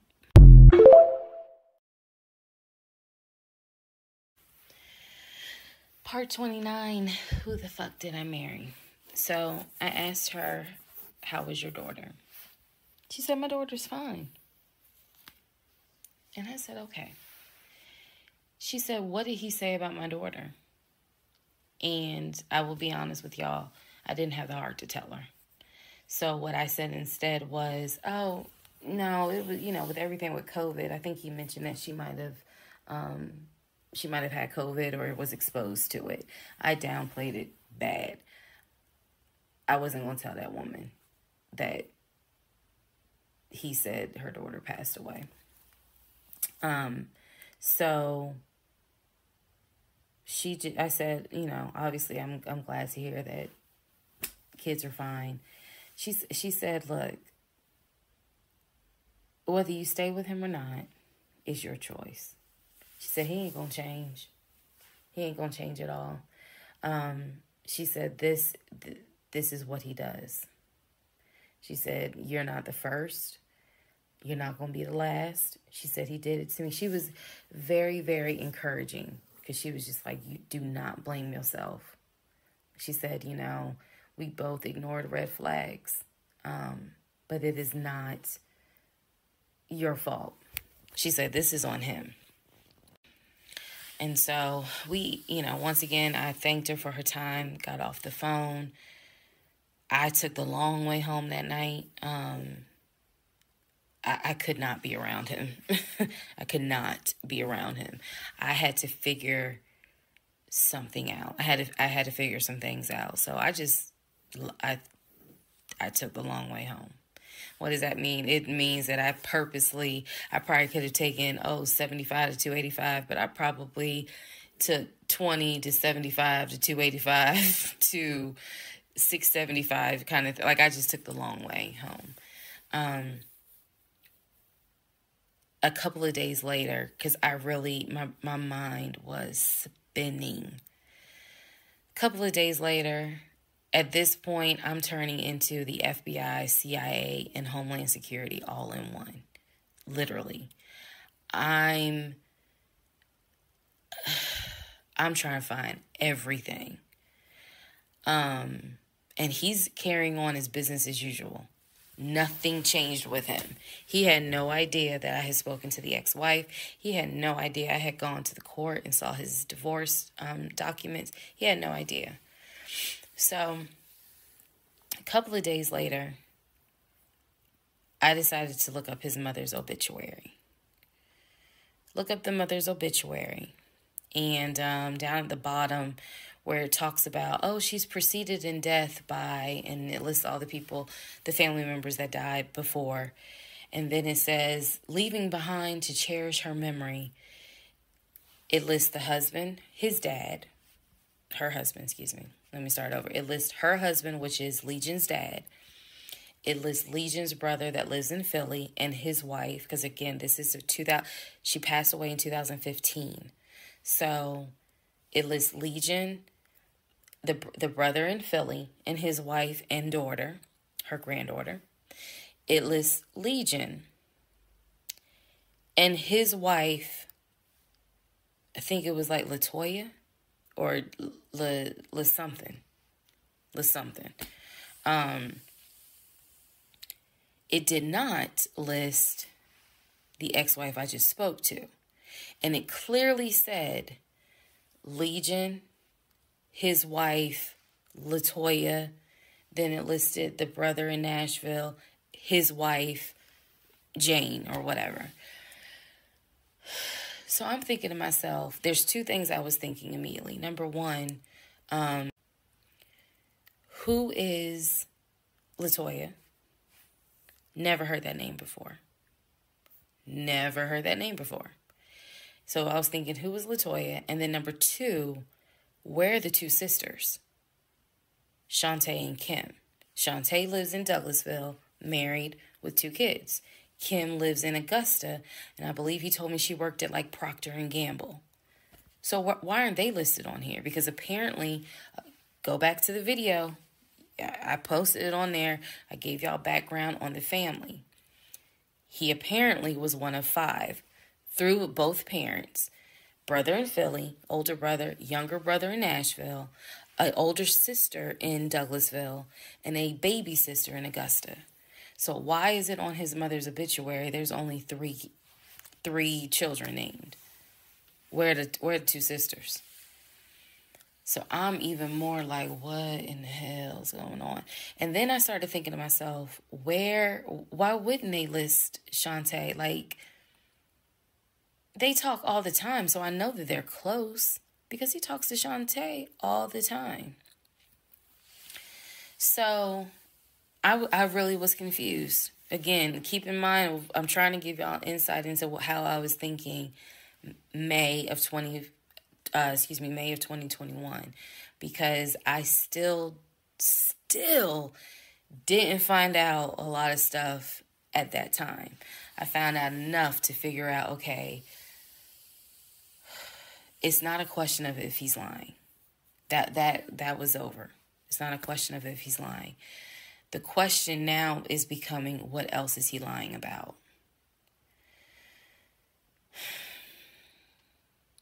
So we had the phone call with the ex-wife. Now I see an obituary that apparently there's another wife. I know on our marriage certificate, it only states he had one previous marriage. I had 0, he had 1. So this is how I'm thinking in my head, which is, okay, what am I missing here? I know we've established that he's lying, but who the fuck is LaToya? Like, I'm really trying to understand who is LaToya.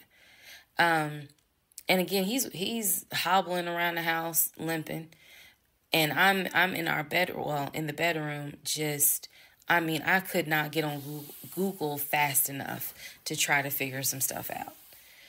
So,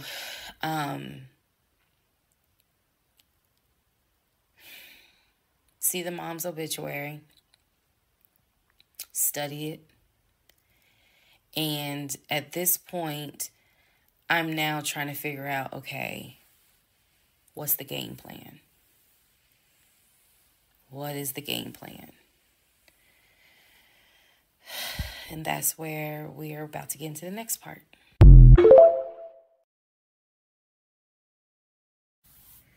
Okay, part 30 of Who the Fuck Did I Marry? So I'm going to use this as a clarification video. So we're going to use part 30 as a stop. Let's clarify some things. I've done that before on a previous set of videos, so I think it's just important to do that so that way I can try to address some of the things that I have seen in the comments, both supportive and just downright mean. But let me clarify some stuff. Number one, it is important to remember that I am telling this entire story of how I met, dated, married, and divorced my pathologically lying ex-husband. I am going in chronological order of events. So what that means is that, ma'am, sir, whoever you are, if you were coming in at part 30, but you have not seen part 11, some stuff is not going to make sense. I know. It is a long playlist. And don't worry about watching the video as soon as it comes out, because everything, I'm trying to do this responsibly, of telling the story in the order of which things happen. So I say that to say, please, if you're able to, start at the introduction disclaimer video. Start with part 1 and then just watch each video, because a lot of the questions people are having that I'm seeing in the comments, and I say this respectfully, is just because you did not go to the other videos and watch them in order. That's just the first thing I want to say. It is important that I get this story out, but that it's done, like I said, responsibly. To me, responsibly is being honest, even if it makes me look bad, but then also trying to be clear and not ramble all over the place. So I'm trying to take the time to tell you, this is what happened at this time. This is what happened at that time. That's why there's so many parts. And we're not even to the part of the divorce yet. We're almost there, but we're not there yet. Second thing I want to clarify. I cannot stress this enough. My family and my friends did not know what was going on between Legion and I. They did not know. My family only knew, we've met this guy. He's dating our daughter, our niece, our cousin, our granddaughter. He seems to be a really nice guy. He seems to really love her.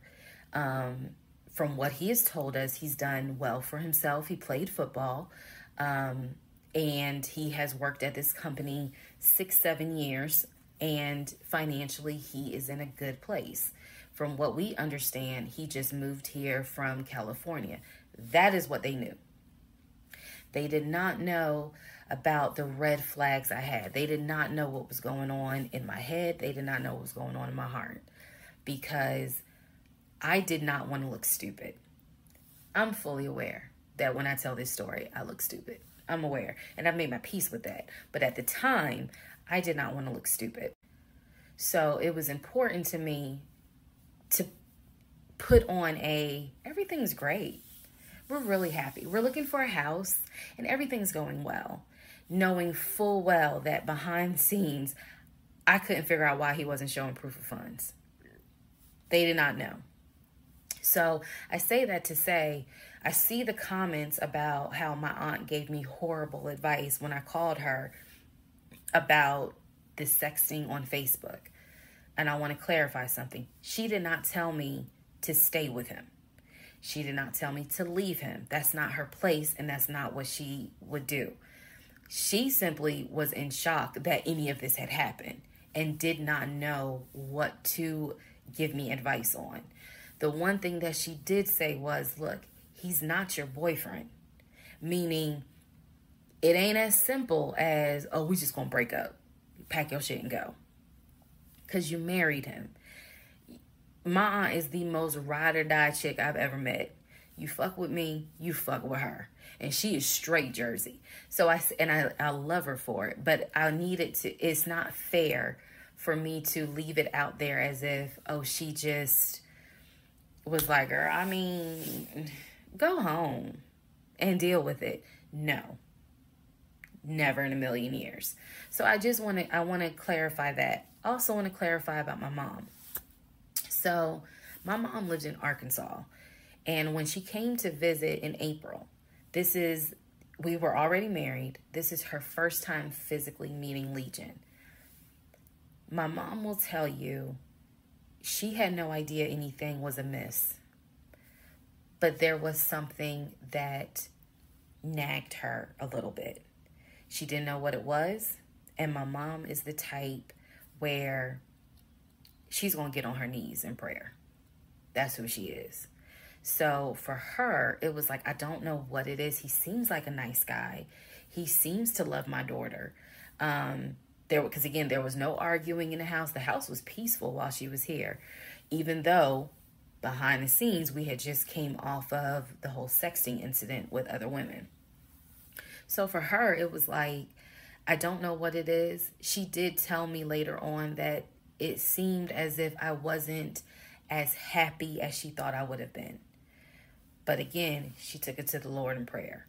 And her prayer was, God, protect my child. I don't know what's going on, but protect her. That was my mom's response. So she did not know, she did not pick up or overhear something that was going on while she was here. She had a candid conversation with Legion, and Legion kind of came across as, I miss my mom. He missed his own mother. And so he called my mom, and doted on her, again, putting on a charade. And so for her, it was like, bless his heart. That's what she said. Bless his heart. But no, she did not know the specifics. Nobody knew the specifics.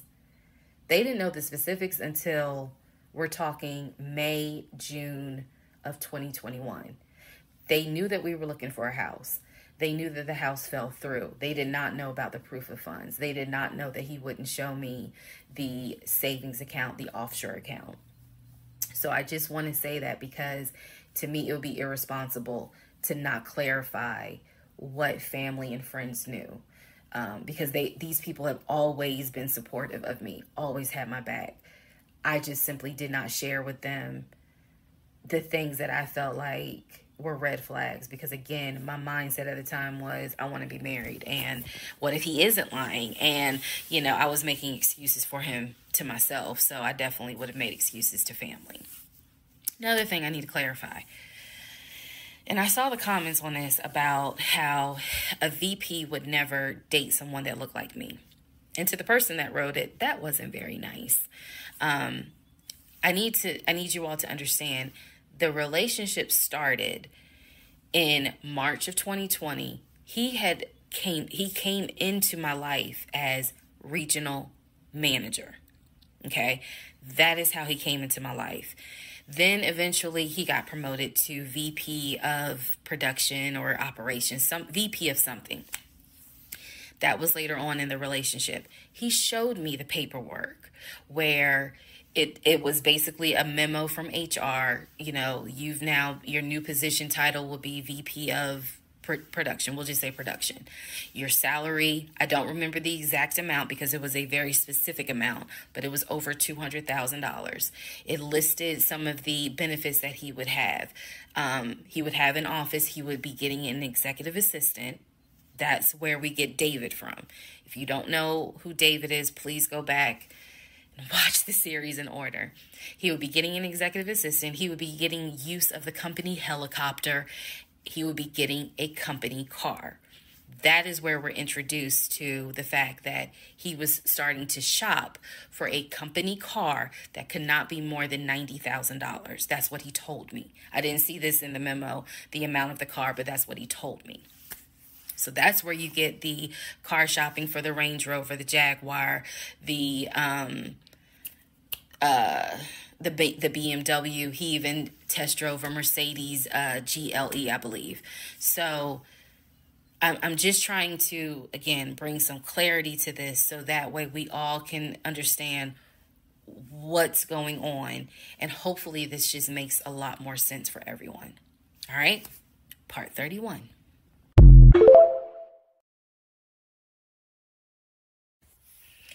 Part 31, who the fuck did I marry? So I found his mother's obituary online. It then told me, it listed his brother in Philly and his wife. It listed Legion, and then it said his wife. I took the name from the obituary and I did a Metro Atlanta court search with that name. I found a divorce record.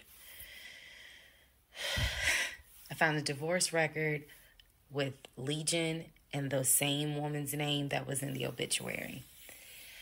In that divorce record, it looks like he's the one that filed for divorce. This would have been around 2016. This was after the mother's death. He filed for divorce. She was the respondent. I think that's the correct terminology. Both had a temporary protection order against each other. He had one against her. She had one against him. The divorce ended up getting granted, finalized. Then it looks like he went on his way. In the course of the search for her name, I discovered that at one point in time, the two of them had lived in Rhode Island. So that's the connection with Rhode Island, because for the longest time I could not figure out who lived in Rhode Island. That's where that came from. The two of them, he and this woman, lived in Rhode Island several years prior, or a few years prior. I could not find the obituary for his dad. I searched and I searched. I could not find the obituary for his father. For whatever reason, I knew his grandmother's name. I just randomly decided to do a Google search of the grandmother's name. Initially, nothing came up because I was looking for the grandmother's name in Philly. Nothing came up. I looked for the grandmother's name down here in Georgia.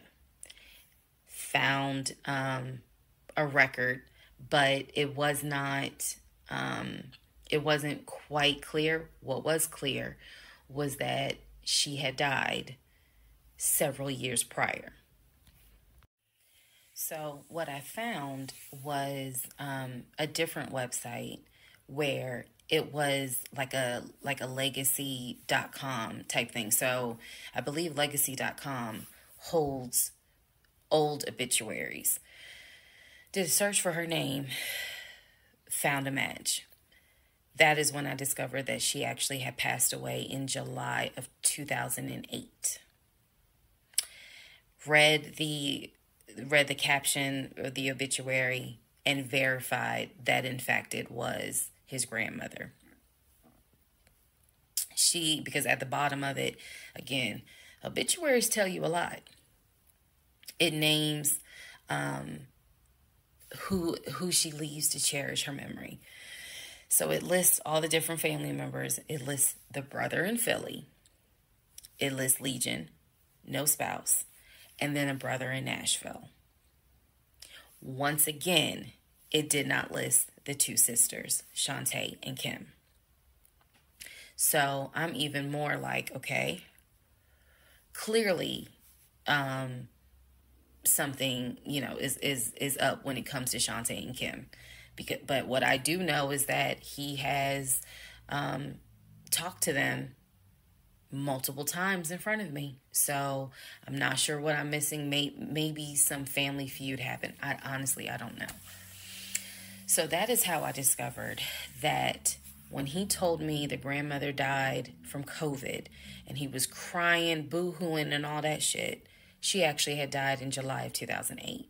I found this out the same time that I found out about allegedly, and I say allegedly because I'll explain, allegedly the first wife, or at least what I think is the first wife. So while all this is going on, Legion is almost bedridden from what happened with his knee. And I need to take a moment to address this issue with the knee. Again, the story started, he hit his knee. Then it turned into, it was an old football injury. And this has happened before. He's going to the doctor. The doctor's telling him to ice it and to elevate it. He eventually moves into the guest bedroom to be more comfortable. I'm going to make this statement. This is probably the only time I will make this statement. He was not lying about the injury that he had. I don't know where the injury came from, but what I do know was he was not lying in the fact that he was in pain. You could clearly see that he was in pain, and the pain was becoming debilitating. Please understand what I'm saying. The pain was debilitating enough to where he was taking my pain meds from when I had the miscarriage. And then also, it was hard for him to walk. He was not eating. So this is what made me believe this, whatever was going on with the knee, there was more to it because he was not eating. When I met this man, he was a size 3X.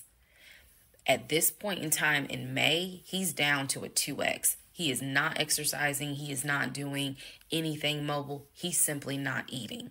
So there definitely was something going on, something concerning. Honestly, I thought it might have been cancer. But he kept saying, no, it's not that. It's from a football injury. It's from a football injury. I said to him, the next time you have a doctor's appointment, I want to go. It was that bad. And he kept making excuses like, okay, fine, I'll make the appointment. I'll let you know what it is. Cool, I will take off work. I want to be at that doctor's appointment because whatever is going on with you is serious to the point where you are losing weight rapidly within a 2-week span. So now we can go ahead and enter into June. When we enter into June, I have verified, read the divorce documents for not one wife, but 2 wives. I have called San Diego State, verified they have no record of him. He claims he was a private citizen. I don't believe that. They're saying there's no record of him. I have pulled his background. It is showing that you've lived in Pennsylvania, Rhode Island, and Georgia. When I look at the addresses, it is tied to at least 2 women, both of whom I'm showing divorce records on file that you had. I've also verified that your grandmother actually died in 2008 and not in 2020 from COVID. I know all of this as I'm going into June. His birthday is June 17th. So all I've been doing is just trying to figure out what is it I'm going to do. I spoke to the pastor and his wife. I believe it was actually the pastor I spoke to because I knew the pastor previously before he did our marriage counseling. And I told him what I found. Mind blown. Mind blown. Had no idea. He knew something was up. He knew that Legion was not really trying to make this marriage work. He had no idea all this was going on. So he asked me, are you wanting to stay or do you want to end the marriage? I said, oh, absolutely, I'm ending it. Oh, hell yeah, I'm ending it. I have to. I have to end it. I have no idea who that man is in my guest bedroom. Not to mention, on top of all of this, he had lied about the death of the ex-wife's daughter. Part 32.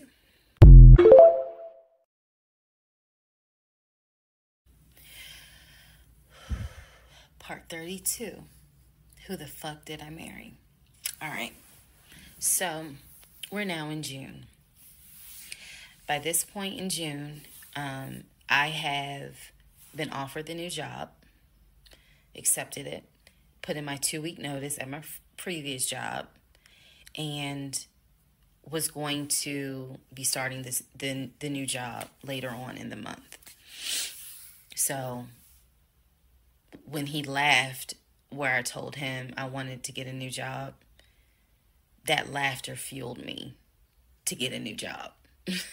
So here's what happened the beginning of June.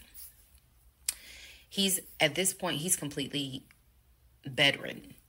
When I say completely bedridden, what I mean is, I'm trying to clarify this so it makes sense. From what I see, he is going to work, but he's calling out a lot more. Okay? So he had already left the condiment company and was working for Apple. So he's calling out quite a bit because the pain is pretty bad. So he's hardly eating. At this point, hardly. For example, if I were to say, oh, I ordered a 10-piece wings, he's eating 2. And that's it. That's all I would see him eat. I was going to work and coming home. The house was in the exact same place that it was when I left. Nothing in the kitchen had been moved. Nothing in the refrigerator had been moved, which led me to believe that he had not left the bed from the time I left to go to work until the time I came home. At this point in time, he's drinking Powerades like it's water.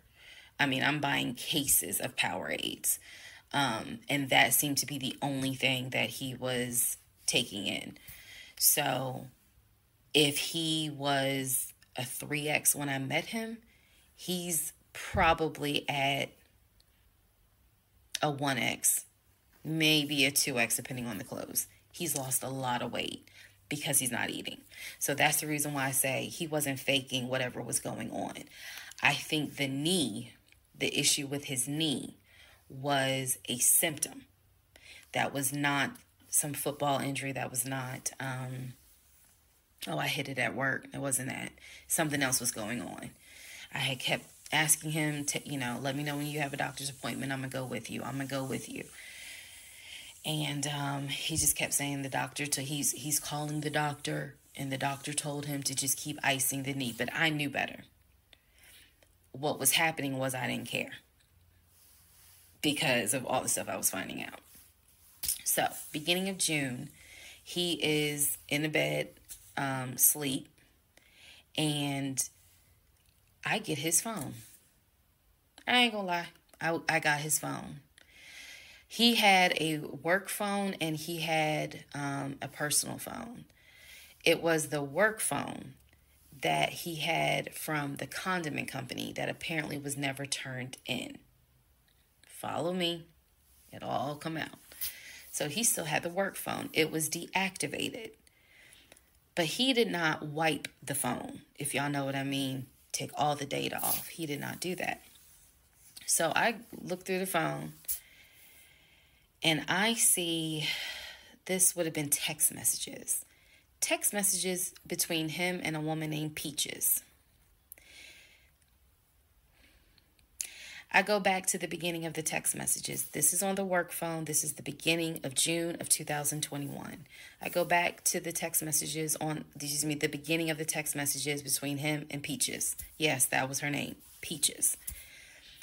I'm reading the thread because he's knocked out sleep. So I'm in the bathroom with the door locked, reading the thread. And what I can tell is that he met Peaches on POF. If you don't know what POF is, it is Plenty of Fish, a dating website. He met Peaches. I saw the messages in June, so he met Peaches around February. Met Peaches from POF. And apparently Peaches was, there's no nice way to say it. Apparently Peaches was a prostitute. So, and the reason why I say that is because in the text messages, she's listing the prices. So he asked for a hand job. This is in the text messages. She told him it would be like $40. He asked how much would it be for oral. She said it would be $60, because it was $60 and $80. One was the price with a condom, one was the price without one. So no messages after that. She sent a picture, he sent a picture. No messages after that. So in other words, these messages were not back to back every single day.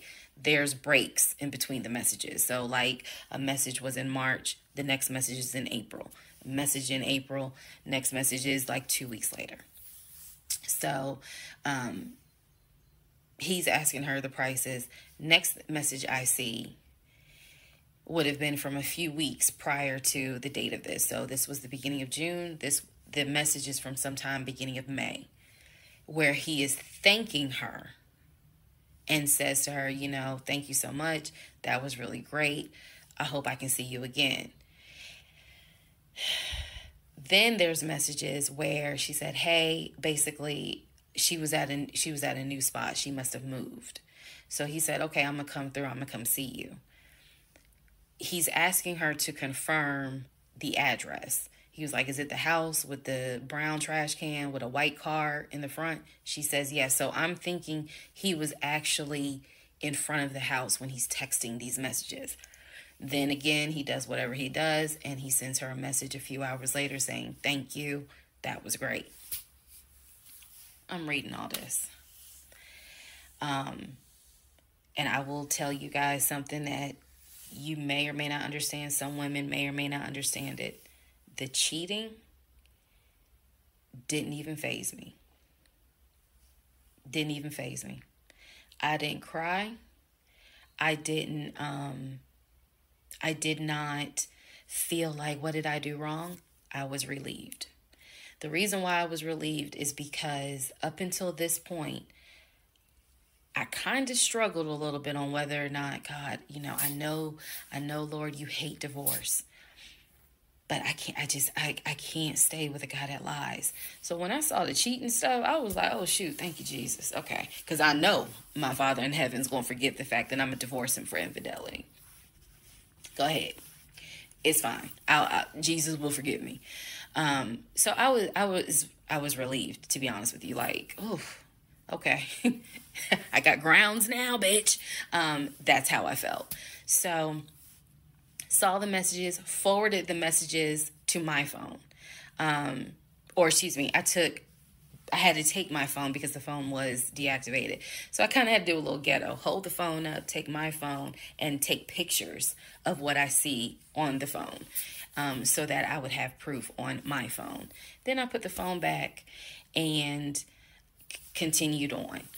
Now in the next part is the day that he gets kicked out. And I will tell y'all what happened.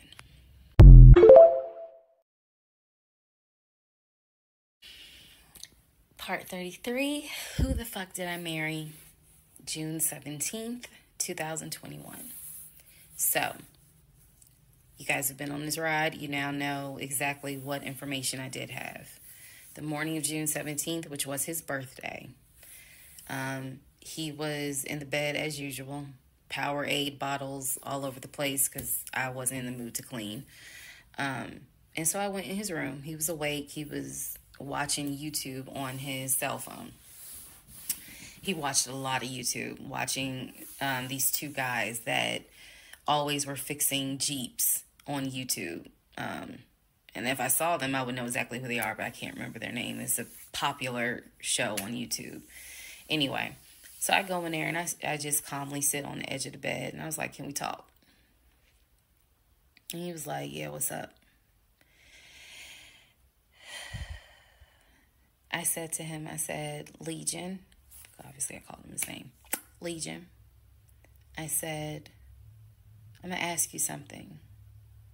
I just want you to be honest with me. So he starts, I can already see in his eyes, he's about to get defensive. And I was like, calm. Because this is the tone I had. Calm. I said, you never went to San Diego State, did you? He rolls his eyes and he's like, I said, calm down. Watch your tone. I said, you never went to San Diego State. I said, you never lived in California, did you? And he said, of course I lived in California. He's like, I fucking showed you the house I had in California. He said, and I told you about San Diego State. I was a private citizen. My dad paid for me to be a private citizen. And I said, okay. I said, I called San Diego State. And he looked at me. His eyes were like empty. Like he wasn't shocked. He wasn't like, oh my God. He was just more like, okay. I said, they have no record of you. I said, they have no record because you never went. You never been to California. So at this point, I'm very calm. And I'm just stating, I said, you never been to California.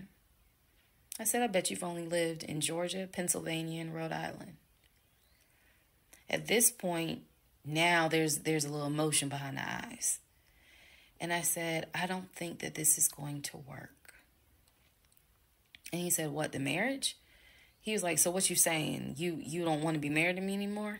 And I said, I don't want to be married to you anymore. I said, we need to go our separate ways.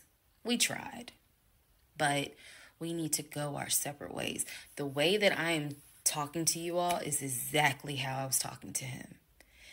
And so he was like, that's not what marriage is. Marriage is, you have to fight for what you want. I said, I don't want this. And I don't want to fight for it. I said, I don't want you and I don't want this. And so he was like, I'm not giving up on the two of us. I said, you don't have a choice. I said, I think that you should call your brother or your sister now. And I think that you need to pack a bag. And I think you need to get the fuck out my house. And he was like, I don't really have time for this. I don't feel well. I said, I don't care. You need to get out of my house.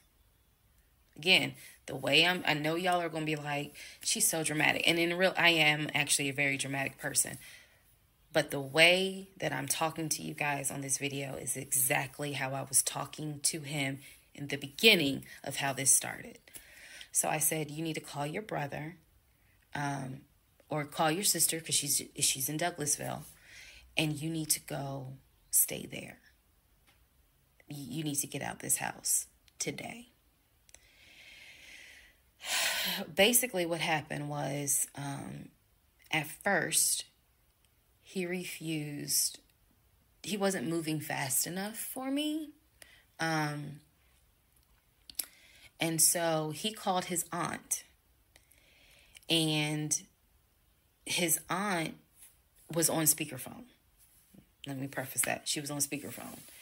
And so she was like, what's going on? And he was like, my wife don't want me no more. She claimed that I be lying to her. I ain't never lied to her. When I heard this, what's the analogy I can give y'all? When I heard him say to his aunt, I ain't never lied to her before, something in me snapped. The best analogy I can give you, do y'all remember that movie Carrie? When she was at the prom and everyone was laughing at her. The blood had fallen down on her. And there was a moment where her eyes just went wild. And you knew something was about to happen. You just didn't know what. But y'all had pushed her too far. When he said to his aunt, I ain't never lied to her, I snapped. The calmness left. The amount of rage that was in me. I could have fought every member of the Kansas City Chiefs and beat every last one of their asses. I could have fought every member on the Atlanta Falcons and beat every last one of their asses. I'm not a violent person, but I was there. That statement, I ain't never lied to her, took me there. I went off. I went off. I went off so bad that first of all, every part of me was shaking. I called my mom. My mom was on speakerphone, and she's in Arkansas. My mom's a praying woman. I was cussing like a sailor. My mom finally said, put him on the phone. So I gave him the phone, and I'm standing there, and I'm looking around the room. Is the scene that I remember is the Angela Bassett scene in Waiting to Exhale, when her eyes are darting around the room right before she grabs everything to put it in the car to set it on fire. I was more so looking at what weapons were in the room. The lamp, the TV, the dresser. I was looking more, while she was talking to him, my eyes were darting around the room, because if he did not get his ass up and get his shit and get up out of my house, it was going to be bad. If I have never in my life been on TikTok and said, had it not been for the blood, y'all, I know this is going to sound dramatic. I know this is going to sound like, girl, you so funny. You don't understand. Had it not been for the Lord on my side, had it not been for the fact that I know I got a praying mother, I know I had a praying aunt, I know I've had a praying grandmother in heaven, because I'm telling you, I clearly saw what was getting ready to happen had he not gotten up, got his shit, and got out of my house. So I'm trying to calmly say this, because I'm trying to calmly tell this story, because the rage had taken over me. The pure, unadulterated rage that I felt when he said to his aunt, I ain't never lied to her, after I had discovered only 2% of the lies at that point. Just 2%. So it was enough for me to be like, you need to get your stuff and go. So my mother gets on the phone, and she says to him, Legion, she called him by name.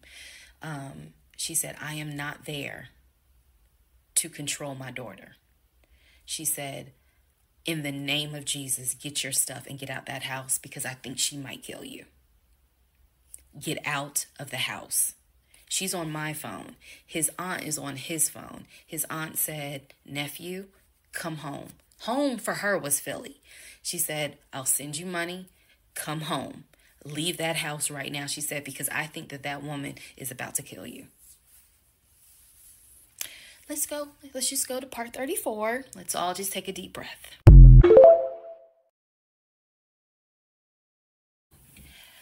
Part 34.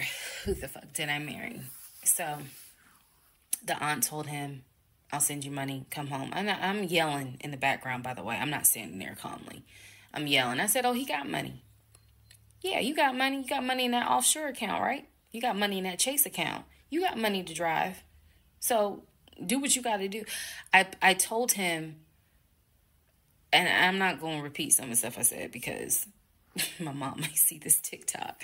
But I did tell him, I was like, if you don't get out of this house, actually what I said was, you have two options. You either going to leave this house voluntarily, or you're going to leave this house involuntarily. And he tried to get a little nuck if you buck. He tried. And that's when because he was still on the bed, still laying in the bed. And he was just like, you ain't going to do shit. Like, don't talk to me like you done lost your fucking mind. Da, da, da. And I calmly got close to him. I got like this close. And I literally said, I will beat you like the bitch you are. I dare you to try me. I said, I will literally beat you like the male bitch you are. And so when I said that, his eyes were like, I said, I'm not even playing. Because at this point, I'm rocking like back and forth. Y'all, again, I'm not some hardened type chick. I'm not. I want the soft lifestyle. But I have been pushed to the point. So I'm rocking, I'm walking back, I'm pacing. So finally, his aunt was able to get through to him. I had called my aunt, my mother, my aunt. I had called the pastor. I had called all these people because I did know that I was in a very dangerous place. Not because I'm scared of him. At this point, I was scared of me. I don't know if this has ever happened to someone where you know your own, you know yourself. You know that you got a line. I was over that line. So I had enough wherewithal to be like, okay, you probably gonna go to jail today. You probably gonna go to jail. You probably ain't gonna have that job in the morning. Like I was there. And again, this is not to sound bragging at all. This was a woman who I could not believe that even with the attempt of me trying to give him one last opportunity to tell me the truth, he still lied in my face. I was at my edge. So I yanked the covers back, and I told him, I was like, get up, get the fuck out of my house. Again, I'm saying it calmly on here. It was nothing calm in the house when this happened.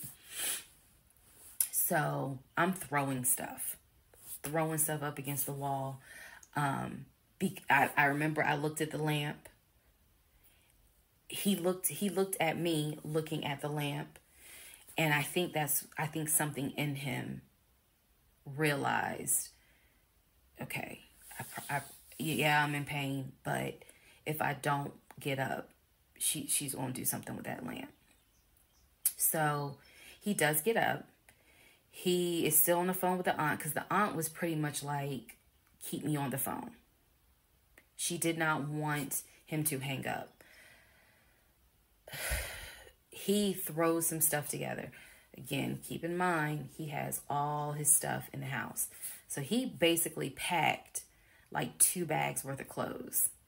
And he's limping around, and I'm standing in the hallway watching him like a probation officer. So he's limping around, and I'm looking at the condition of the bedroom. This is when I noticed Legion had been semi-bedridden. Remember, I told y'all that because the knee and other stuff. I look at these bottles of Powerade because he had been drinking Powerade so much at this point. He was not getting up to go to the bathroom. He was drinking the Powerade and then using the empty bottles to pee in. So there was about 6 bottles around the bed. And I was like, what is this?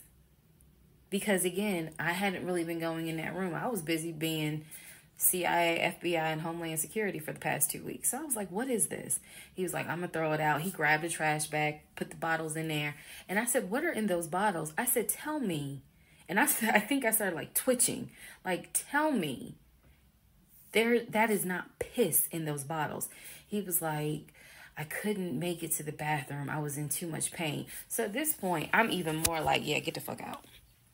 Get out. Get out of my house.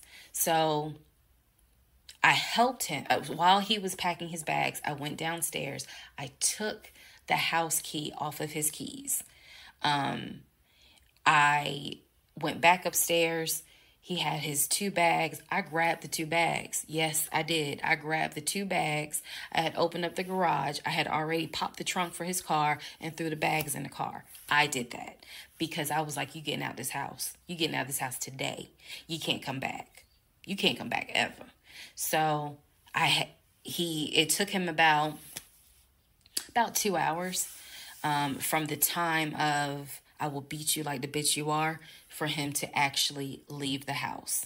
Again, I'm calm telling y'all this story. It was not calm in the house. So he eventually puts on some sweatpants. Now I can really see how much weight he has lost. But he puts on some sweatpants. He puts on a shirt. He's limping down. And he's like, "You really gonna kick me out on my birthday?"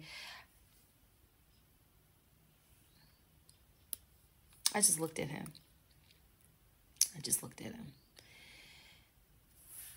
Opened the door. He went through the garage, got into his car, called, his aunt was still on the phone, and she was like, "I'm going to send you some money." And that's the part I was like, clearly he has the money. Like, you ain't got to send him money. He doesn't even have to go to Philly. He can just go get a hotel for now. I don't care what he does. He just got to leave his house. So he ends up getting in the car, driving off. My mom calls, and she's just like, "Is he still there?" I said, "No."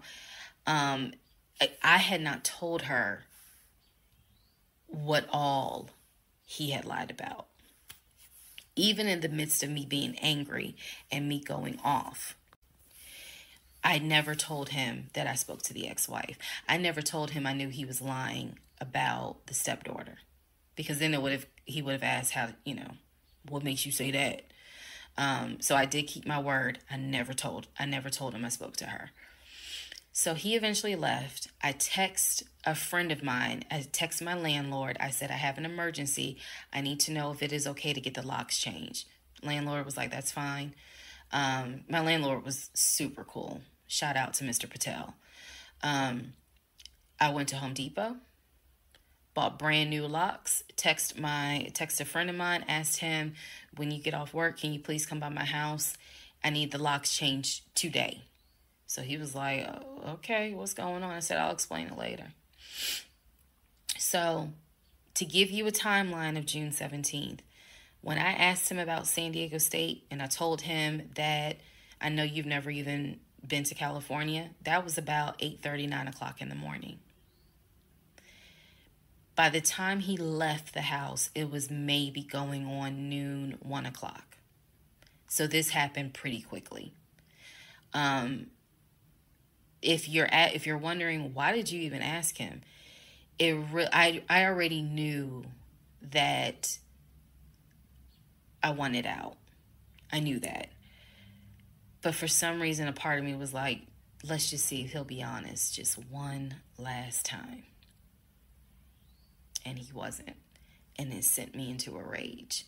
And then he lied to his aunt, saying, "I ain't never lied to her." And that sent me over the edge. So by 1 o'clock, by 1:30, he was gone. By 2:30, I had done a pretty good job of cleaning up the bedroom. He had thrown away the Powerade bottles, so I didn't have to touch those. I stripped the sheets. Anything that he touched in that bedroom, I stripped the sheets, threw them in the trash bag, threw them out in the trash can. And so most of this was adrenaline. Adrenaline was pushed because I hate packing. I hate doing all that stuff. I went on Amazon. I ordered oversized, large tote bags because I was packing up all his shit.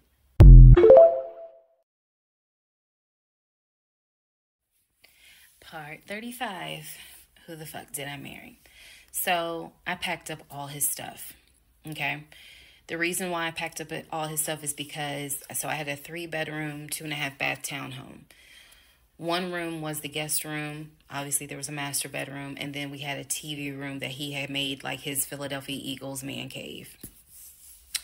I was going to put everything that belonged to him, pack it up, and put it in the TV room. Because the plan should have been that he's going to come back and get all his stuff. Okay? So that's why I did it. And honestly, it just felt good to pack up his stuff and go through it freely. Because when he packed in a hurry, he left, obviously, really important things. He left all his Invicta watches. He left all his WWE Championship belts. And if you know anything about WWE Championship belts, you know those things are expensive. He left all his Jordans. He left suits. He left Cole Haan shoes. He left all that because it was such a hurry for him to leave. So all that was still in my house. So around 2:30, I think I wasn't even at a place where I could start crying. I was just too angry, still shaking, packing everything up, packing everything up. One of the things that he left is a photo album with all the pictures of his mom and dad and his siblings growing up. Now, I had the thought of I was going to have a burn party. And I was going to put it on Facebook Live. I was going to burn it with my friends and drink and dance and play music. But it's his deceased parents. I do have a heart. So I put that somewhere special, meaning I put it up in the closet. He had told me that he was going to come back and get his stuff. And so I just did not, I didn't throw anything out unless it was like something I knew was trash. Other than that, I put everything up and kept it, in the TV room. So that's June 17th. Also on June 17th, I had already ordered his birthday cake. I had ordered the birthday cake like the end of May because it was like a special birthday cake. So I also had to go get the birthday cake from the bakery in East Point. And I took it to my family's house and we ate it. Yes, I had left the house, went to my family's house, filled them in, my aunt, my little cousin, and my grandfather, because my mom was in Arkansas. So went over to their house, filled them in on what was going on. They could not believe it. Although my grandfather then told me, he said, he ain't look like he was a football player. He was like, I didn't want to say nothing, but he ain't look like he was a football player. Gotta love grandparents. So we ate his birthday cake. Went back home. The friend that I had called came, changed all the locks. I changed the security codes. Effectively, he would not have been able to get in that house. So that is what happened on June 17th. So now we can fast forward. He would text me and he would call me that he got to Philly. Apparently he left Georgia and immediately went to Philly. So he immediately went to Philly, and he did text me and said that he made it to Philly and he was staying at his aunt's house. I know that this is a short part. That's okay, because what we're doing now is I went through how we met. I went through how we dated. I went through how we got married. Now I'm taking you all to June 17th. The week after June 17th, he's in Philly. He still would call me. He still would text me. The conversations we were having the week after June 17th, so this would be June 18th up to the 24th. The conversations we are having had to do with divorce. So who's going to file? And he was like, well, I don't want a divorce, so I'm going to fight you on it. Are you? Really? Are you going to fight me on the divorce? I didn't know anything about filing for a divorce. But I refused to stay in a place of ignorance.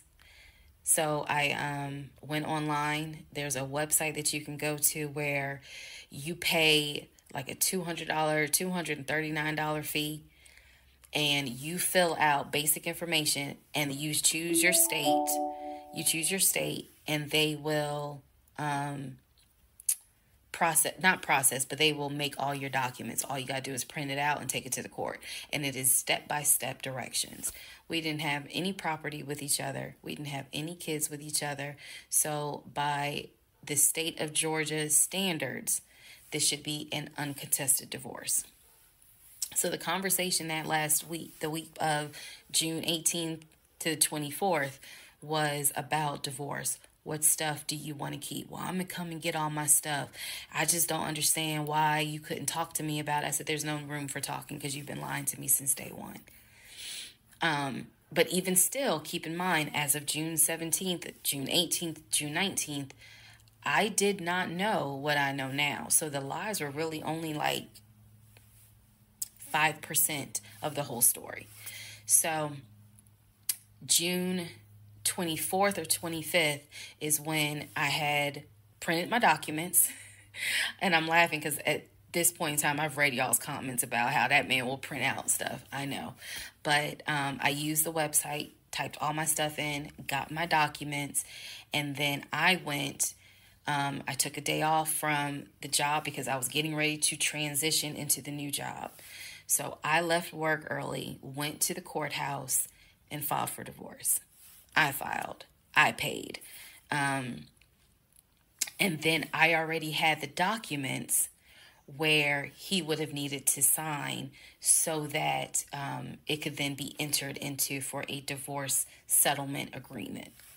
So going into part 36 or 35, I know there's so many parts. Going into the next part is where I can tell you guys what happened with him, because he drove to Philly and he was in Philly for about a week, maybe 3 to 4 days.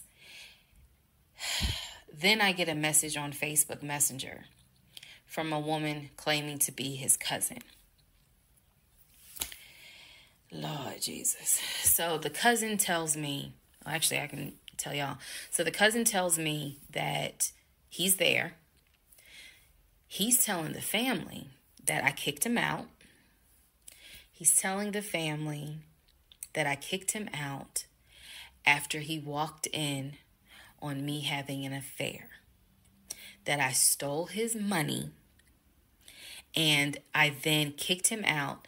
And the man I was having an affair with, he said was a law enforcement officer who used his duty weapon to threaten him to get out the house. This is what he told his family. And the cousin was reaching out to me. She found me through a search on Facebook and was reaching out to me because she's like, we know he lies. So I'm just trying to figure out what, like, is this true? Because he's up here asking us for money, asking to stay on our couches. Like, what's going on? Then she explained to me, we didn't even know he got married. So this is the first time we're hearing about you. What do you mean you didn't know he got married? He talks to his brother every day. She said, who told you that? I said, I've heard him talk to his brother every day. All his brothers. She said, all his brothers? How many brothers do you think he has? I said, he has 4 brothers. I named them. She said, he has 2 brothers. She said, he has the twin and he has the older brother. I said, twin? Who is the twin? Welcome to the next part where we discover the real family tree.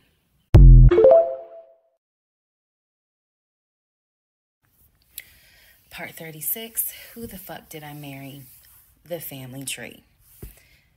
Please fasten your seatbelts and put the tray tables in the upright position. Let's go. All right. The cousin, I'm not going to name her. The cousin had reached out to me on Facebook, asked me to please give her a call. So this conversation was on the phone. Yes, I was actually speaking to her. She informs me again about the whole he's up there. He's telling everyone that he walked in on me cheating on him.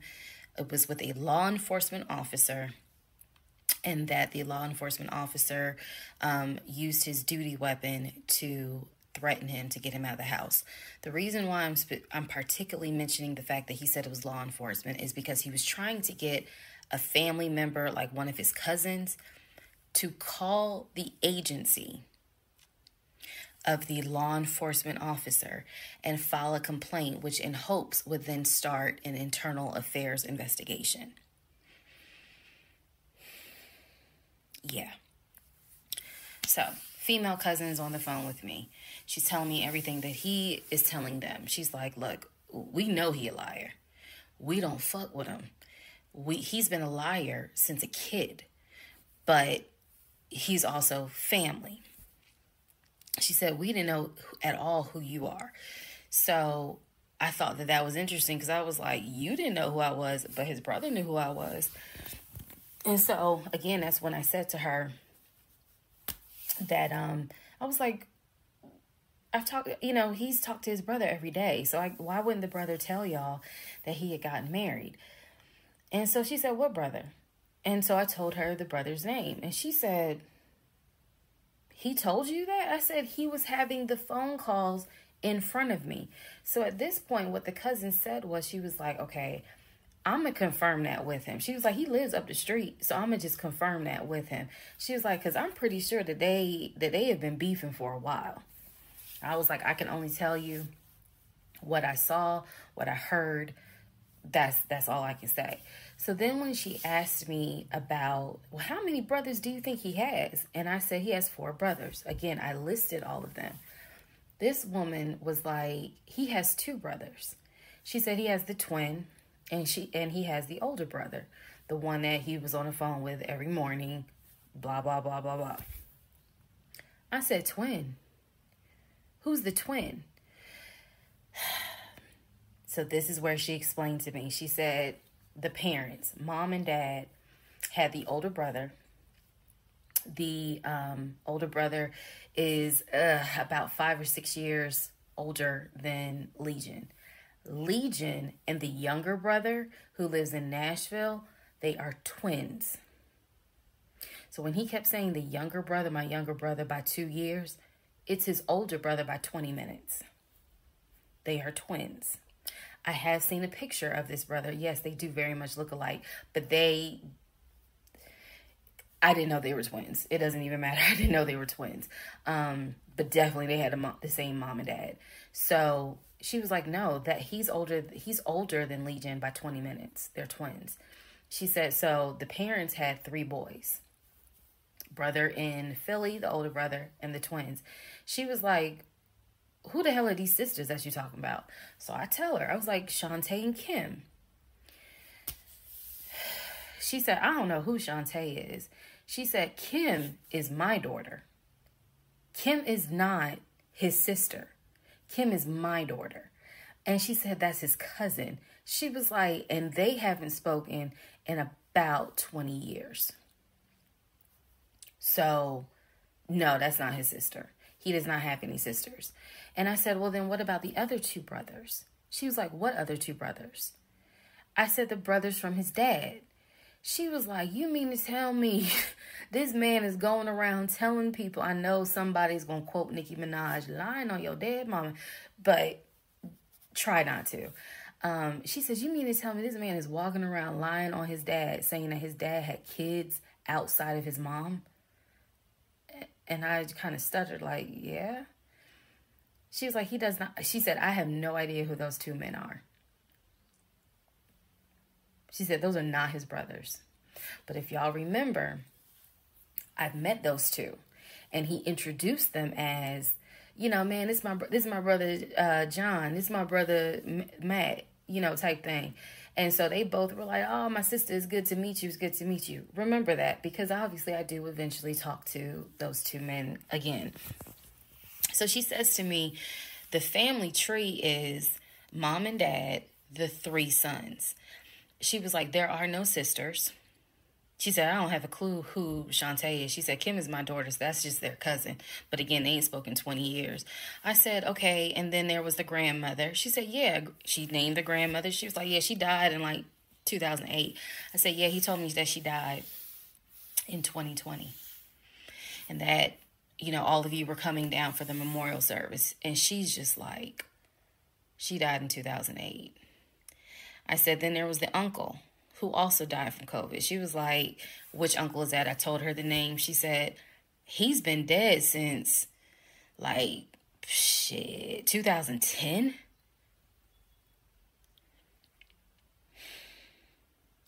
I said, okay, what about the cousin nicknamed Junebug? Everybody got a cut. If you're not African-American, we all know a Junebug somewhere. And she just was like, oh yeah, cousin Junebug. She was like, man, that's crazy what happened to him. And I was like, what do you mean what happened to him? Because I know he has talked to his cousin Junebug on the phone a few months prior. He was like, and so she said to me, she said, yeah, he had passed away in like 2016. So this is now 3 people that she's naming that I recall him having either a story about or a phone call with. And she's telling me that they are all passed away. So this is when the conversation kind of changes. And she's like, you know what? She said, let me speak to the older brother. Because he probably wants to talk to you. She was like, you probably should talk to him, and a lot of your questions will get answered. She was like, this dude's been lying ever since he was a kid. She was like, she said, literally, we don't fuck with him. I remember her saying that verbatim. She was so adamant. She was like, and when he showed up here out the blue, talking about how his wife cheated on him with a law enforcement officer, and how the guy took his gun out and threatened him to leave the house. She was like, we knew something was up. She was like, that's why I had to find out who you were and reach out to you and find out the truth. I said, there was no other guy. There was no law enforcement officer. And she was like, yeah, because he was telling us where the dude worked and how we should go ahead and help him file a complaint so that this dude could lose his job. I said, there is no other person. I said, I kicked him out. That was me, all by myself. No gun, just my fist. And so she said, you know, he's telling us that he had gotten married, and then she was like, apparently y'all had a baby. So she was like, so you got a kid with him? So I had to explain to her. I said, no. I said I had a miscarriage back in June of 2020, and I had to have surgery in July. So she was just like, girl. So she started like really being encouraging and was saying, you dodged a bullet, honey. She was like, I don't wish this. She's like, I know he my family, but I don't wish him on no woman. So we've had each other's numbers. She was like, if you need anything, please feel free to call me. She was like, I've had my own issues with him. I've had my own issues in life. But she was like, get your divorce and be done with him. Then she said, I'm going to put you in contact with the older brother. Next part is me finally talking to the older brother that he had been talking to every morning.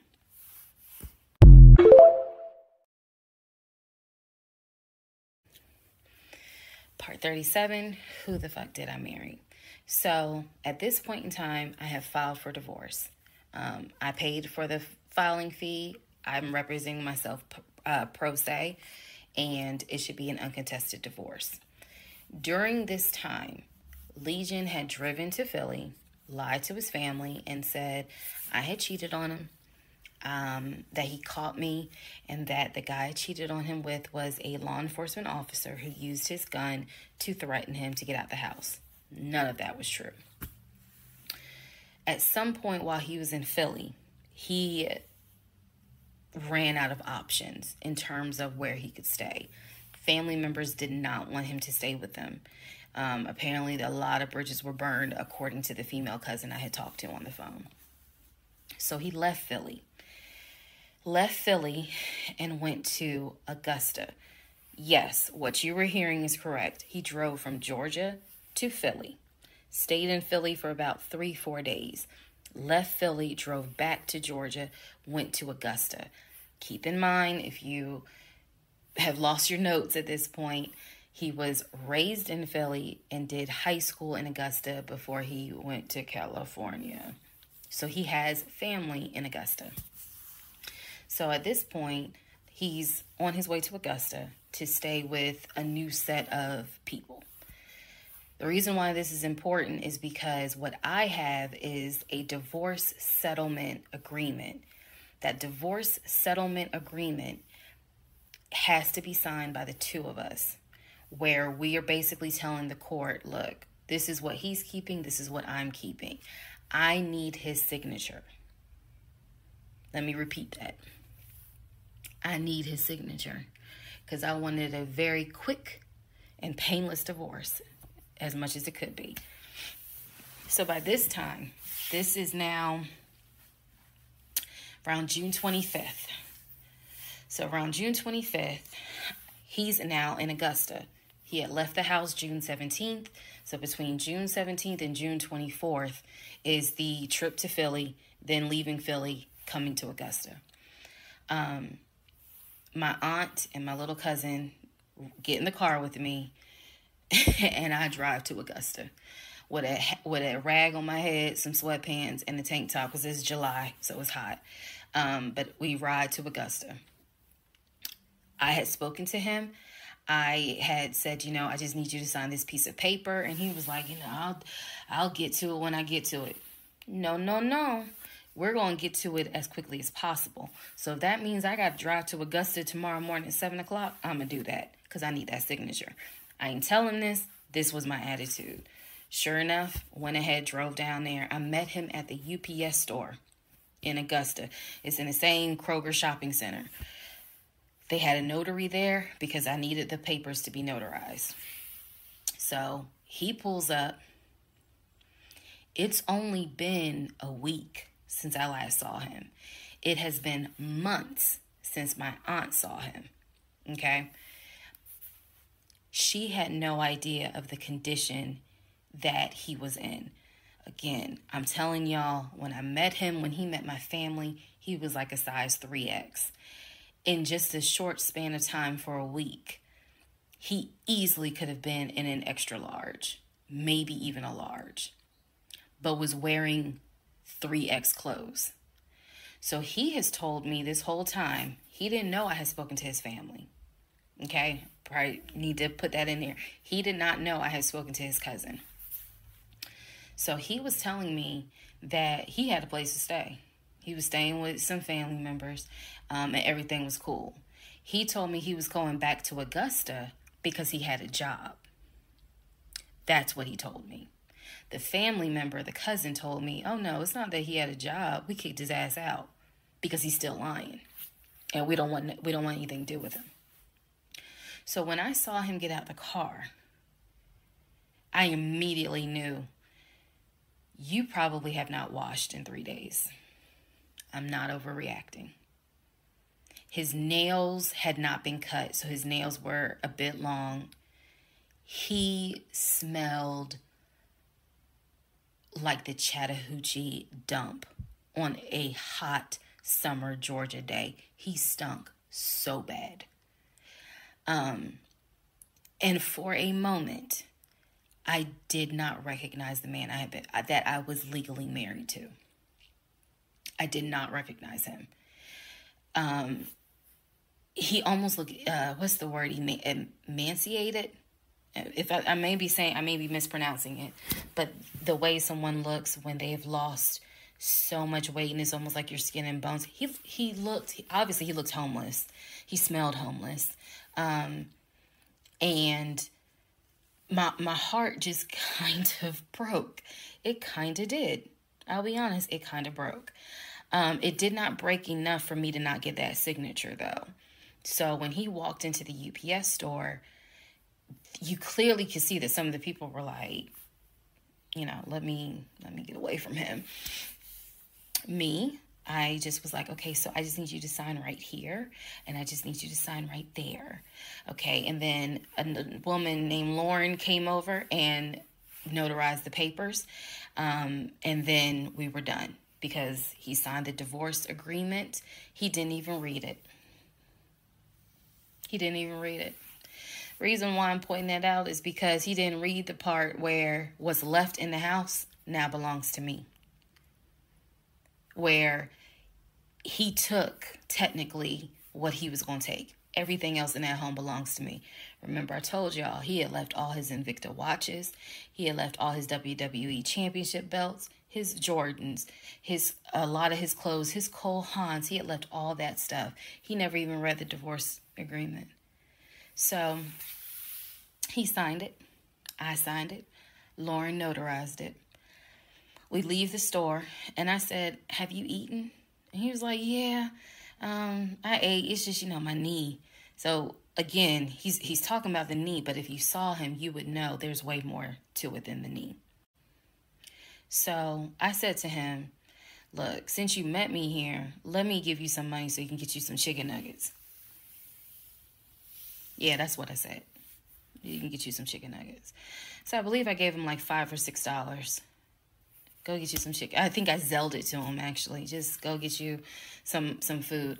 Then because where he parked was not far. It was like, okay, I'm parked here. He's parked in front of me in the other row. So there's that aisle that you can drive down. So I walked him to the car. And I saw the condition of the inside of the car. And that's when I knew he's been living in his car. He's been living in his car. So clearly, I no longer had a question of, so where's this offshore account? Where's the U.S. bank savings account? Where's the checking account? Didn't have that question anymore. Because if you had money, you wouldn't be living in your car. You would not be in the same clothes that you were in when you left my house on June 17th. And this is now June 25th. So he was like, I'm going to be all right. I'm about to start a new job. I'm going to be cool. I got a family member I can stay with. Everything's going to be okay. All right. I said, I will let you know when the divorce is granted. I said, I will send you a copy of the divorce decree. And he was like, okay. He said, well, how long you think that's going to take? I said, I'm not sure. I thought I had to wait 30 days before I could file the divorce agreement settlement form. And then the judge would grant it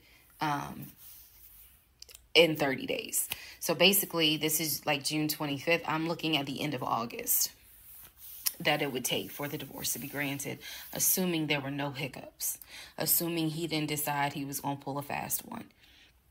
So I told him, I was like, I'm going to file this, and then once we get the divorce decree, I'll send you a copy.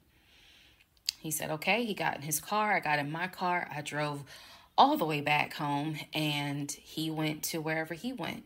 Next part is the next series of lies that I was faced with.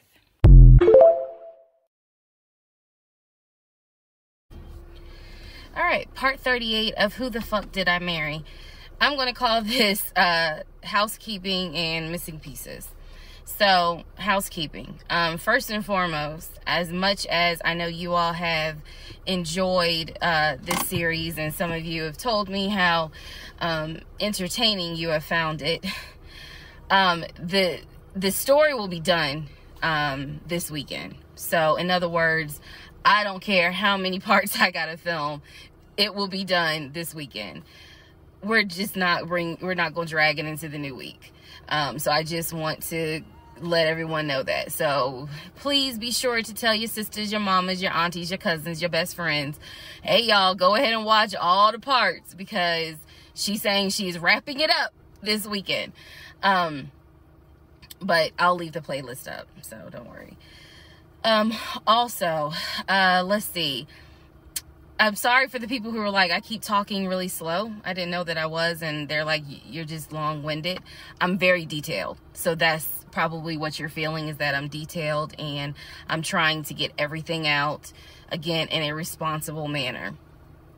So, you all have asked me if I will do a live. Yes, I will. I don't have any issue doing a live. I feel like if you're going to put the story out there, you know you're going to get questions. So if you stand on business and you stand on what you said, do the live. So yes, I will do a live, and I will let you all know when I'm gonna do a live. So it won't just be some random shit. I will actually do a live and let everyone know. So that way, if you have questions, bring them. The issue with doing a live is that I need moderators. So because I just anticipate a lot of people have questions, and I'm just one person. And I don't want to be accused of she's ignoring my question, which means there's holes in her story. Y'all, we all know how TikTok is. So, but I will absolutely do a live. That's the housekeeping. Missing pieces. So when I said before that it's important to me that I'm responsible in how I tell this story, meaning I'm clear and I go in detail, I realized that I left out some missing parts. And it was brought to my attention by a number of you. Thank you, because I'm all for accountability. I did not go into how my ex-husband, Legion, left the condiment company and then went to Apple. I also did not go into detail on when my mom came to visit. Both of those were in the month of April. I was going to go into detail a little bit more on the Apple situation because, as you probably have figured out, of course something came out later on. But nevertheless, in terms of April of 2021, my mom came for a visit. She lived in Arkansas. She came to visit us. She came to visit us after we had that whole sexting on Facebook incident and just after we had started marital counseling. There were no fireworks during her visit. Nothing was weird. I did talk about how, my family has always been there. And if you spoke with my mom, she would tell you she didn't see anything out of the ordinary. But there was something in her spirit that just didn't sit right.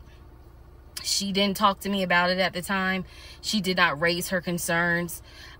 She simply, when she came to visit, we welcomed her with open arms.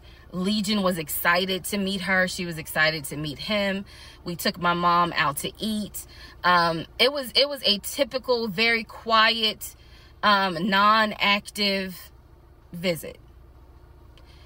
I didn't know what my mother thought until later on. So she didn't share with me during the visit, something don't seem right. She and I sat in the guest room talking. I never told her anything that was going on. Number one, because again, it goes back to that mindset of what happens in my marriage needs to stay in my marriage. And I talk about how I didn't think looking back, it was not a good idea that I told my aunt what had happened. My aunt is not the type that's going to tell my mother.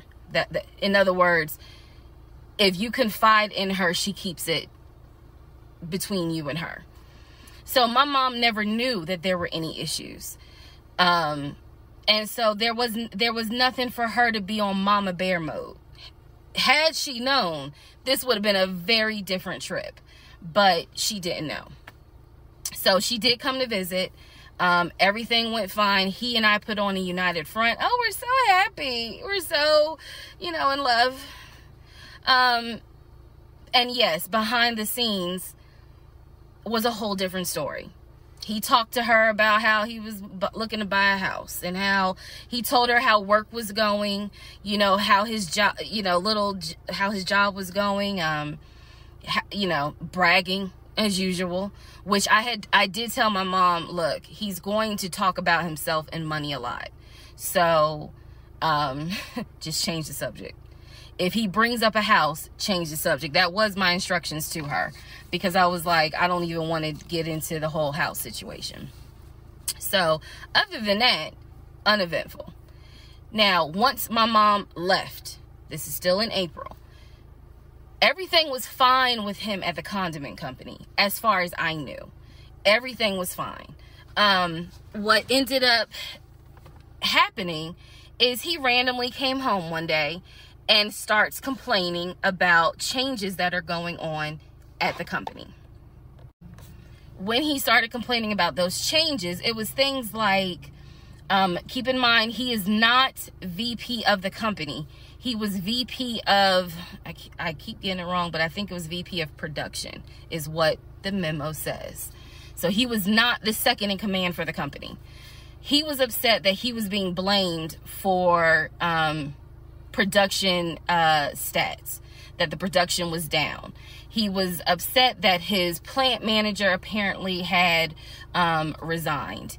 He was upset that some of the policy changes that were coming into play that would affect his plant. These are the things that he was coming home and complaining about. Literally, he would complain. He started complaining Monday. By Friday, he said, you know what, if they continue doing this, then I just need to find another job. He was like, I think I'm going to call my homeboy that I work with at Apple, and I'm going to see, what they have available. Yes, there were red flags going up. Of course there were. At this point, we're not even dealing with United Nations of red flags. We are dealing with the Olympics. We are dealing with the parade of all nations. Everybody got a red flag. So when he said that, I was kind of like, okay, because I had become numb to all the antics that he did. I was numb to it. So he literally said, I think I'm going to call my homeboy and I'm going to see what's at Apple. My response to him was, well, what about your salary? Would you take a pay cut? And he was like, no, I'm not going to take a pay cut. Like, I wouldn't leave unless it's going to be the same amount or more money. Y'all, the next week, last week of April, I'm at work, minding my own business. He calls me and tells me I've decided to resign. You what? I've decided to resign. Don't worry. Don't get all crazy. I had talked to my homeboy. There is a position at Apple, and I'm on my way there now to go and meet him so that I can get some information on the position. We're married, y'all. We're married.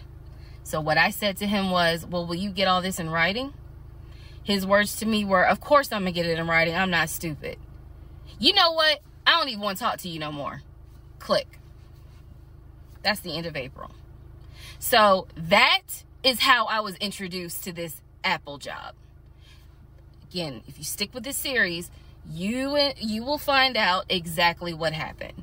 But that's how I was introduced to the Apple job. It literally was in a span of within 2 weeks. And he resigned from the condiment company and immediately said, I'm going to move over to Apple.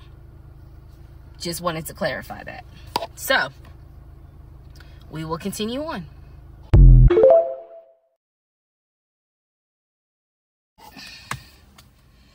Part 39, who the fuck did I marry? Everything you're going to hear probably in this part and the next part, all of this happens in the month of July, 2021. Divorce has been filed. It was filed the end of June. I got his signature on the divorce settlement agreement. I thought that I had to wait 30 days before I could actually file that with the court. And so this is kind of in the limbo period because I'm still within those 30 days. So he left a book bag at the house. Book bag that had all kind of paperwork in there. Inside the book bag, this is the paperwork that I found. Number one, I found a packet from the condiment company where it showed his 401k contributions. It also stated in there that he had been terminated. So he was terminated from the condiment company according to the paperwork in the packet that I saw in the book bag that he left at my house. Also in the book bag were paycheck stubs from a previous job where he worked at a cemetery. The same cemetery that he took me to show me where his grandmother and grandfather were buried. So let's go ahead. I'll do this video and say this is what he told me. This is what I confirmed. He told me his grandmother and grandfather were buried there. He showed me a headstone with a family name on it. If you go back in previous parts, I talk about it. The truth is they are not buried there. He is of no relation to the people who are buried at that particular gravesite. Only reason why he knew about it is because he had worked there. Also in the book bag, it was a copy of a driver's license that he had. The address on the driver's license, now this I still don't have an answer to, but the address on the driver's license was the same address as the cemetery. Because I looked it up on Google. Also in the book bag was paperwork from another construction company job, meaning it was paycheck stubs from another construction company here in Atlanta that he had worked for. It did not have dates on it, so I don't know when he worked for the construction company. Also in the book bag paperwork was unemployment paperwork. So it looked like he had been receiving unemployment just before I met him. I met him in March. It looked like he had been receiving unemployment January and February. So once again, let's confirm. He did not work for the condiment company for 6 to 7 years. Also in there were scraps of paper from a temp agency where it was information on the job that he had been placed at. Where was that job? The condiment company. He would be a forklift / loader is what it said. So I interpret that to mean he can drive a forklift, but he would have been loading up the 18-wheelers for them to go out to their deliveries. Also in this book bag was paperwork from Clayton County courts, I believe, for a weekend, what is it called? A weekender jail. It was like a weekender jail receipt. So I had to do some research. So apparently what that means is that there is an option where if you have a job, let's say you were sentenced to 60 days in jail, but you have a full-time job. Apparently, the court can say, okay, you'll go to jail on the weekends. So in other words, you have to report to the jail on Friday at 5 o'clock, and you'll be there Friday, Saturday, Sunday. You will get out Sunday at 6 o'clock. Apparently, that's actually a real thing. So what was in the book bag were multiple yellow receipts for different weekends that he had to report and get out of jail. Last but not least, there were some additional pictures, and then there were some, and when I say pictures, I'm talking about family photos. And then there was another additional copy of his driver's license with the Douglasville address. I looked up that address. The name associated with that address was the same name as the ex-girlfriend that he had in between the ex-wife and me. If you go back to the video where I talk about the conversation I had with the ex-wife, she tells me that the address was going to come back to the ex-girlfriend. I'm simply saying that is correct. So what she told me is true. So because of everything that I found, I decided to go down a new rabbit hole.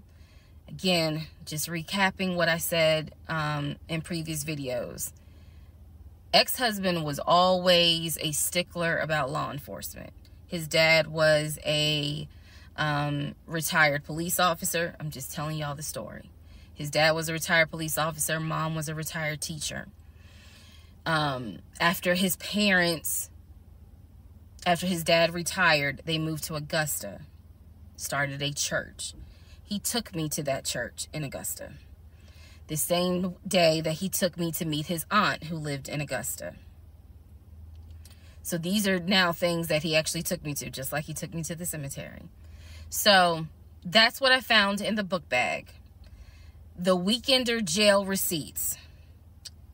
I went ahead and went online to find out exactly why did he have to go to jail for the weekend.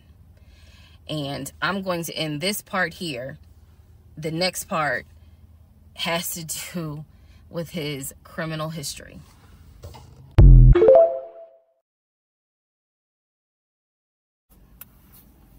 Part 40, who the fuck did I marry?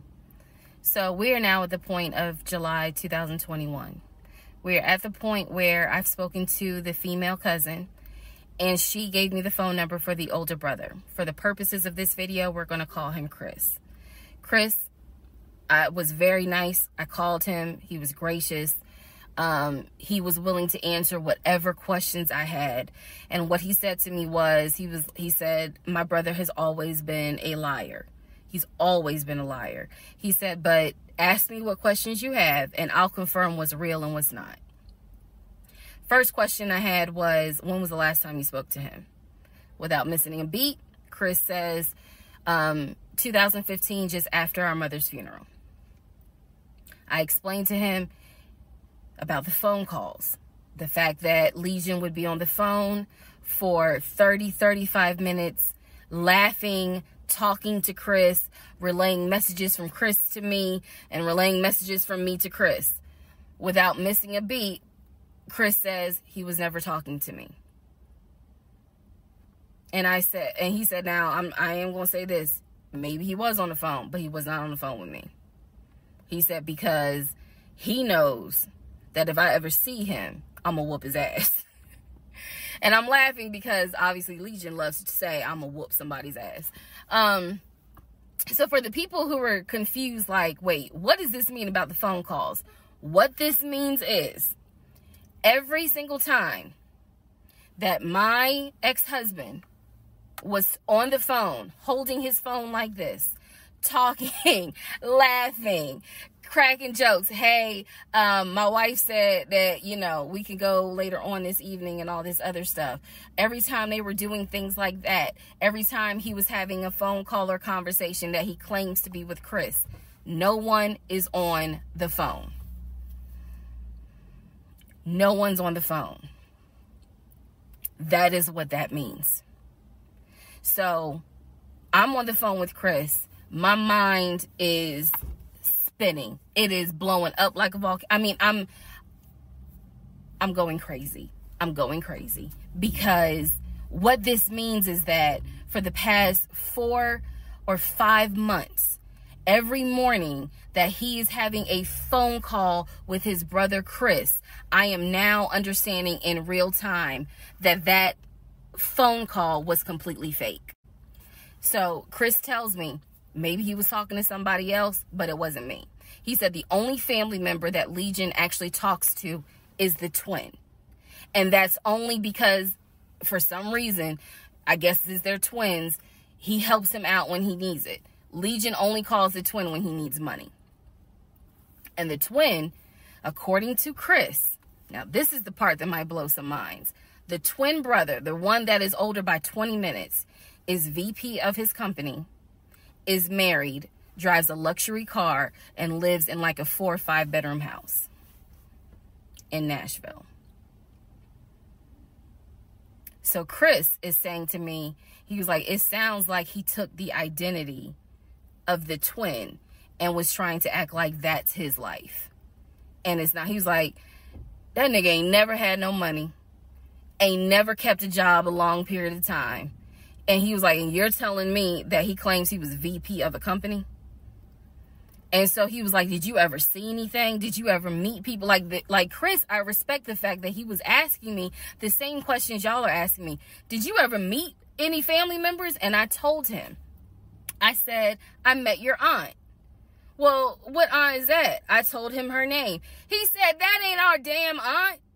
I don't know if y'all have ever dealt with people from Philly. So he was just loud. He was like, that ain't our aunt. He said, that is our mother's best friend. And I don't trust that hoe. I'm sorry. It's the way he said it that it makes me laugh. Anyway, he's like, I don't trust her. I don't trust her at all. She is not our aunt. She was our mother's best friend when our mother was living in Augusta. She's not our aunt. So then I explained to him about the other brothers. The brothers, remember, there were 2 half brothers from his dad. One lived in Baltimore, one lived in Augusta. Chris is on the phone saying, I don't know who them niggas are. They ain't related to us. He said, our dad never had other kids. He was like, so you mean to tell me this nigga going around telling people that our dad had kids on our mom? And I said to him, well, the way he actually put it is that the 2 brothers came before y'all. He was like, hell no. No. So then I explained to him about the sisters. He was like, who the hell is Shantae? And I was like, Shantae, again, I'm just telling you what I was told. Shantae is a sister that lives in Douglasville, married with 2 kids. He was like, no, we don't have a sister. Told him about Kim. He was like, Kim's not our sister. She's a cousin. And he said to me, and I know she ain't talked to him in forever in 2 days. He said, so everyone, the only people who are his family members is Chris and the twin. He's like, we got some cousins up here. I told him about Junebug. I told him about the uncle. I told him about the grandmother. And he's just sitting back like, oh my God. He said, he was like, I realize that every relationship my brother gets in, he gets worse. And it sounds like he is actually worse than what he was in the last relationship. And I thought he was talking about the ex-wife that I had spoken to. No, he had no idea there was another wife. Because again, he hasn't spoken to him since 2015. So he was like, the best thing I can say to you is this. He said, thank God you ain't have kids with him. He said, get your divorce and forget you ever met this man. And he was like, and I know how that sounds because he's my brother. He said, but if I didn't have to claim him, I wouldn't. And I said to him something that I should have probably said in this whole TikTok series. This is not someone that you forget. This is not a situation that, you know, man, I don't even remember him. No.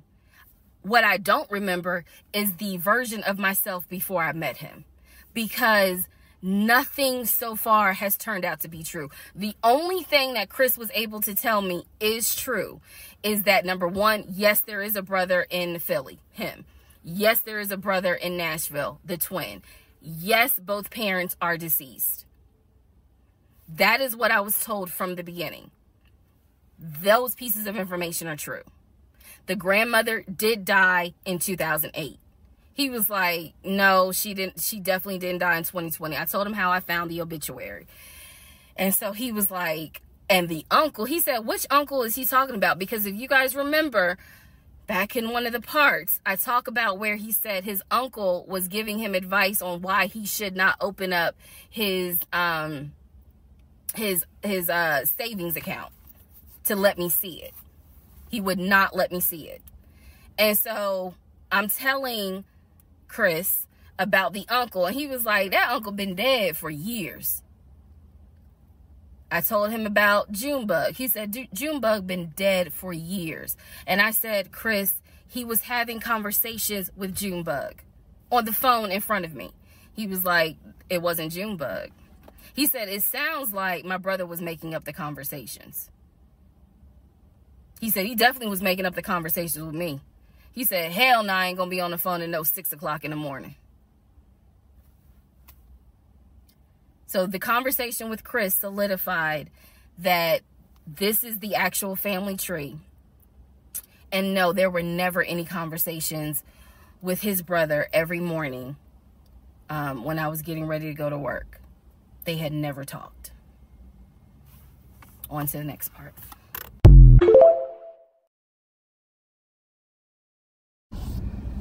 Part 41, who the fuck did I marry? So this is a continuation of my conversation with Chris, which will then lead into some other stuff. So Chris has confirmed that he has not spoken to Legion since 2015. So now we know that the phone calls that Legion was having every morning on the phone with Chris when we were, you know, getting ready to go to work, the phone calls were fake. I demonstrated in the last video how I think he, you know, how he was doing those phone calls. Because he would relay messages from me to whoever was on the phone.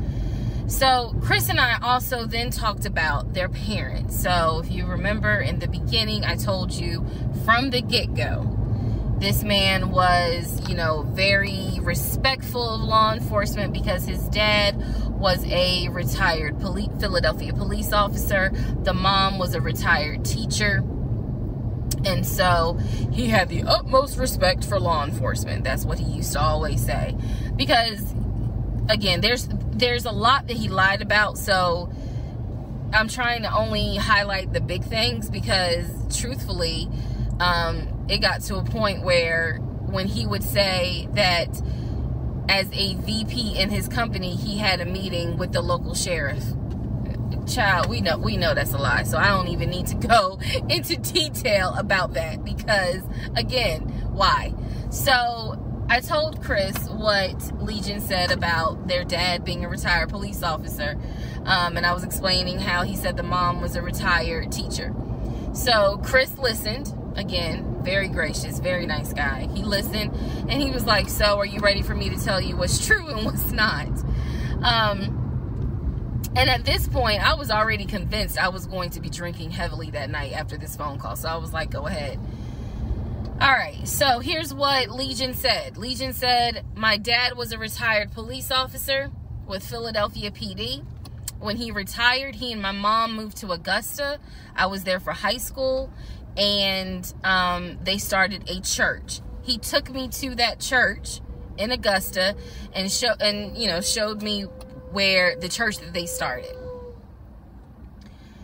The truth. Dad, according to Chris, their dad was nowhere near the church. That man ain't go to church on Easter. He ain't go to church on Christmas. He was like, my dad he ain't stepped foot in the church since the day he got married. That was the last time he went to church. He ain't have nothing to do with church.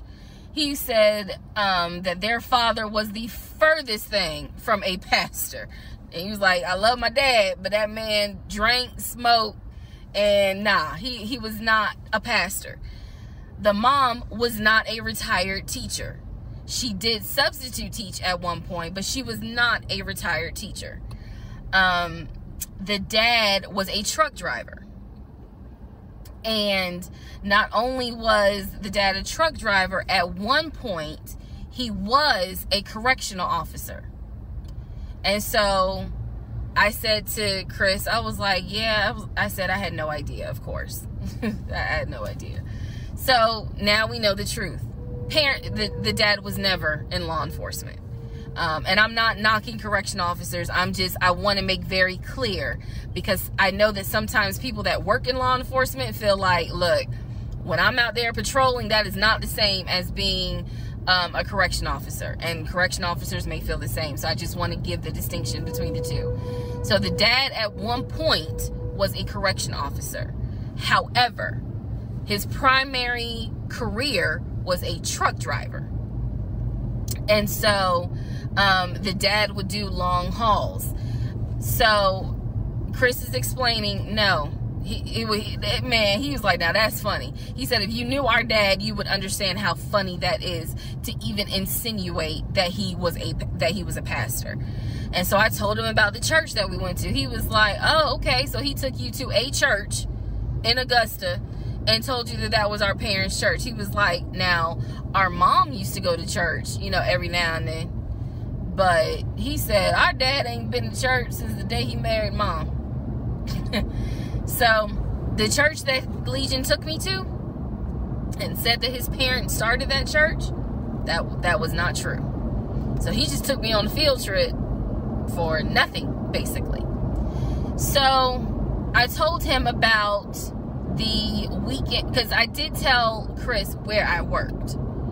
And that is when Chris said to me, because at the time I worked in a law enforcement agency, and he said to me, now how does that work? He said, because Legion, he done been in trouble a few times. And I was like, what do you mean? Because I had not yet gone online into the court system to see what type of trouble he's been in. And so he explained to me, he was like, just run his criminal history and you'll see it for yourself. He said, because I don't know all the charges, but run his criminal history. I said, okay. He gave me some homework. I'll run his criminal history. So again, he cleared up a lot of stuff in regards to the family dynamics. He did explain to me that, yes, he does have a daughter. He and his ex-wife are divorced. And I said, well, Legion would talk about the niece, meaning Chris's daughter, and would send her stuff for her birthday.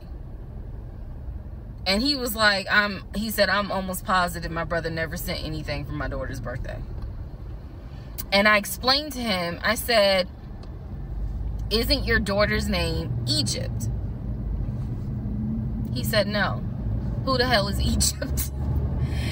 And I said, I was told that was your daughter's name. That's the reason why I'm saying the name on here, because obviously we're about to confirm that's not the daughter.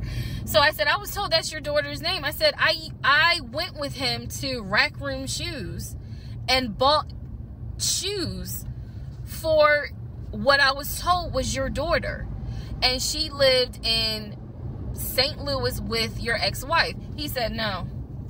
He said, my daughter and my ex-wife do not live in St. Louis. He said, I don't know who Egypt is. He was like, are you sure it wasn't for a woman? And I said, well, it was kids' shoes. And he was like, no. He said, and I told him, I said, I went to the UPS store, I mailed it, and it, you know, they printed the label with the girl's name on it, and I'm thinking this whole time it's Legion's niece. Chris is like, I don't know who that is. That's not even the name of one of our cousins. So I have no idea, ladies and gentlemen, who my ex-husband was buying girl shoes for and had me sending them telling me it's for his niece. I have no idea. So Chris is like, yeah, he finally said to me the same thing the ex-wife said, which is pretty much whatever he told you is a lie. And I'm being honest with you guys. It is very hard to comprehend that everything is a lie. Like, there has to be something that's true. I'm like, how was he paying? If he wasn't working at the condiment company, or he got fired from the condiment company, how was he still paying the bills? Keep in mind, we never joined our accounts. He wanted to, but we never did, because he wouldn't show me the offshore, the savings account, which of course never existed. So I'm just trying to figure out, like, I know that I saw his checking account, I know that I saw his savings account, and he had money in there. Something had to be true. Something had to be true. And Chris was like, no. He said, it sounds like everything my brother said, everything that he told you was made up. He said, those phone calls were definitely made up. He said, I don't know who Egypt is. That's not any family member of ours. I don't know who Shantae is. We don't have a sister. He said, we don't have half brothers. He was like, I'm telling you who the family members are. He said, I am so sorry that my brother put you through this. So now let's go into the next part.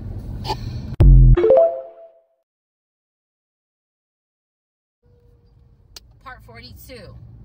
Who the fuck did I marry? So I finished going through the book bag. Still July of 2021. I finished going through the book bag. There were some other folders with papers in there. He had left the work phone. What I actually found out was that it was not a work phone. It was simply a secondary personal phone. He told me it was a work phone. I thought that the company was paying for the work phone. That's what I thought. No, because I found receipts where basically, and I didn't know this, ladies and gentlemen, I had no idea, but I found receipts where it was a prepaid phone and he's paying to add minutes to it. So it's just receipts of, you know, you added minutes to the phone on this date, you added minutes on that date. So the work phone whole thing, that was a bold-faced lie. Obviously it was a lie, because as we now know, he was a forklift loader. So the work phone that he's been walking around with was really just a secondary phone. He had left the phone. He took his personal phone, meaning the main phone, I should say, but the work phone he left. So I'm going through the work phone, just trying to find some sort of answer.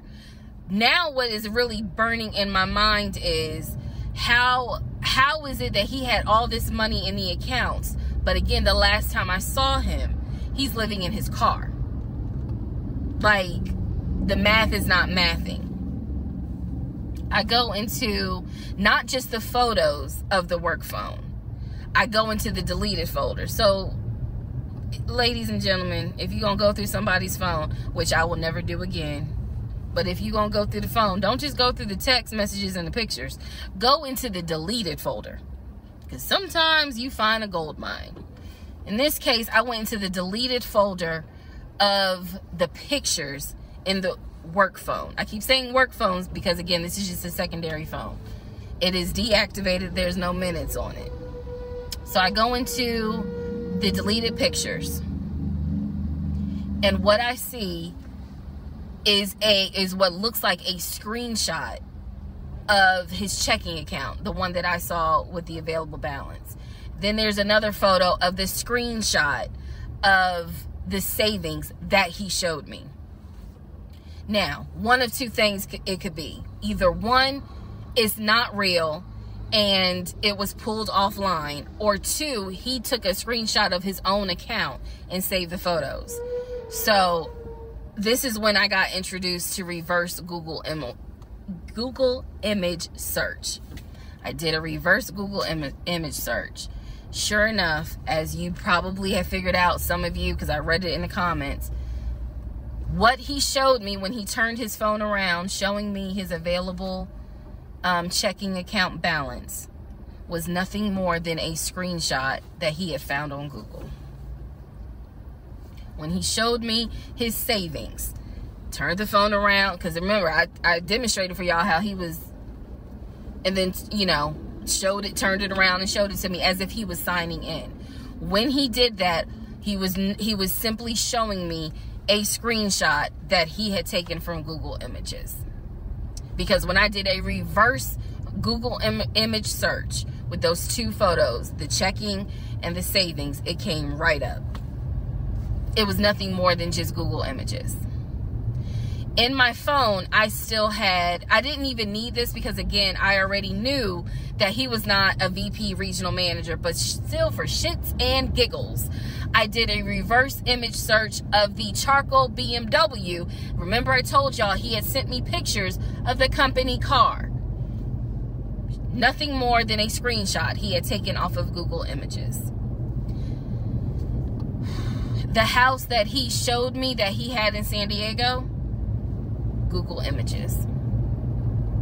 So, what we can now confirm is anything he showed me when he's turning his phone around is nothing more than an image from Google Images at this point. The checking account, the savings account, Google Images. The house, Google Images. The company car, that charcoal gray BMW 5 Series, Google Images. So at this point, I realized, okay, nothing is real. And I wasn't so much in a rage, to be honest with you. I wasn't in a rage then and there, as much as it was, I really truly had a moment where I said to myself, oh my God, what the fuck have I let in my life? Like, this is not even human at this point. That's really how I felt. Like, again, as someone who, I studied psychology, but I didn't graduate with a psychology degree. However, I have never dealt with a pathological liar. I have studied about them, but I have never come into contact with a pathological liar. Because to a compulsive liar, if you ask them, man, why did you lie to me? They probably are going to have a reason. Pathological liars don't have a reason. Like, there's no limit to the lie. So I have now confirmed that at least 70% of everything that I thought I knew is now absolutely not true. Absolutely not true. So in between all of this, I get a phone call from the aunt in Augusta. The aunt in Augusta, who Chris has confirmed is the mother's best friend. She is not their mother's sister or dad's sister. She's the best friend of the deceased mom. She calls me, and this is the one I have met. This is the one that Chris was like, I don't trust that hoe, you know. Anyway. So she called because she wanted to know what happened.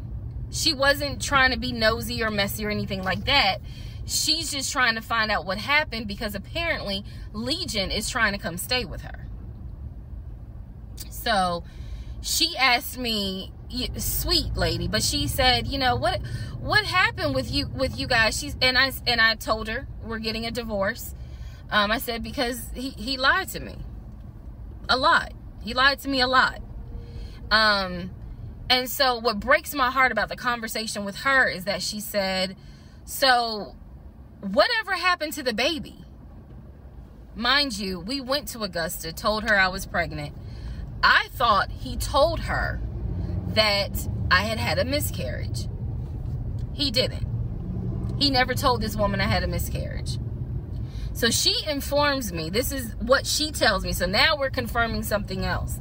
She tells me that on at least 5 times while I'm at work, Legion was driving to Augusta and telling her that he was going to visit the church of where the parents allegedly the church that the parents started.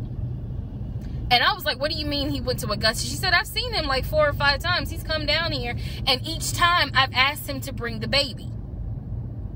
And I said, what baby? And she said, the baby that y'all had. He told me that y'all had a baby boy. And I said, no, ma'am.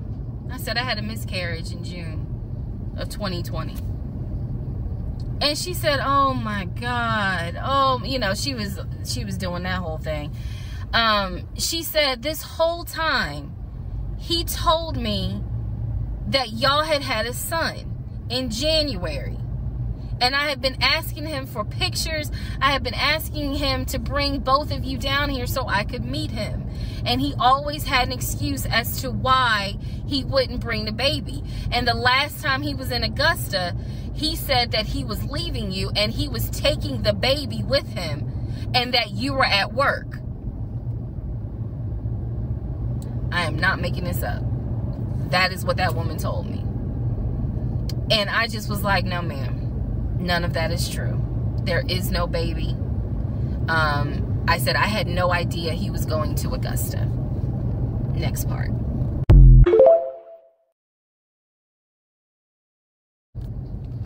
Part 43, who the fuck did I marry? So after the conversation with the aunt, again, she's telling me that Legion has been keeping up this lie that we had a son. I have let her know, no ma'am, there was no baby. We did not have a baby. And I said, I thought that he told you. And she said, he's told a few people that you all had a baby. And she said, because I know some people were trying to send a gift to celebrate the birth. I didn't know anything about that. Didn't know anything about that. So she said, he's trying to come stay with me. She said, but I don't think I want him to, again, she's an older lady. She's like, I don't think I want him to come here because I don't really want to get involved with his divorce again. And I said, what do you mean again? I said, are you talking about the previous wife? And I said the previous ex-wife's name. She said, I don't know who that is. I'm talking about LaTanya, that one, the first one. And I said, well, what happened? Do y'all remember I said in my previous video that I read their divorce records. He had filed for divorce and they had a temporary protection order against each other. I said that. So now the aunt is on the phone saying that she had to go to court and testify on Legion's behalf in regards to the temporary protective order. And I was like, well, what happened? She said they got into a fight with each other. And she slapped him. And I said, well, do you know why they got into a fight? And she said, yeah, apparently he had lied to the wife and it was something major and they got into a physical fight. And she said that woman almost beat his behind. And so he asked the court for a temporary protective order. So now I'm just getting the backstory on how that TPO was even came into play. So I told her, I said, you know, Miss Christy, we'll call her. I said, you don't have to worry about that. I said, we're not, he's already signed the paperwork. We're not fighting. I don't have it in me.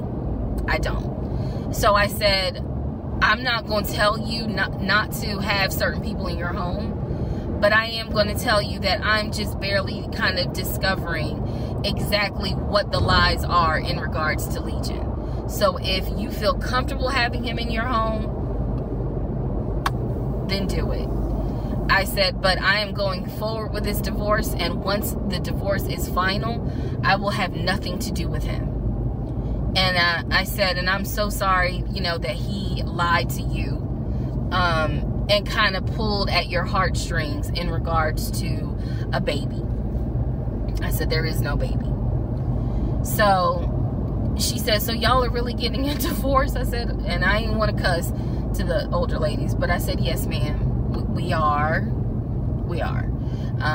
And so we get off the phone. Also during this time, Legion would call me every now and then. Legion had no idea I've spoken to his ex-wife, I've spoken to his brother, I've spoken to his female cousin. He had no idea. I have now, if we want to go through real quick and talk about what we can confirm. We can confirm that there is no sister. We already knew there was no baby. There was no VP job. Again, he was a temp. And apparently he was making decent money. So what I believe, and this is just what I think off of putting pieces together, I think that he made enough money to pay the household bills, because it wasn't as if the household bills were so expensive. He made enough money to live on his own. But instead of him living on his own, he's living with me. So we can also confirm that when he told me that he was paying his car off and he called the dealership and paid his car off, we can confirm that that's a lie. That story will come up later on. So pretty much at this point, the only thing I know to be true, his name, his date of birth, the secondary social security number that was on my background check, and that he has 2 brothers, and the parents are deceased. At this point in time of July 2021, that is all I can, that's all that I was able to confirm that to be true. So later on, Legion calls me. He calls me because he wants some money. He just needs a little bit of money to hold him over till payday. And so we're on the phone. The call, again, I was recording all my calls at the time. We're on the phone, and I finally kind of confronted him, number one, about having a twin. That's when he tells me, you know, I don't know why I lied, but I don't really talk about him. Number two, I asked him why did he get fired from the condiment company. His story is that he got fired because he had helped a truck driver and he was not supposed to. I know it's a lie. Y'all don't even have to tell me. I know it's a lie. Number three, I asked him, why did you tell your aunt that we had a baby? He claims he never told her that, and that she's old and she didn't know what she was talking about. So then I asked him if he was ever in trouble where he's been arrested. And he said, yeah, I've been arrested as a juvenile, but my father had my record expunged. I said, were you ever arrested as an adult? He said, nah, I ain't never been arrested as an adult. I said, so you never went to weekend jail? He said, no, I don't even know what that is.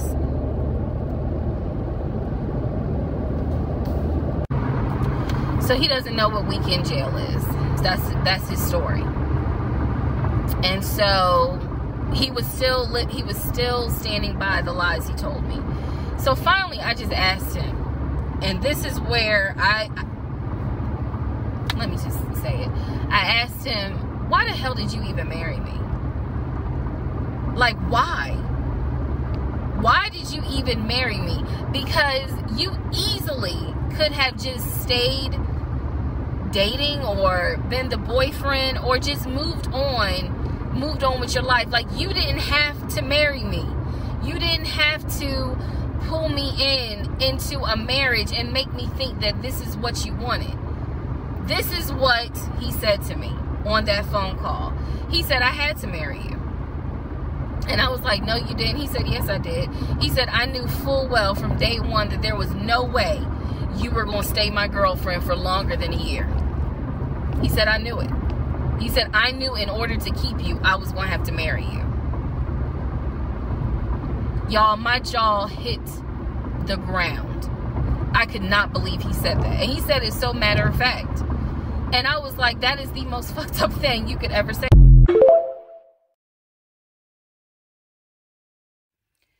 Part 44. Who the fuck did I marry? The videos that you saw earlier were filmed earlier today.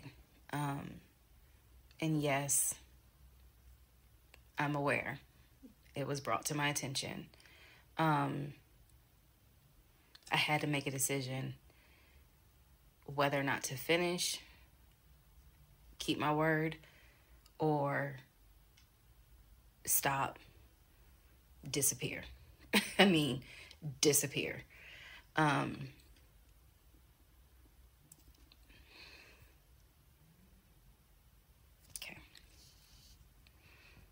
Let's finish. So, first of all, let me say this. It is not easy telling this story. It's entertaining. I know it's gone viral. But it is not easy telling this story. I made a decision to tell this story. I made a decision to share my story, what I went through, in hopes that it helps just one person. But I would be remiss if I didn't tell you all, it is not easy telling this story, to relive it, to face certain things out loud that I had to face internally. Just want to say that. So I will push forward to finish, but today got to me. The toll of this got to me today. So I know that you all are like, we're waiting on the next part. We're waiting on the next part. I appreciate that, and I get it. Because if I was in those shoes, I would be waiting too and be like, where is it? So I understand that. But the toll was real today. All right, so with that being said, we are still in July of 2021. I had talked to the brother, Chris. I had talked to the aunt. I talked to all these people. And now was the time where I had saw the receipts for the weekend jail type thing. So I went ahead and did a search for his criminal history. I ran his criminal history. I did that on my own at home with my money. So this was not, I think someone had asked if I did anything with my job. No, I did not. I know better. So I ran a criminal history, or I paid for a criminal background report. For him to say that he appreciates law enforcement so much, it was obviously a lie, because the criminal history showed that he had been arrested for criminal trespassing. He had been arrested for suspended license, suspended registration. But the big thing was impersonating an officer. If you don't know anything about impersonating an officer, it is a felony. Period, point blank. As sure as Peachtree runs from Bankhead to Buckhead, it is a felony. So seeing that, seeing what court it was in, I did another open records request for the incident report. I wanted to know exactly what the circumstances were, especially given the fact that I worked in law enforcement at the time. What were the circumstances as to how he was arrested for impersonating an officer? So I did an open records request. I got the incident report, and I'm tired of saying my jaw hit the floor. But on this one, my jaw hit the fucking floor. I respect law enforcement. Again, I was working in an agency with a lot of great men and women. Basically, what the incident report, and I'm paraphrasing it because I don't have it sitting in front of me. Basically, what the incident report shows is that he pretended to be an officer using a badge. I later found out it was the badge that his dad had as a former correction officer. Same last name. So he was pretending to be a police officer at an apartment complex on the south side of Atlanta, and proceeded to tell people that he was an investigator and he was looking for drugs. He also proceeded to try to pat down someone, and then also proceeded to try to go into a woman's apartment and do a search. This is in the incident report. So naturally, the woman who he was trying to get into her apartment to do a search happened to either work with or worked at a local police department. So she just simply called her coworkers or called her homeboys or whatever. And so he was subsequently arrested and subsequently was charged and found guilty. That is what I found in his criminal record report. It is fair to note, had I known that he had a criminal history, we never would have even finished date number 1. Some things I'm just not going to get involved with if I know from the rip. So what does this mean? Again, we've been going over what's the lie, what can you confirm? I can confirm that there was no way that this man ever had a passport to take me to London. When he claimed that he was voting in the election, there's no way that he did, because he tried to tell me that he was still a registered voter in California and that he did it online. I knew it was a lie, but again, at this point in July, I'm able to confirm that, yeah, you never had a passport. You never voted. The small things that mean something to me, he never did it. He wasn't eligible to. So now I know that not only have you, yes, been arrested. Now, what happened as a juvenile, I don't care. But you have been arrested. You have done some sort of time. And now it explains why you knew your way around the county so well. If you go back to the previous videos, I had mentioned that I was wondering, how do you know your way around here? And the story was his sister used to live in this county, and he would come visit when he would fly in from California, when he would go see his parents in Augusta. That was the story. So that explains the criminal history. And I'm also going to take you guys back and remind you when I had to go in for my polygraph, and how the polygrapher had asked me, do you know anyone that is a convicted felon that you have relationships with, blah, blah, blah. And remember, I said to him, my husband and I are estranged. I honestly don't know. Fast forward to July, where I find out that, yes, in fact, on top of everything, I was married to a convicted felon. Had no idea.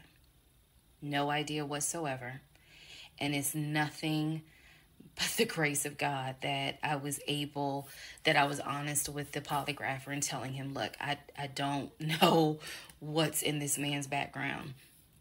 To say that I have no idea who I married is an understatement. It is a complete understatement. It's fair to say, well, you only knew him for like 2.5 weeks before you quarantined with him. That's fair. And I can understand that, and I take responsibility for that. But in the big scheme of things, I had no idea the creature that I was sleeping next to every night. No idea.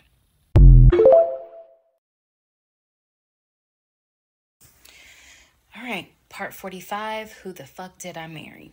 So we are now end of July, August time frame. During this time,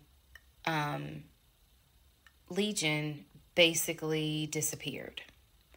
Remember, I'm still waiting on the final divorce decree to come up. I'm actually waiting for the 30 days to be up so I can file the divorce settlement form.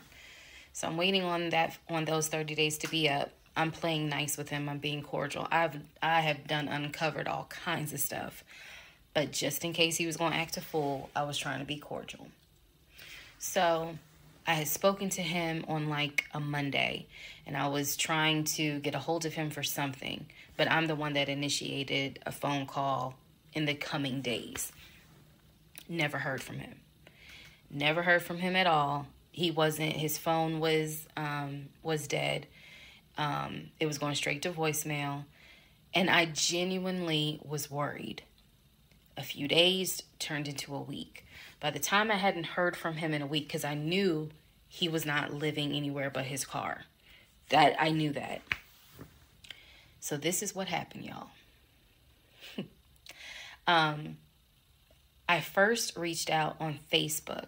Remember, even though he has told me that he had all these siblings, we know he didn't have all these siblings. But remember, I told y'all I had met the brother in Augusta and I had met the brother in Baltimore.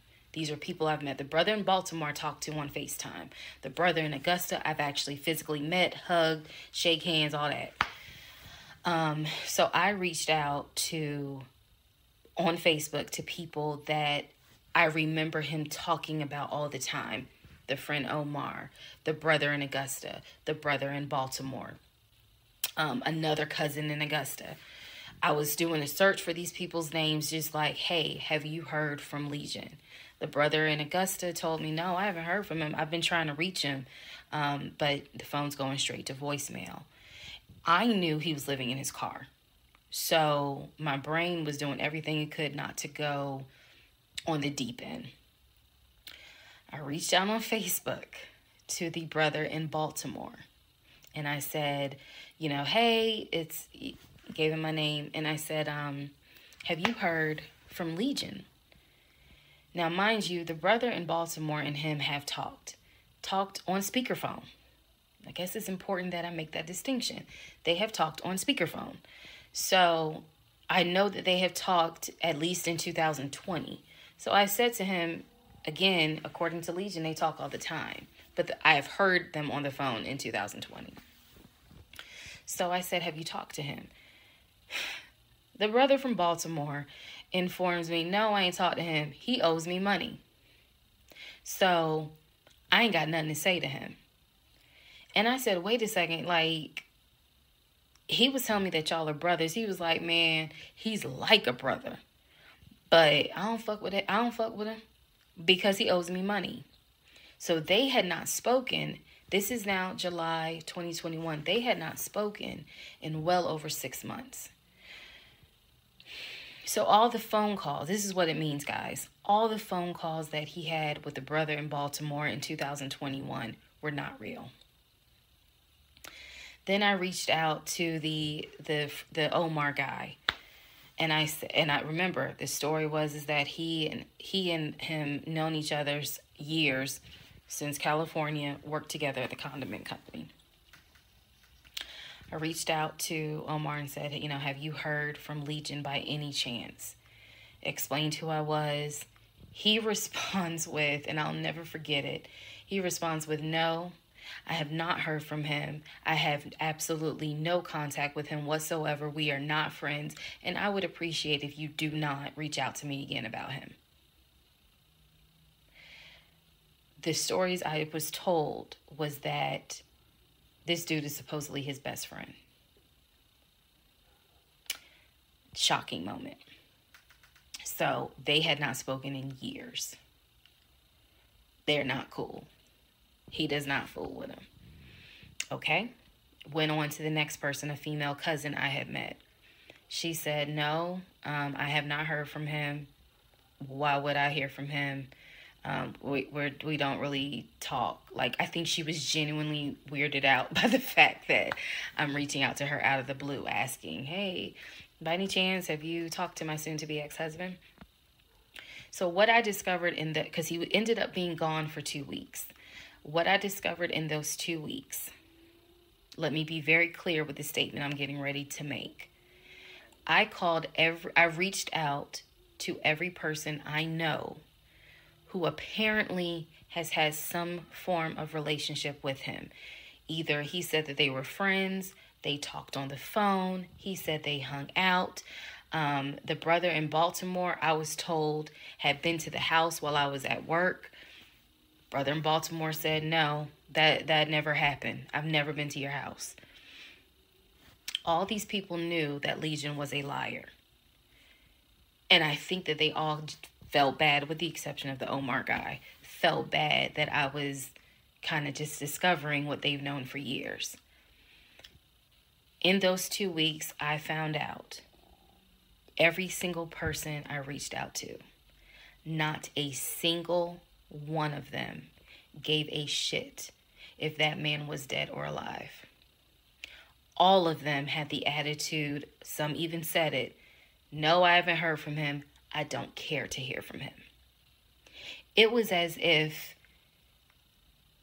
it was for me, it was such a sad moment because I discovered this man has no friends.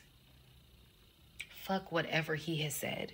I am now able to prove it. He has no friends. There is nobody who is concerned that they have not heard or seen him in over 2 weeks. Some people months. One guy years. None of them were concerned. So basically what I'm saying is that I discovered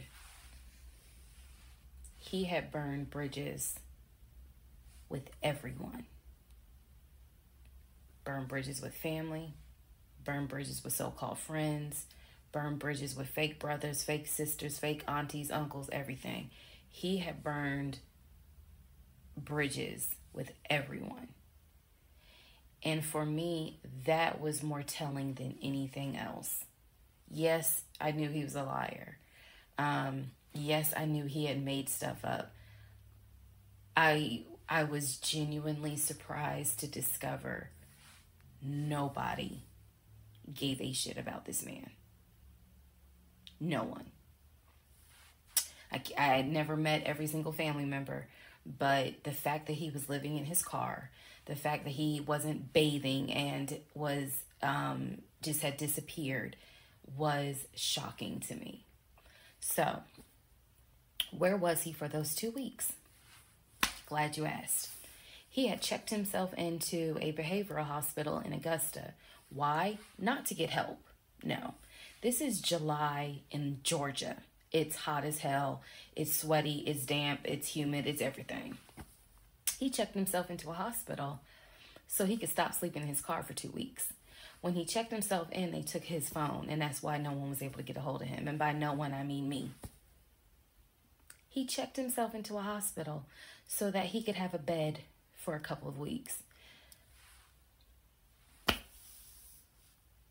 That's the type of human being that I was dealing with.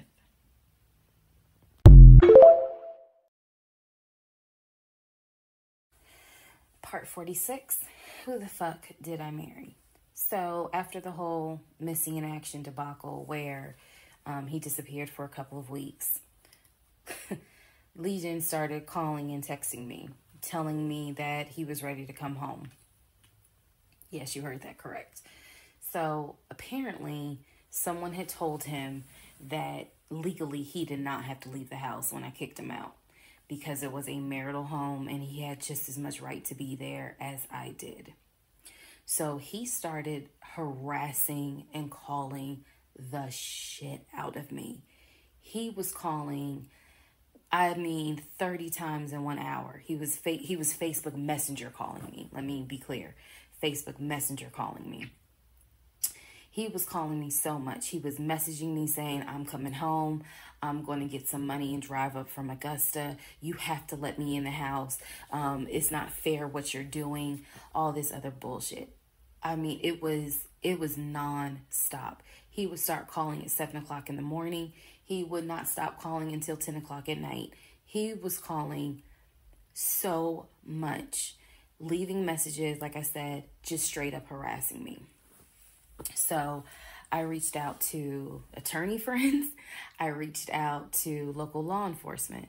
Local law enforcement informed me, well, technically he's right because he is still legally your husband. Our divorce had not been finalized at this point. The paperwork had been sent in. I was just waiting on the judge to give me her signature, but it hadn't happened yet. So the local law enforcement did tell me if he comes back, our officers would have to let him in the house You don't have to stay there. They gave me different options. I mean, I was trying everything in the book because he is saying, I'm coming back to the house. I told him, do not come. You were not welcome. I'm not letting you in the house. Again, the locks had been changed. The code had been changed. So I told him, if you come to this house, step foot on this property, I'm calling the police and getting you arrested for trespassing. You should know about that. He was adamant. He was adamant that he was allowed back in the home. He didn't know the conversations I had with local law enforcement, but somebody was in his ear telling him, nah, you can go home because she's not allowed to kick you out. Okay, so I didn't know when he was scheduled to come because he was trying to get the money for the gas to get back to Clayton County. I tried everything I could. Basically, what my options were simple. Let him in the home, and I can stay in the home, put him in a room, just have no dealings with him. But again, I don't want to be under the same roof with him. This is what the local police told me. I could have an officer go room to room and let his body cam film the room to see the condition of the house. And if Legion showed up, I would leave the house. I can go to a family member's home and stay there. This is literally in August, right before my lease is up. So I was already moving. I had already secured another home, did exactly what I said I was going to do, moving to Cobb County. So I just needed a couple of weeks before I vacate the home. So the other option was, again, have the officer film the home with the body camera. That way it shows what the condition of the home is at the time that he moved in. So if anything gets messed up, I can sue him. What am I going to sue him for? But nevertheless, or the third option is I can stay there with him, make life miserable. So my plan was the option of have them film the home. I was not staying in the same house with him. I didn't care. Also, there was no guarantee, and I told the officer this, look, if y'all allow him to stay in this house, I am telling you by tomorrow morning, every utility in this house will be off. He will have no running water. He will have no air condition. This place will feel like a sauna. The officer kind of chuckled and was like, again, ma'am, I mean, this is one of those domestic situations. He is allowed in the home. Okay. So again, I had no idea when he was coming. I was on pins and needles every day. I'm seeing the phone ring, like I said, about 30 times every hour.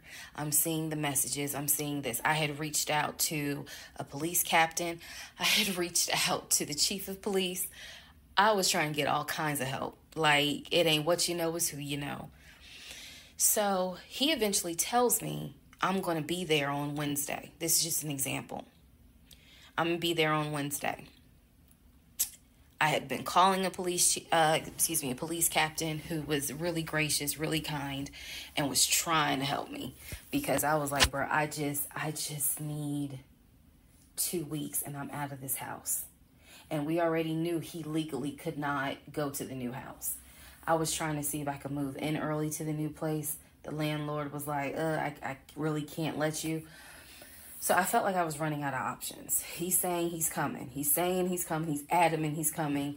I guess somebody felt sorry and gave him some gas money so he could drive from Augusta up to Clayton County. So the day before all this goes down, the police captain called me and he informs me that they ran his name through GCIC, which is a database that law enforcement agencies use. Turns out, he has a warrant for his arrest. So the police captain says this changes everything. If he shows up to the house, don't do anything, call us. I will have officers to your home, and they will simply arrest him. So, I know that this is a short part, but I'm going to dedicate the next part to what happened when he showed up to my house.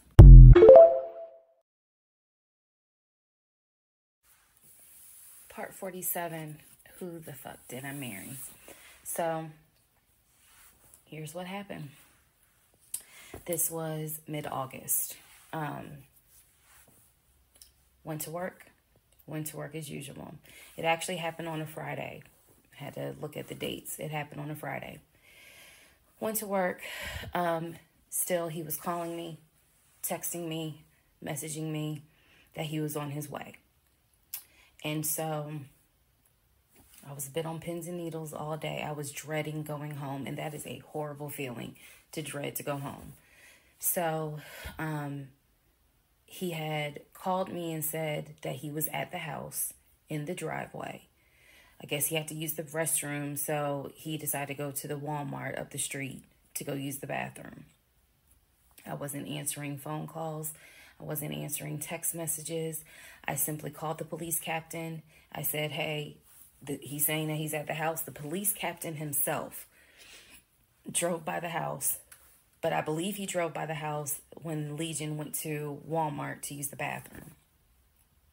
So the police captain was like, I don't see anyone there. But again, when you get home, if he is there, do not engage. Call us. Okay? No problem. Because I got you on speed dial. So I go home. I'm on the phone with both my mother and my aunt on a 3-way call. They're both like, oh my God, you know, what do we need to do? I drive into my subdivision. What he did not know was that he had backed into the driveway up against the garage. Normally I park my car in the garage. But what he didn't know was that at the time I was driving a fleet car. So I wasn't even in my normal car. And I know that he was waiting to see my car, the Nissan Altima that he helped get, pull in to the subdivision and then pull in towards my townhome. That didn't happen. Because I'm in a different car, he didn't recognize it. So when I turned onto my street, as sure as it is hot in Georgia in the summer, that man was sitting in the driveway in his Ford Taurus. Okay? So I live at the time, not far from a cul-de-sac. So when you go straight down, you just turn around the cul-de-sac to come back up. So that's exactly what I did. I went to the corner, turned off so that I can see the house, but he would not have been able to see me. I went ahead and called 911. I was very calm, told them exactly what the captain had told me to say. I was like, my name is, the address is, I need police here because my ex-husband is here. He is not supposed to be here. And I feel as though I am in danger. She said, okay. She, you know, again, regular phone call. She said, we're dispatching police to your home. As soon as I hang up, I then call the police captain. He immediately answers the phone. He says, we just got the call. I'm sending 4 officers your way. Okay, good. Get off the phone. Call my mom and my aunt back because they were both like, call us back. Call them back on 3-way. I continue to sit there until I see 4 officers, 4 cars pull in and stop just in front of my house. So then I ease up. He gets out the car, I guess, trying to see what's going on. I explain to the officer that walks to my window. I say, you know, this is what's going on. So I was trying to sound extra law enforcement smart. I was like, check him through GCIC. You're going to find that he has a warrant out for his arrest for violation of probation. And the officer kind of smirked because she was like, we know. We already checked GCIC. The captain called us. So I was like, okay. So anyway, they tell me to sit in the car. They go up to the window of the car and get him, you know, ask him to step out of the car. He does. When he stepped out the car, I was like, oh my God. I hadn't seen him since the end of June when I met him at the UPS store. And he looked bad then. He was still in the same clothes. When I told you guys when I met him, he was like a size 3X. What got out of the car was easily a medium or large. easily. That is how, and it makes sense because, you know, he probably wasn't eating. Let's set for somebody gave him $6 for chicken nuggets. But what got out of the car was something I didn't even recognize. So he gets out of the car, they arrest him. There was no incident or anything like that. He was arrested peacefully. They put him in the back seat. My neighbors are all looking like, what is going on? And so the officer comes up to me and she said, you know, he's asking to speak to you. Do you want to speak to him? I said, yeah. So she walks with me. Keep in mind, she's wearing a body cam. So she walks with me to the window. They put the window down. And I remember looking at him. I was like, I told you not to come. And he said, I just wanted to get my stuff. I just wanted to get the TV. I said, what TV? The TV that you gave me in the divorce? And he was like, yeah, that TV. And I said, it's mine. You gave it to me. I have the fucking text messages proving that you gave me the TV. And I'm trying not to scream because the neighbors are all watching. And he was like, I know. I just needed my stuff. I'm sorry. I'll never bother you again. I'm sorry. And so I look at the officer and I was like, you have me out here with 4 fucking police cars. You have embarrassed me to no end. You have made a fool of me. And you got the audacity to now be like, I'm sorry. I'm like, fuck, you're sorry. So the officer was kind of like, okay. I said, I never want to see you again. He was like, you won't. I'm sorry. I'm so sorry. So I walk off. The officer is like going through the stuff that was in his wallet. They took it out and put it on the roof of the car. So the stuff that was in his pants, like his wallet, his keys, they put it on the roof of the car when they had him get out the car. And so she's just like, you know, I said, did you catch all that on body cam? And she said, yeah. I said, he gave me the TV. And she said, yeah. She's like, we're going to take him in and we'll have somebody look at him. Because in her words, she said he's definitely having a mental episode right now in the back seat. And I just shrugged and I was just like, Mike, I just said, I just want to be done with him. I just want to be done. And so she was like, I understand. I totally get it. So his car is in my driveway. The keys and everything are, they took it with them because I guess since it was on him, they took it with them for processing at the jail. I think that's how that works because I didn't see the wallet or the keys afterwards. So at this point, 4 officers leave. I go into the house. Everything's peaceful and calm. A few minutes later, I go outside to check the mail. What's in the mail but a letter from the court? I open it up. I go into the house because, again, it's hot. I had my wig on. My head is all sweaty and stuff. I'm just angry and just angry. That raised my blood pressure. So I go in the house. I sit on the steps inside the house, and I open up the mail from the judge, and it's my final divorce decree.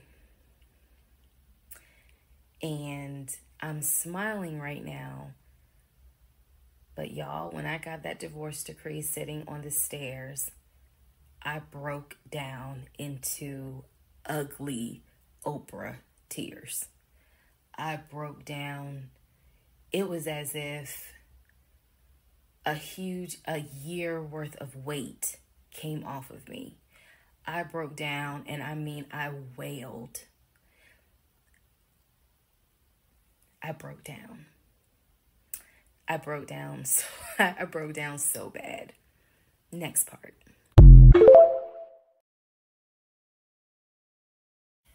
All right, part 48. Who the fuck did I marry? So after I finished breaking down, wiped my tears, and his car is still in the driveway. I couldn't park in the driveway. So I called the car company. I had called the car company once before when he went missing for those 2 weeks to ask them if they maybe had a tracker on the car and could track it. And the nice gentleman informed me that the tracker had not been giving a signal off for about 5 months. So he wouldn't really give me details on the car, but obviously the car had not, the car payment was not being made on that car. It had not been made on that car for quite some time. So he and I split in June, but apparently the car payment wasn't made long before June.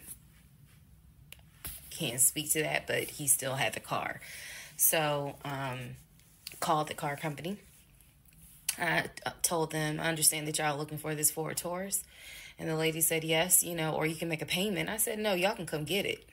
Here's the address. When do y'all want to get it? And she said, well, I can have a driver come get it tomorrow morning. I said, no problem. That car will be ready for you to get it tomorrow morning. And so the car was repossessed out of my driveway the next morning, Saturday. The driver was there about 7 o'clock in the morning. He had the master key for the car, cranked it up, drove it, put it on the tow truck, and left. Here's what that now means. When Legion left my house in June, he left with 2 bags of clothes. Everything else was in my house. At the end of July, or towards the end of July, everything that he had left in my house had been donated to the domestic violence shelter, which means that the only thing that Legion had were the clothes that he had taken with him in the car. When he got arrested in my driveway, all of his clothes were still in the car. And when the car got repossessed Saturday morning, all of the clothes were in there. Which means that when he went to jail, whenever he got out, he only got out with keys to a car he no longer had, a wallet with probably no money in it, and the clothes that were on his back. Everything else was gone. Now we can fast forward to what happened around August 29th. So I was scheduled to move August 31st. Remember, I'm moving up to Cobb County. We had been checking the court documents. He had a court date scheduled for around August 29th or August 30th. I don't remember the exact date. The court time was supposed to be around 9 o'clock in the morning. My mom was watching the court filings online. And according to her, because I missed it, they showed him on the screen because this was still during Zoom. They showed him on the screen, and then he was ushered out of the court into like a back area.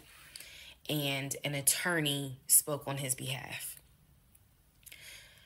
Between the time that he had been arrested and the time of the court date, I had never in my life slept so good. Truthfully, never slept so good. I was officially divorced. I had no ties to him. There was nothing in the house of his there was nothing of his that was still in the house. I felt free. So, when the court date happened and my mom told me what she saw on the Zoom, I was confused. Is he getting out? Is he having to serve time? What's going on? I called the courts. I tried to speak to his attorney, and his attorney had a horrible attitude and was like, why are you calling me? And I informed him, I said, look, I'm a bit afraid of this man. So can you please just tell me if he is being released, or is he going to be kept, or if he is going to be sentenced to a longer jail term?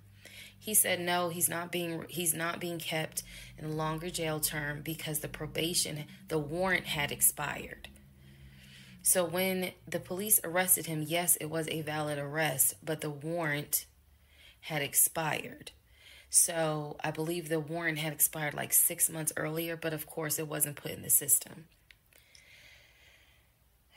Which means that if the court date is August 29th, he's going to be released August 29th or August 30th. I'm moving August 31st. So my mom was just like, please just spend the night at your aunt's house. Like, just spend the night at your aunt's house, then go back to the house during the day, The movers will be there, and then just move. So that's exactly what I did, because there was concern that he would get out of jail angry and catch an Uber with no money and come back to the house, either for retaliation or because he's just in a fucking manic mode. And so that's where he went. I really didn't want to take any chances. It's just that simple. I did not want to take any chances. I knew that at that point, legally, the law's on my side. Y'all are divorced. You have no reason to be at this home. I knew that that's what the police would say. But I wasn't 100% sure, because truthfully speaking, I did not know this man. We can make all the jokes we want. I did not know this man. I thought I knew him, but you never really know a pathological liar. So, needless to say, he got released August 30th. I went to my aunt's house for the night. August 31st, I went back to the house. The movers were there. They packed me up, and we got out of there so quick. I think they packed me up in about 2 hours. I honestly told them, there is extra money in this if you guys can get me packed up, meaning loaded up onto the truck, because everything was packed. But I explained to them, this is a domestic situation. I need you guys to move quickly. When I moved out of that house on August 31st, anything that Legion touched, I got rid of. I sold the furniture. I sold dining room tables. I donated plates, glasses. When I tell you, I moved out and I started over. I completely purged my life. Completely started over. I mean, I was not willing to take a single item into my new home that reminded me of him. From the dishes in the kitchen to the towels in the linen closet. When I tell you Amazon and Ross were my best friends, I mean they were my best friends, because I could not fathom moving into a new home, a new space, with anything that reminded me of him. I sold the bed, got a new bed. If he had bought me clothes, I got rid of them. If he bought me shoes and purses, okay, I kind of kept the heels. But everything else I got rid of. So I completely purged my life. Completely. Started over from the bottom in terms of just the move. I could not take any piece of him with me. Could not.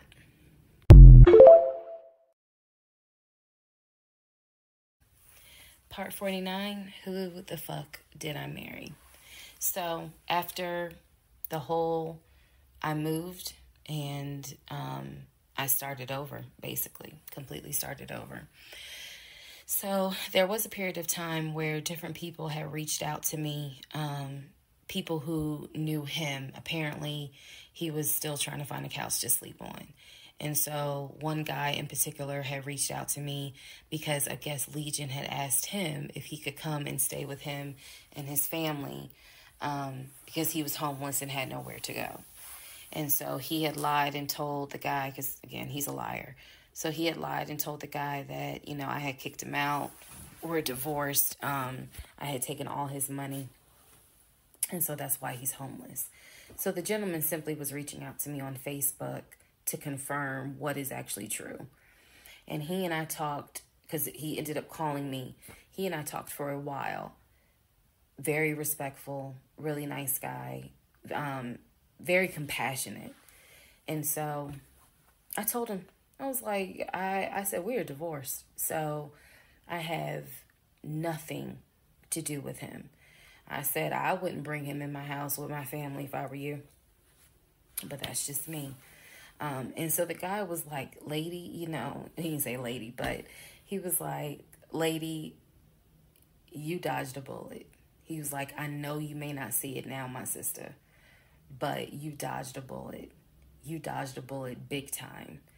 And so, you know, just in talking to him, he was very encouraging. Like, it sounds like you got a good head on your shoulders. It sounds like you a good woman. And no, he was not flirting at all. He was like, it sounds like you a good woman. And I really hope this does not mess you up. Like, don't let him mess you up. Don't let him, like, diminish your shine kind of thing. And I appreciate that. I did. Because at that time, again, had moved into my new place. 2021 was the worst year I ever had. I'm not saying that so that 2024 can be like, hold my beer. But 2021 was a dark year. Started out married, end of the year divorce, end of the year with COVID and divorce. And that period of time, that August, September time, I felt like I was just walking around like a numb woman. I didn't know if I was coming or going. I didn't know what to do, because I felt like I had just been through hell. And it was a period of time where I had to sit down and I had to really, really deal with some stuff that I just simply was not ready to deal with. Things that I had to come to grips with that I really wasn't ready to come to grips with. So fast forward all this time, get to December of 2021. Yes, this is where the story does end. Get to December of 2021. I am out sick with COVID. I'm not at work. I get a phone call from my coworker telling me that Legion has called our job looking for me and was trying to get information on how to reach me. Yes, I had already changed my number. Again, I had already moved, but he knew where I worked. So apparently he had called trying to find me, and the person that answered the phone was like, we're not going to give you that information. So he said, well, can you ask her to give me a call? I'm just trying to get a hold of her so I can get my stuff. The stuff he's talking about are those tote bags from July. So he was calling. And it was a problem. He was trying to reach out to me on Facebook. He was trying to reach out to family members on Facebook, trying to get me to call him so that he could make arrangements to come get his stuff. The devil is a lie. So my friend Tracy, who came to my rescue again, my friend Tracy was like, okay, here's what you're going to do. She said, you're going to send him a message and you are going to say these exact words. I sent him a text message, she said, and she told me, you're going to send a text message because it's going to be time-stamped. And basically the text message says, I do not have your stuff. I did not have your stuff. I have nothing that belongs to you. If you continue to, you are disrupting the work of my job by calling and asking for me. We have no contact with each other. I will send you a copy of the divorce decree that shows whatever is in your possession you own and whatever is in my possession I own. If you contact me directly or indirectly ever again, I will get a restraining order on you. Now, for those of you who are watching this in 2024, and you're probably like, wow, she's dramatic. Please understand that what I just said, I meant. I mean that. If you ever try to contact me directly or indirectly, I will get a restraining order.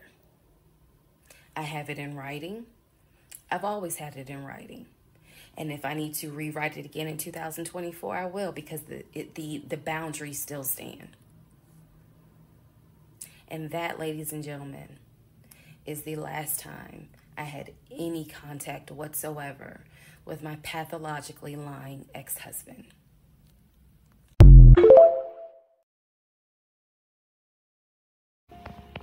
Part 50 Who the fuck did I marry? So, the aftermath.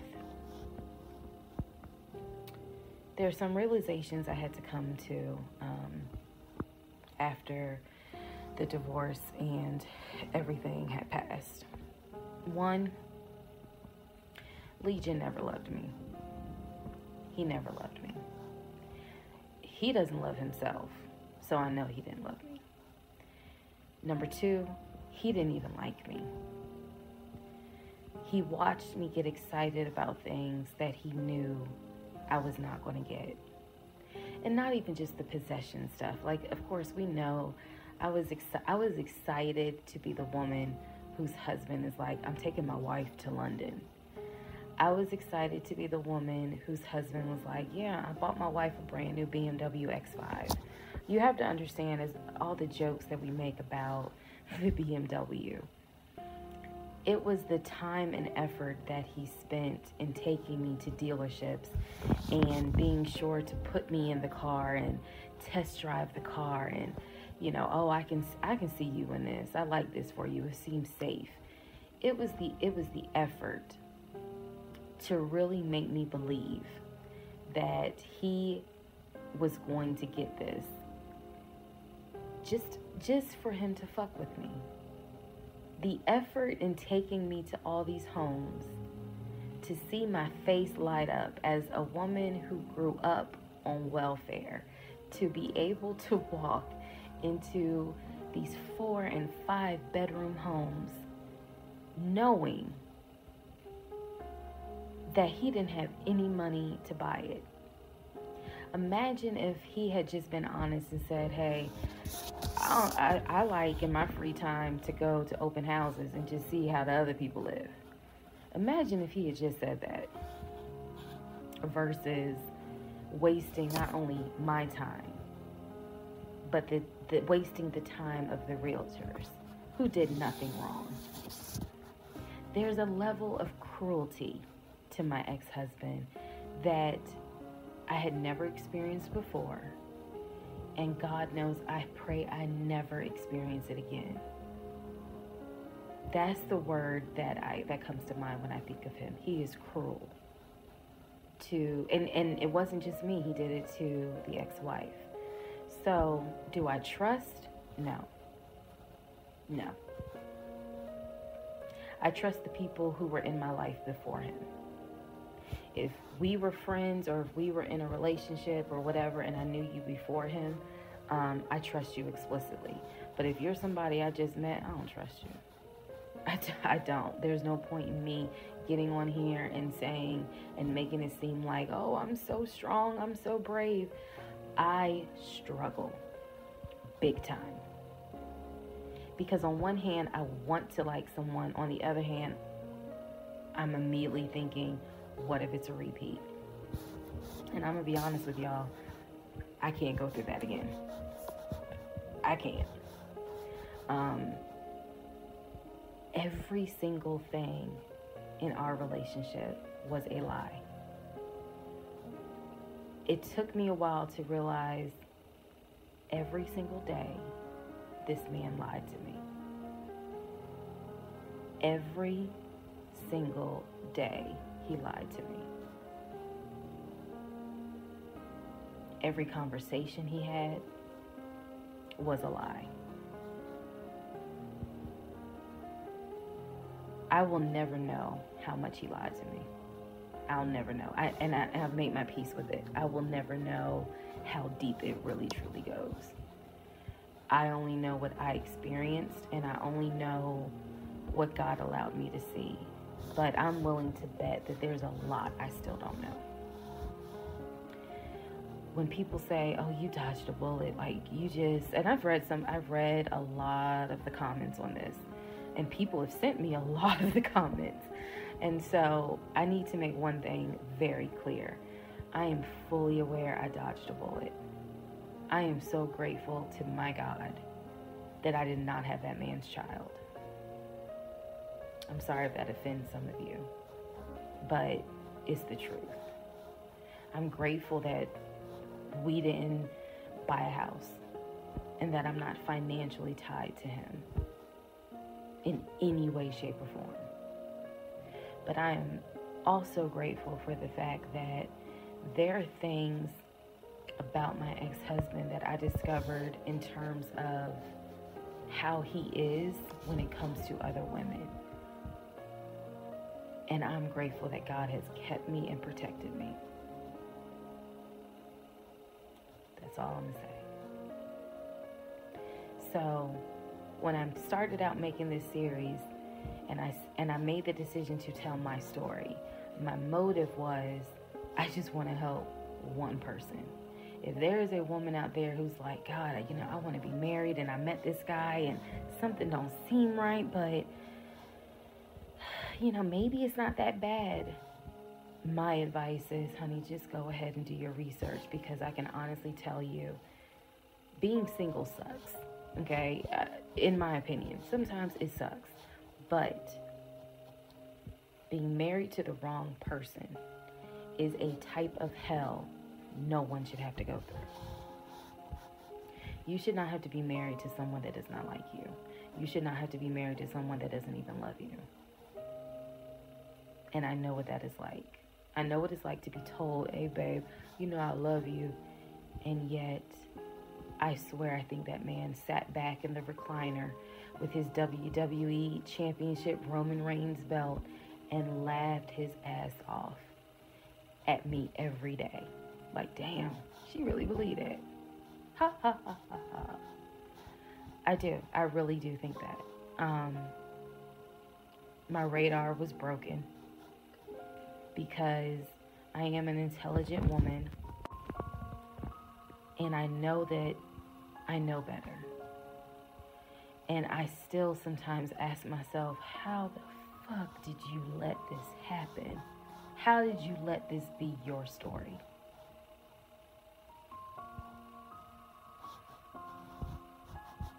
All because at the time I wanted it to be my turn.